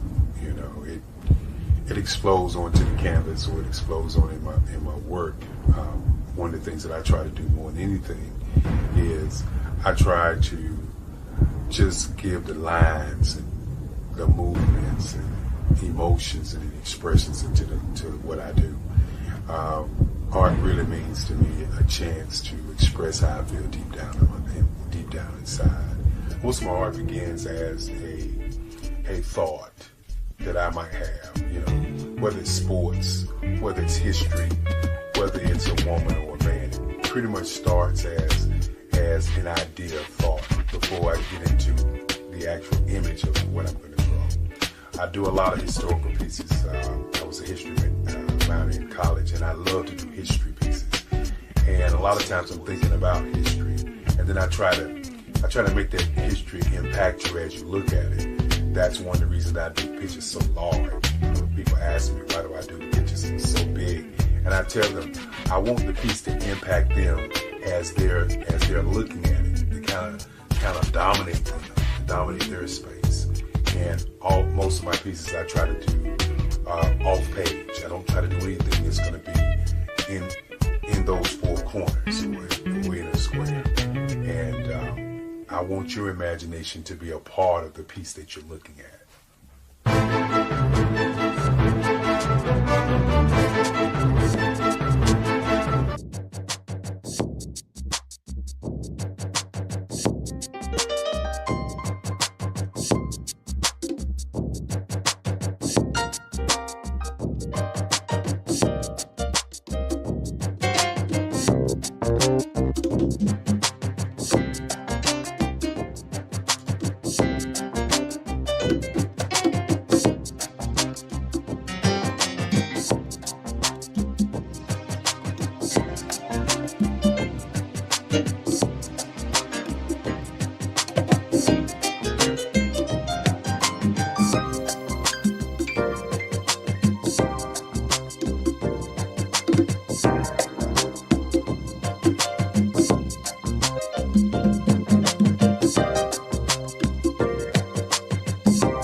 Hi, I'm Eric Kelly III, and today I'd like to introduce you to my art.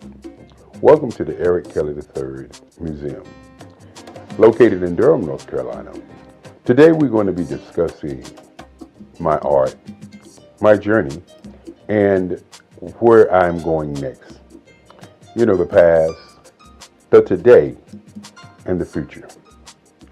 When I think about the beginning of my work, I have to go all the way back to when I was about 4 years old. And my grandmother gave me a pen, and I was in church. And I took that pen and I began to draw. And as I was drawing, later on, my grandmother said that the picture that I drew then looked like the choir that was in the church. And so my affinity for utilizing the ink pen to do work still happens today. Now, many times when we begin to talk about art, the question always is, what is the intent? Why do you do art? What makes you an artist? And so, as we look at my early years, I was not thinking about what I was drawing.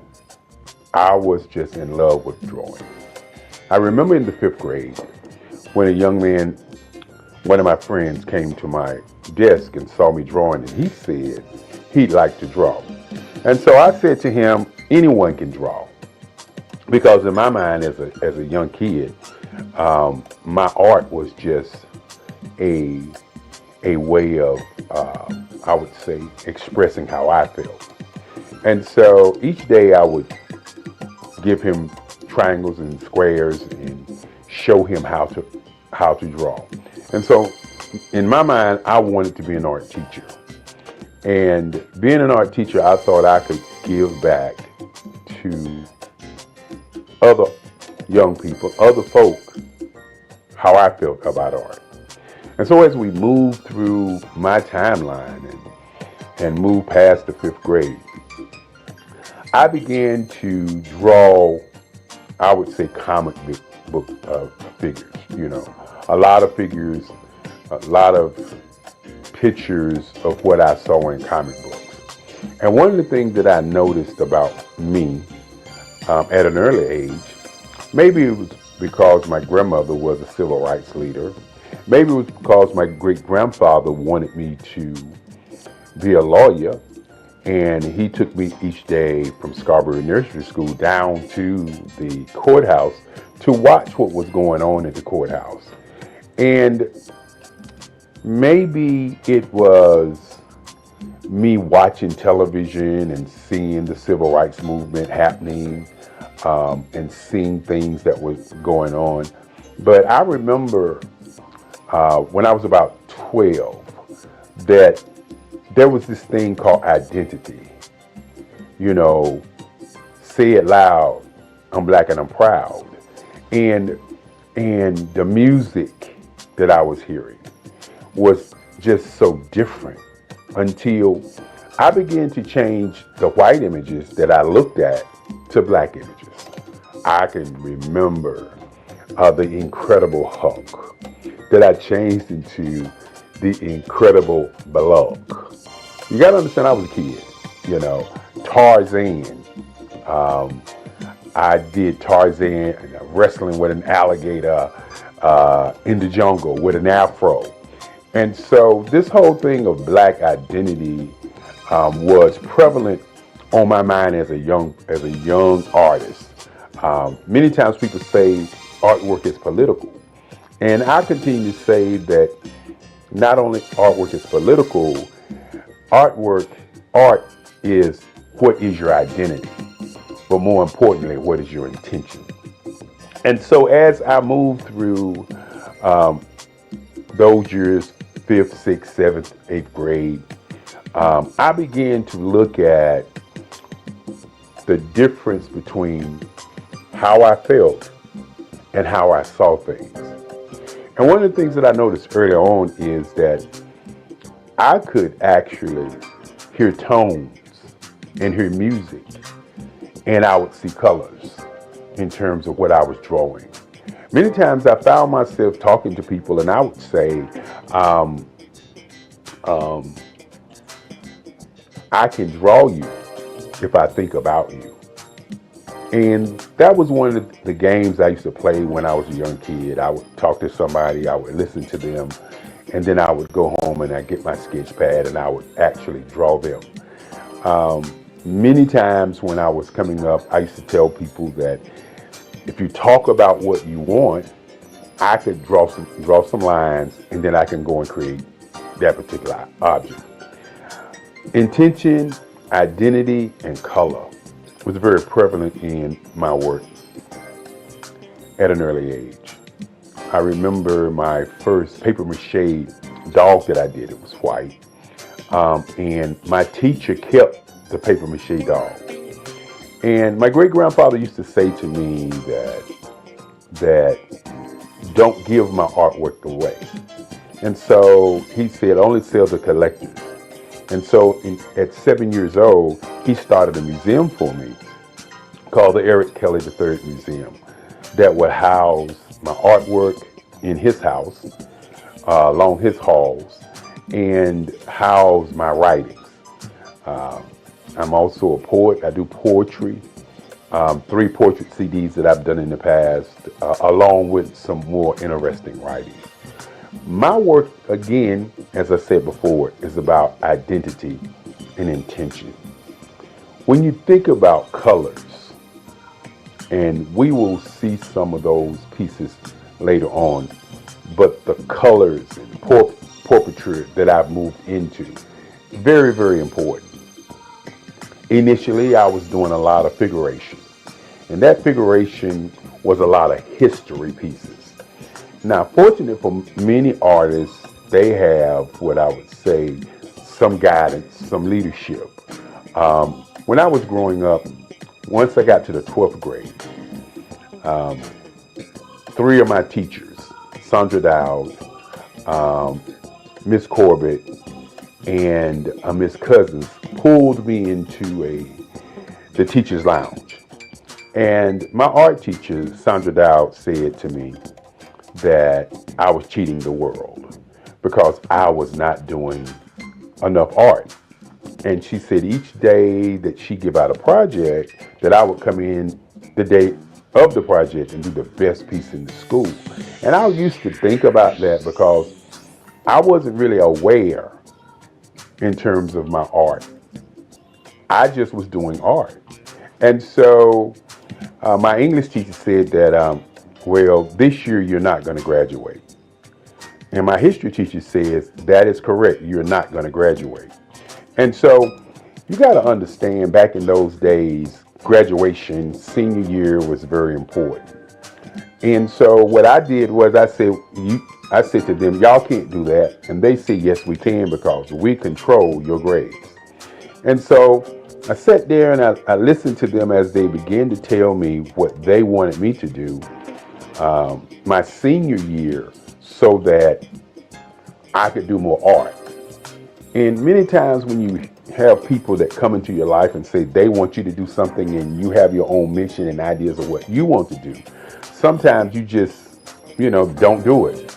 But in those days, I was the guy who was very popular in high school. So I thought to myself, this is only a challenge. And so each morning, I would draw for my English class, the Macbeth, the Odyssey. For my history class, which was a Black history class, I would draw about the transatlantic slave trade, great African Americans who went on before, like Crispus Attucks, Martin Luther King, Marcus Mosiah Garvey, Malcolm X. And these are the kind of pictures that I was drawing. They were historical figures. And I found myself doing the work late at night and bringing those pieces to high school and give them to the teachers the day of. And I think those teachers thought that by me doing the work that I was doing, that I was giving the work to them. But as I said before, my great-grandfather said, don't give your work away. Always sell your work for what it's worth. And more importantly, sell to collectors. And so the Eric Kelly Museum has been a private museum only selling to collectors. And so when the end of the year came, I had drawn enough work to fill a whole hallway in the high school. And as I said before, I started out doing figuration and doing historical pieces. And I hadn't yet started thinking about what my intent was going to be. Why was I doing the work? I was doing the work because I was asked, not because there was this urge deep down inside saying, I'm going to draw all of this work. And so at the end of the year, I received the the Links Best Artist in the State. And this is what has propelled me to become the artist I am today. I looked at the art award that I received, and I thought about where did I want to go to college. And so I had letters coming to me. I was in the news, I was on television, and all these great things. I had these things to happen. And so I had letters coming to my house to go to different schools. And my great-grandfather used to say there are 5 things that you need to think about as you live. He said, number 1 is to think. Number 2 is to sell something. Number 3 is to do research. Number 4 is to be relentless. Number 5 is to have energy in everything that you do. And so I started on my quest for understanding that art was going to be what I wanted to do. And so I did research on the schools in Durham, North Carolina. And for those who don't know about Durham, North Carolina is a space where black people, 49% black people, were engaging in economics everywhere. You know, Durham was the tobacco capital of North Carolina at one time. And so when I was a young man and I lived in Fairview Street Projects, I could walk down to Pettigrew Street, not to Parish Street, because Parish Street is considered Black Wall Street now, but before Parish Street, there was Pettigrew Street. And on Pettigrew Street was Service Printing, black man owned it, the Regal Theater, black man owned it, the barber shop, WAFR, and the taxi cabs. And I could see black people doing great things right there on Pettigrew Street. And Pettigrew Street was probably about 4 or 5 blocks from where I stayed. I remember going to the Regal Theater, seeing Hercules and all these movies as a young man. But the thing that really impressed me about Pettigrew Street was I saw black people doing black things. And so as I did my research to see where I was going to go to school, I discovered that North Carolina Central University was one of the top schools with black professors. And one of the things that I wanted to do, you know, as a young person is I wanted to go to a school where I could study in the class, and then I also could go to the library and pick their books up and read more about what they were talking about, so I would be immersed into the art. And so at that time, North Carolina Central University did not have an art scholarship program. And so remember what I said earlier about my great-grandfather. He said, think, and then say, and do research. And so in doing my research and thinking, I said to myself, I want to take my portfolio down and ask them to come to that school for art. Now, many people don't know, and I didn't know at the time, that Ernie Barnes, who is one of the greatest artists who've ever come out of Durham, North Carolina, didn't know that Ernie Barnes had gone to North Carolina Central University. That was not, in my mind, something that I knew. I was an artist who was influenced by the people that I knew, not the books that I read, but the people that I actually knew. And so I took my portfolio down to Atlanta Henderson at North Carolina Central University. My portfolio was full of historical art, as I said before, because that's all I was doing. Many times you hear the idea that all art is political art. While I wasn't thinking my art was political, my art was always about identity as a black man, as a black person, as a black entity on the planet. And so I left my portfolio with Dr. Henderson, and a week passed, and they sent me a letter offering me an art scholarship at North Carolina Central University. This was probably one of the greatest days of my life. As my grandmother at the time said to me, she said, well, since you're going to school for free, I'm going to give you the family car. And you know, when you're thinking about your life and how things transpire to get you where you're going, these are the kinds of things that move you to believe in yourself. My grandmother used to say, you can do anything that you want to do. Just stand up for yourself and do it. And so, with that being said, my grandmother gave me the family car, and off to North Carolina Central University I was. And, you know, one of the first heartaches that I would say that I had at North Carolina Central University was the whole I'm on art scholarship. And why I say it was a heartache is because the other students that was in school in those days, they knew I was on art scholarship. I didn't know they knew I was on art scholarship. So when classes began and I was asking the other students about painting, because in high school I had done 3 paintings, hadn't done a lot of painting. As a matter of fact, I was self-taught for my painting. My art teacher, Sandra Dowd, said to me, and I'll never forget it, she said, you're an artist.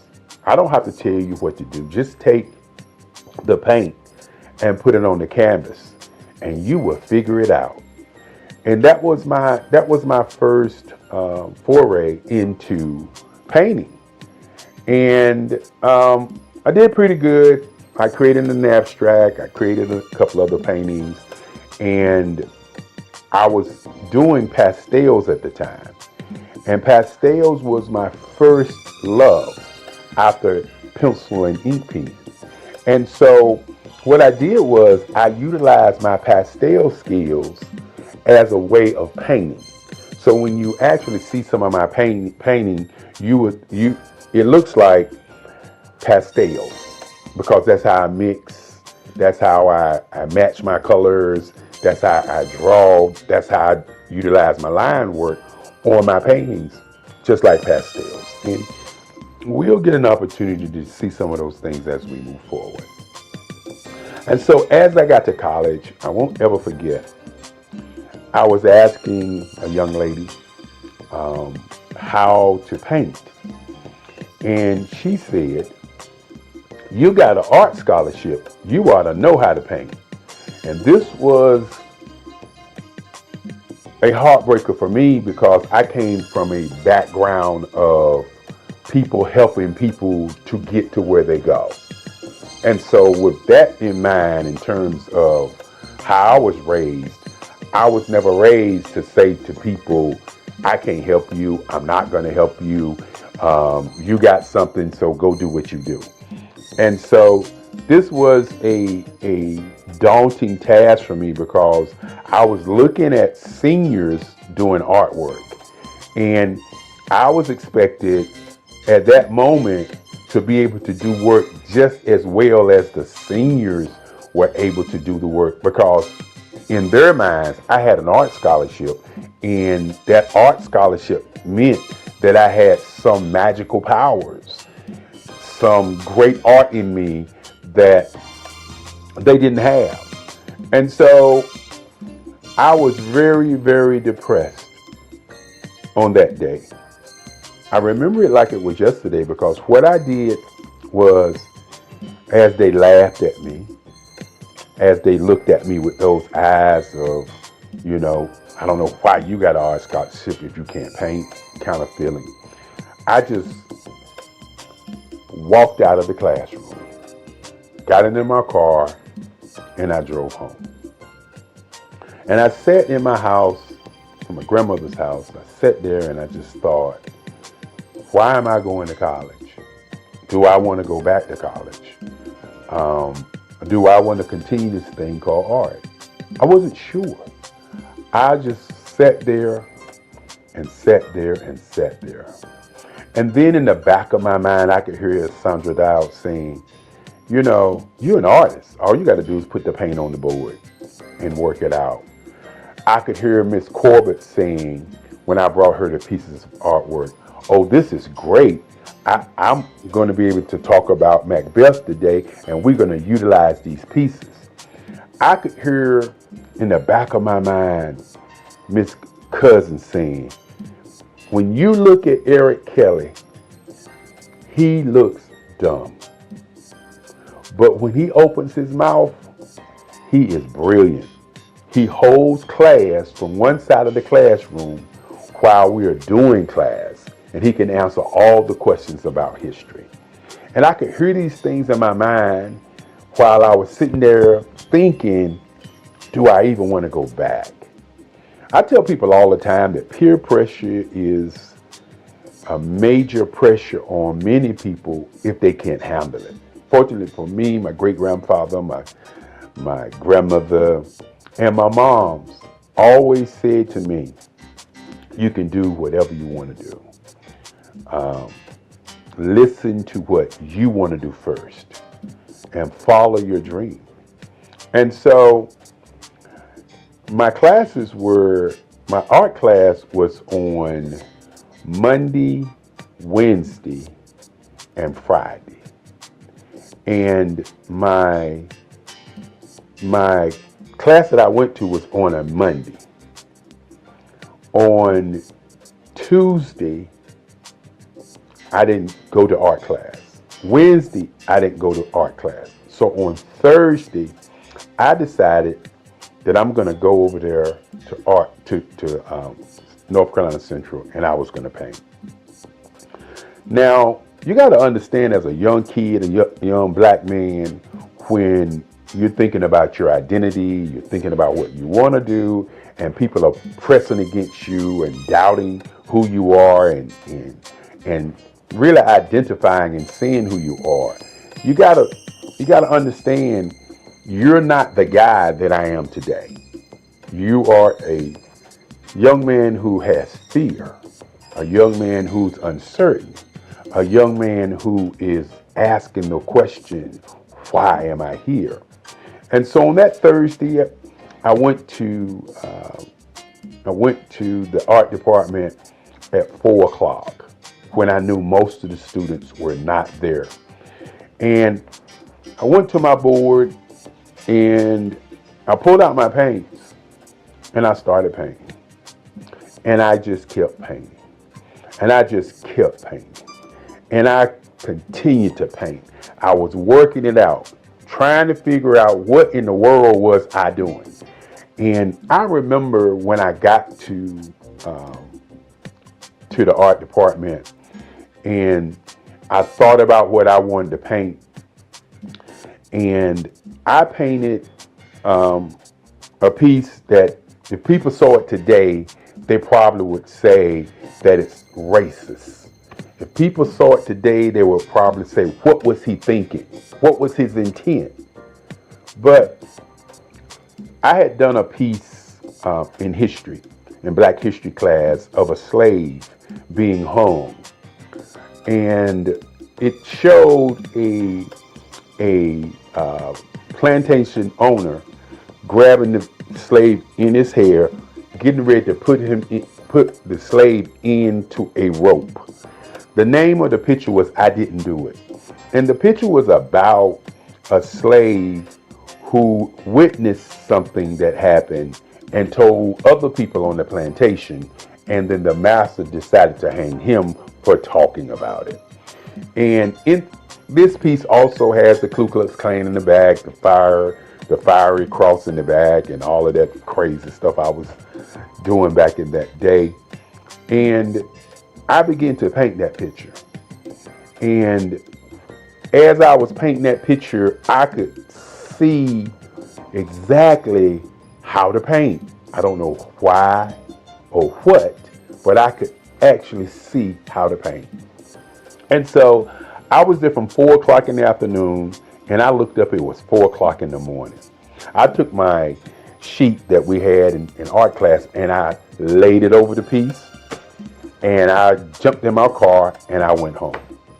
And so my class was Friday morning at 11 o'clock, 11:35. And so I got to class late that day, and somebody had pulled my sheet off of my painting, and the whole entire class was standing around my piece. You know, when you are uncertain about who you are and what you're doing sometimes, and you're looking for validation, it kind of gets in the way of how you make art. And what I mean by that is, I was not looking for validation. I was looking for how to paint. And by looking for how to paint, I created something that nobody expected to come from me, because just 2 days prior, I was asking people in class how to paint. And so this has been a part of who I've always been, is the kind of person who looks at something from a perspective, and instead of asking a question, I delve into it and make a change and make a difference. And so as the kids were standing around my piece, I walked into class, and true to form, I am never been a person who is always trying to talk about what I do. As my great-grandfather used to say, great people are not people who are walking around talking about being great. They're doing great things. And so I walked in and I walked past the students, and I started to pull out my paints in my box. And one of the students said to me, and this was a moment in my life when I really realized that I didn't need validation from people in me making my art. I just needed to continue making art. One person said, "That's not yours. What are you doing?" And I turned and I looked at the student, most of us seniors, and I said, "It is mine." I said to them, I worked on it from 4 o'clock until 4 o'clock yesterday morning. And then one of the students just said, "I just can't believe it." And I just turned and began to work on my work. This has been what's happened to me in art all my life. It's never been about me looking to be a great artist. It's always been about, what is the identity? What is the intent? Why do I draw? What about this practice that I have? What about this museum that I have that makes me continue to draw and paint? And so in college, it was very, very interesting after that time as I created my first piece.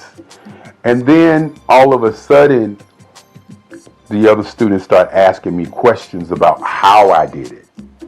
And that was more important to me than anything else. Not that I did it, but being asked how.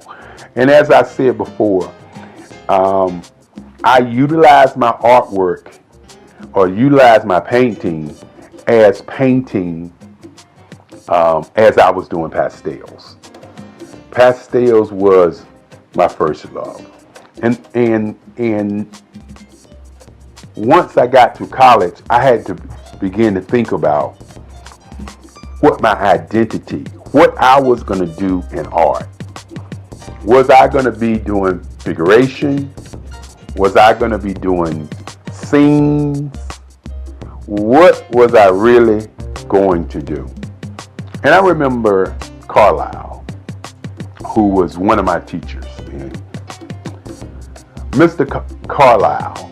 I remember Mr. Carlisle. And Mr. Carlisle was a teacher, an art teacher, who said to me,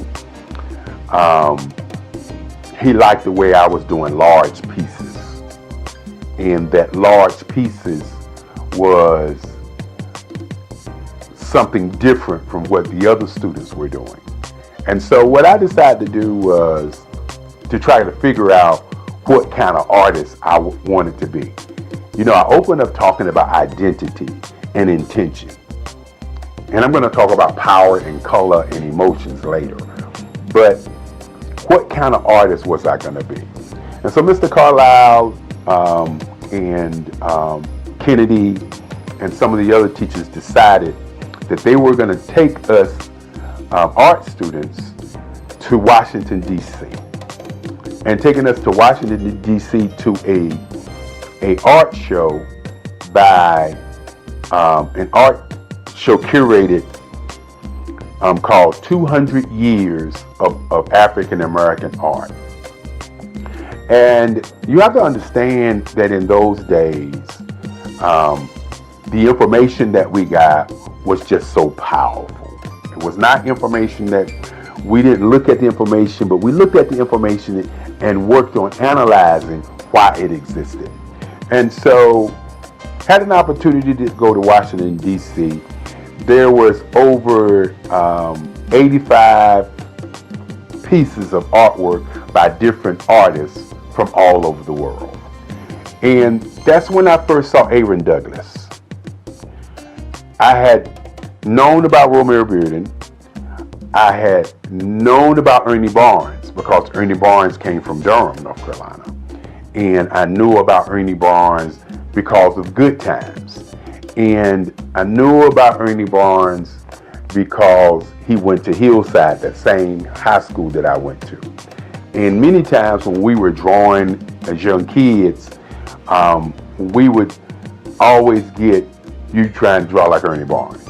That's Ernie Barnes. That kind of like Ernie Barnes. And so my mind was like, I didn't want to be a copy or a duplicate of any other artist, but I wanted to know what these other artists were doing and who they were. And then I ran across a man by the name of Charles White. And this is where my entire existence was shook. Because I believe that art is the expression of how one feels. And we walked into this big room, and on this room was a mural. And this mural looked like I drew it. It looked like my work. Mr. Carlisle said it, Mr. Kennedy said it, and I was looking at it and I was like, how can this be? How can this man's work be like my work? And who in the world is Charles White? And so this was a journey to kind of discover who he was, why he drew the way that he drew, what was the political part of the kind of art that he was doing. And more importantly, in those days, some artists was doing something that they call today super realism. And that's what Charles was doing. Charles was drawing these pieces with asymmetrical lines, and the line work was just so awesome. And so after discovering Charles White, I began to study Charles White. And of course, I was always studying Ernie Barnes. And so I had to figure out what I was going to put in the art canon. Was I going to continue to draw these kinds of pieces like the Charles Whites? Was I going to continue to draw the pieces like Ernie Barnes? And so I talk about intention and identity and what my work really represents. And what I say to many people, that my work represents world peace. That's what my work represents. The colors that I use, the line work that I use. I'll share with you a little bit later some of the pieces and some of the line work that I do. But my work is about bringing people together, having them to see each other without seeing black or seeing white, without seeing color. I decided that I would do portraits, instead of doing themed pictures. Now I still do theme and scene work also, but I decided that I would do portraiture, that I would do portraits. and that I would take colors and use them as emotional tones. Many times I sit down and then I hear music and I see colors. I hear people having conversations, I see colors. And so I decided that doing portraits of people and how they feel and how they look would be an impact on how people feel.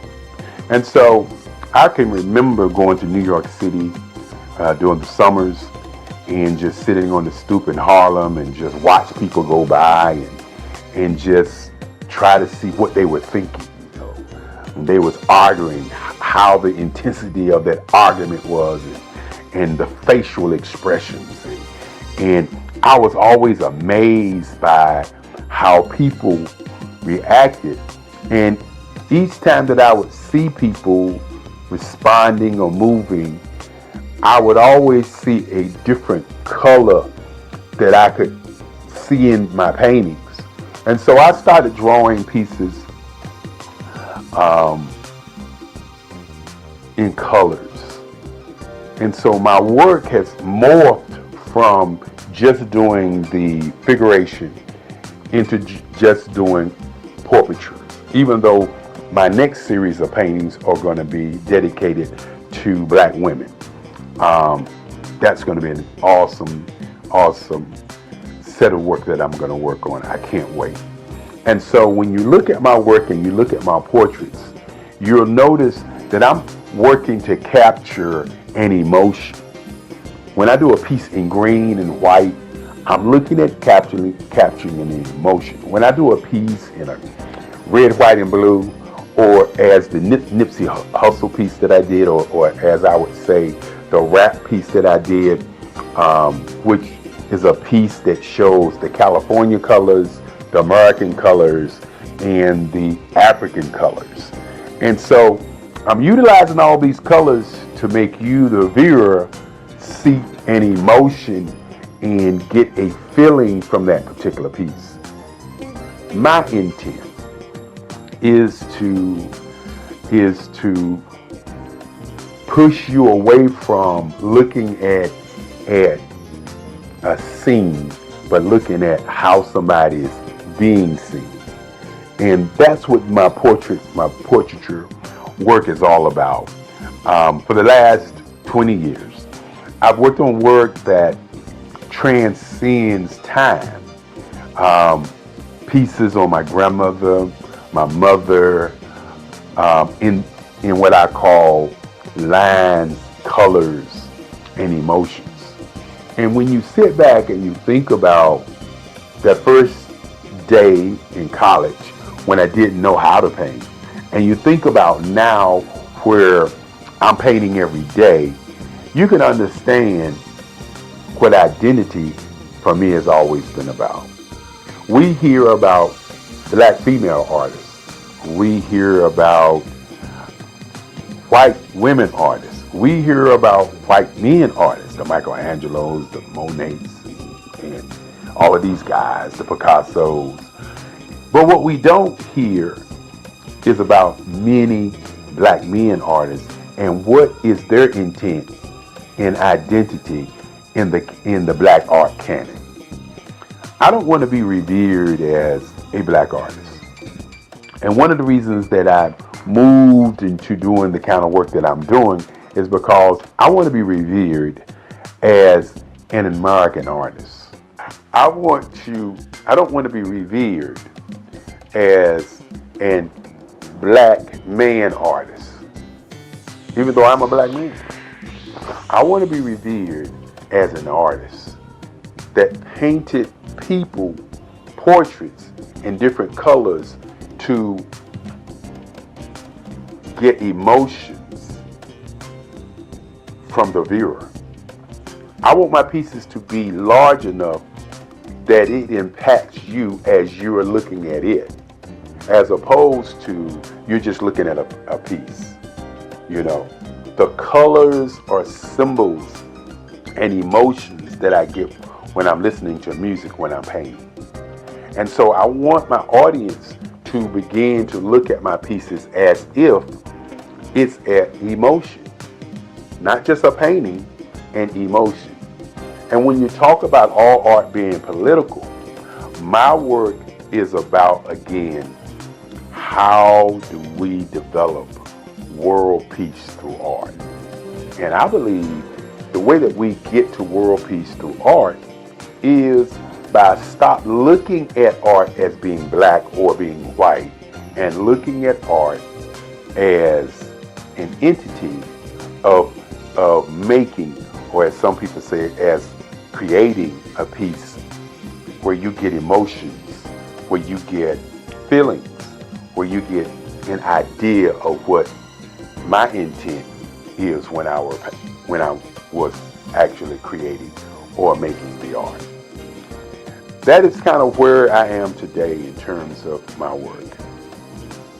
When you think about my great-grandfather, so many years ago when I was 7 years old, walking into my bedroom saying that he wanted me to be a lawyer, and he asked me what did I want to be, and I said I wanted to be an artist. And at that moment, he made a decision to create for me the Eric Kelly III Museum. After we went to look at museums to see what they were about, you have to understand that the future of what I would like to see happen is museums for artists who have been marginalized, for people who we don't talk about. Why is there not an Ernie Barnes Museum in Durham, North Carolina? Why is there not a Romer Bearden Museum in his hometown? Why is there not a museum for black artists so that our young people can see how they went through the process of how they do work? And so with my museum, it's been kind of a blueprint for these kinds of things. The Eric Kelly Museum houses the collective writings, the collective works of my work for over 65 years. And one of the things that I would like to see happen is many, many more museums for great artists.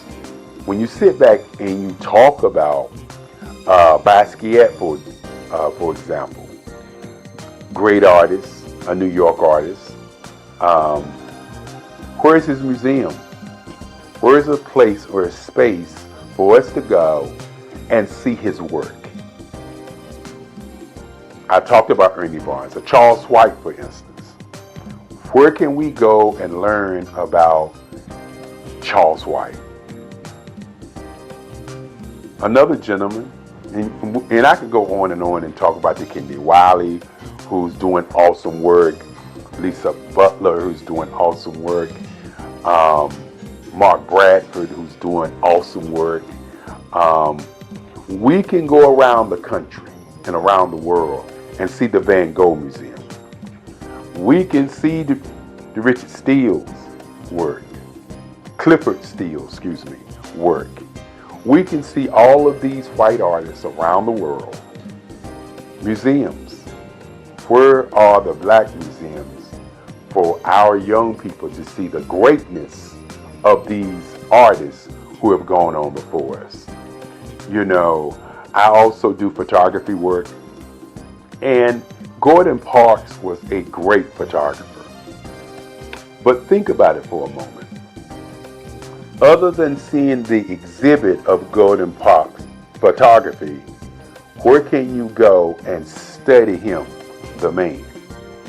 One of the reasons that I'm doing this video is because when you look at or talk about artists, many times we have people to narrate what was that artist thinking about, okay? And what was he feeling about what he was doing?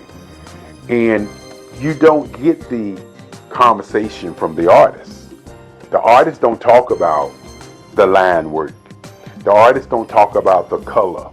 The artists don't talk about how he got to where he is. There's always somebody else talking about how he got there. Van Gogh, for instance, they talk about him cutting off his ear and sending it to somebody. They talk about the Starry Night piece. From their perspective, they don't talk about, or we don't hear Van Gogh say, well, the reason I did Starry Night because I was depressed and I just thought tonight this was a piece. I was studying to do these kinds of things, and this is how the Starry Night happened. We don't get that story. So you really don't know the intent. And so I want to do a conversation about the intent of my work. My portraits, my lines and my colors are put together in a way to pull from you an emotion of how you feel about people on the planet. My pieces are human landscapes. I want you to look at my work and see the lines as the age of the people who I'm painting. When I talk about sitting in North Carolina on my stoop, or sitting in New York City, or going to Chicago, going to New Orleans, going to California, and going to all these different places and watching people, I want you to understand that I'm watching people to see how they move, how they react, how they respond, what makes them them. And so when you see my work, you may see a piece and say, that looks like this person, or that looks like that person, or that looks like this woman or this man. Well, what I do is I watch people and then I create the feeling that I got from those people. So while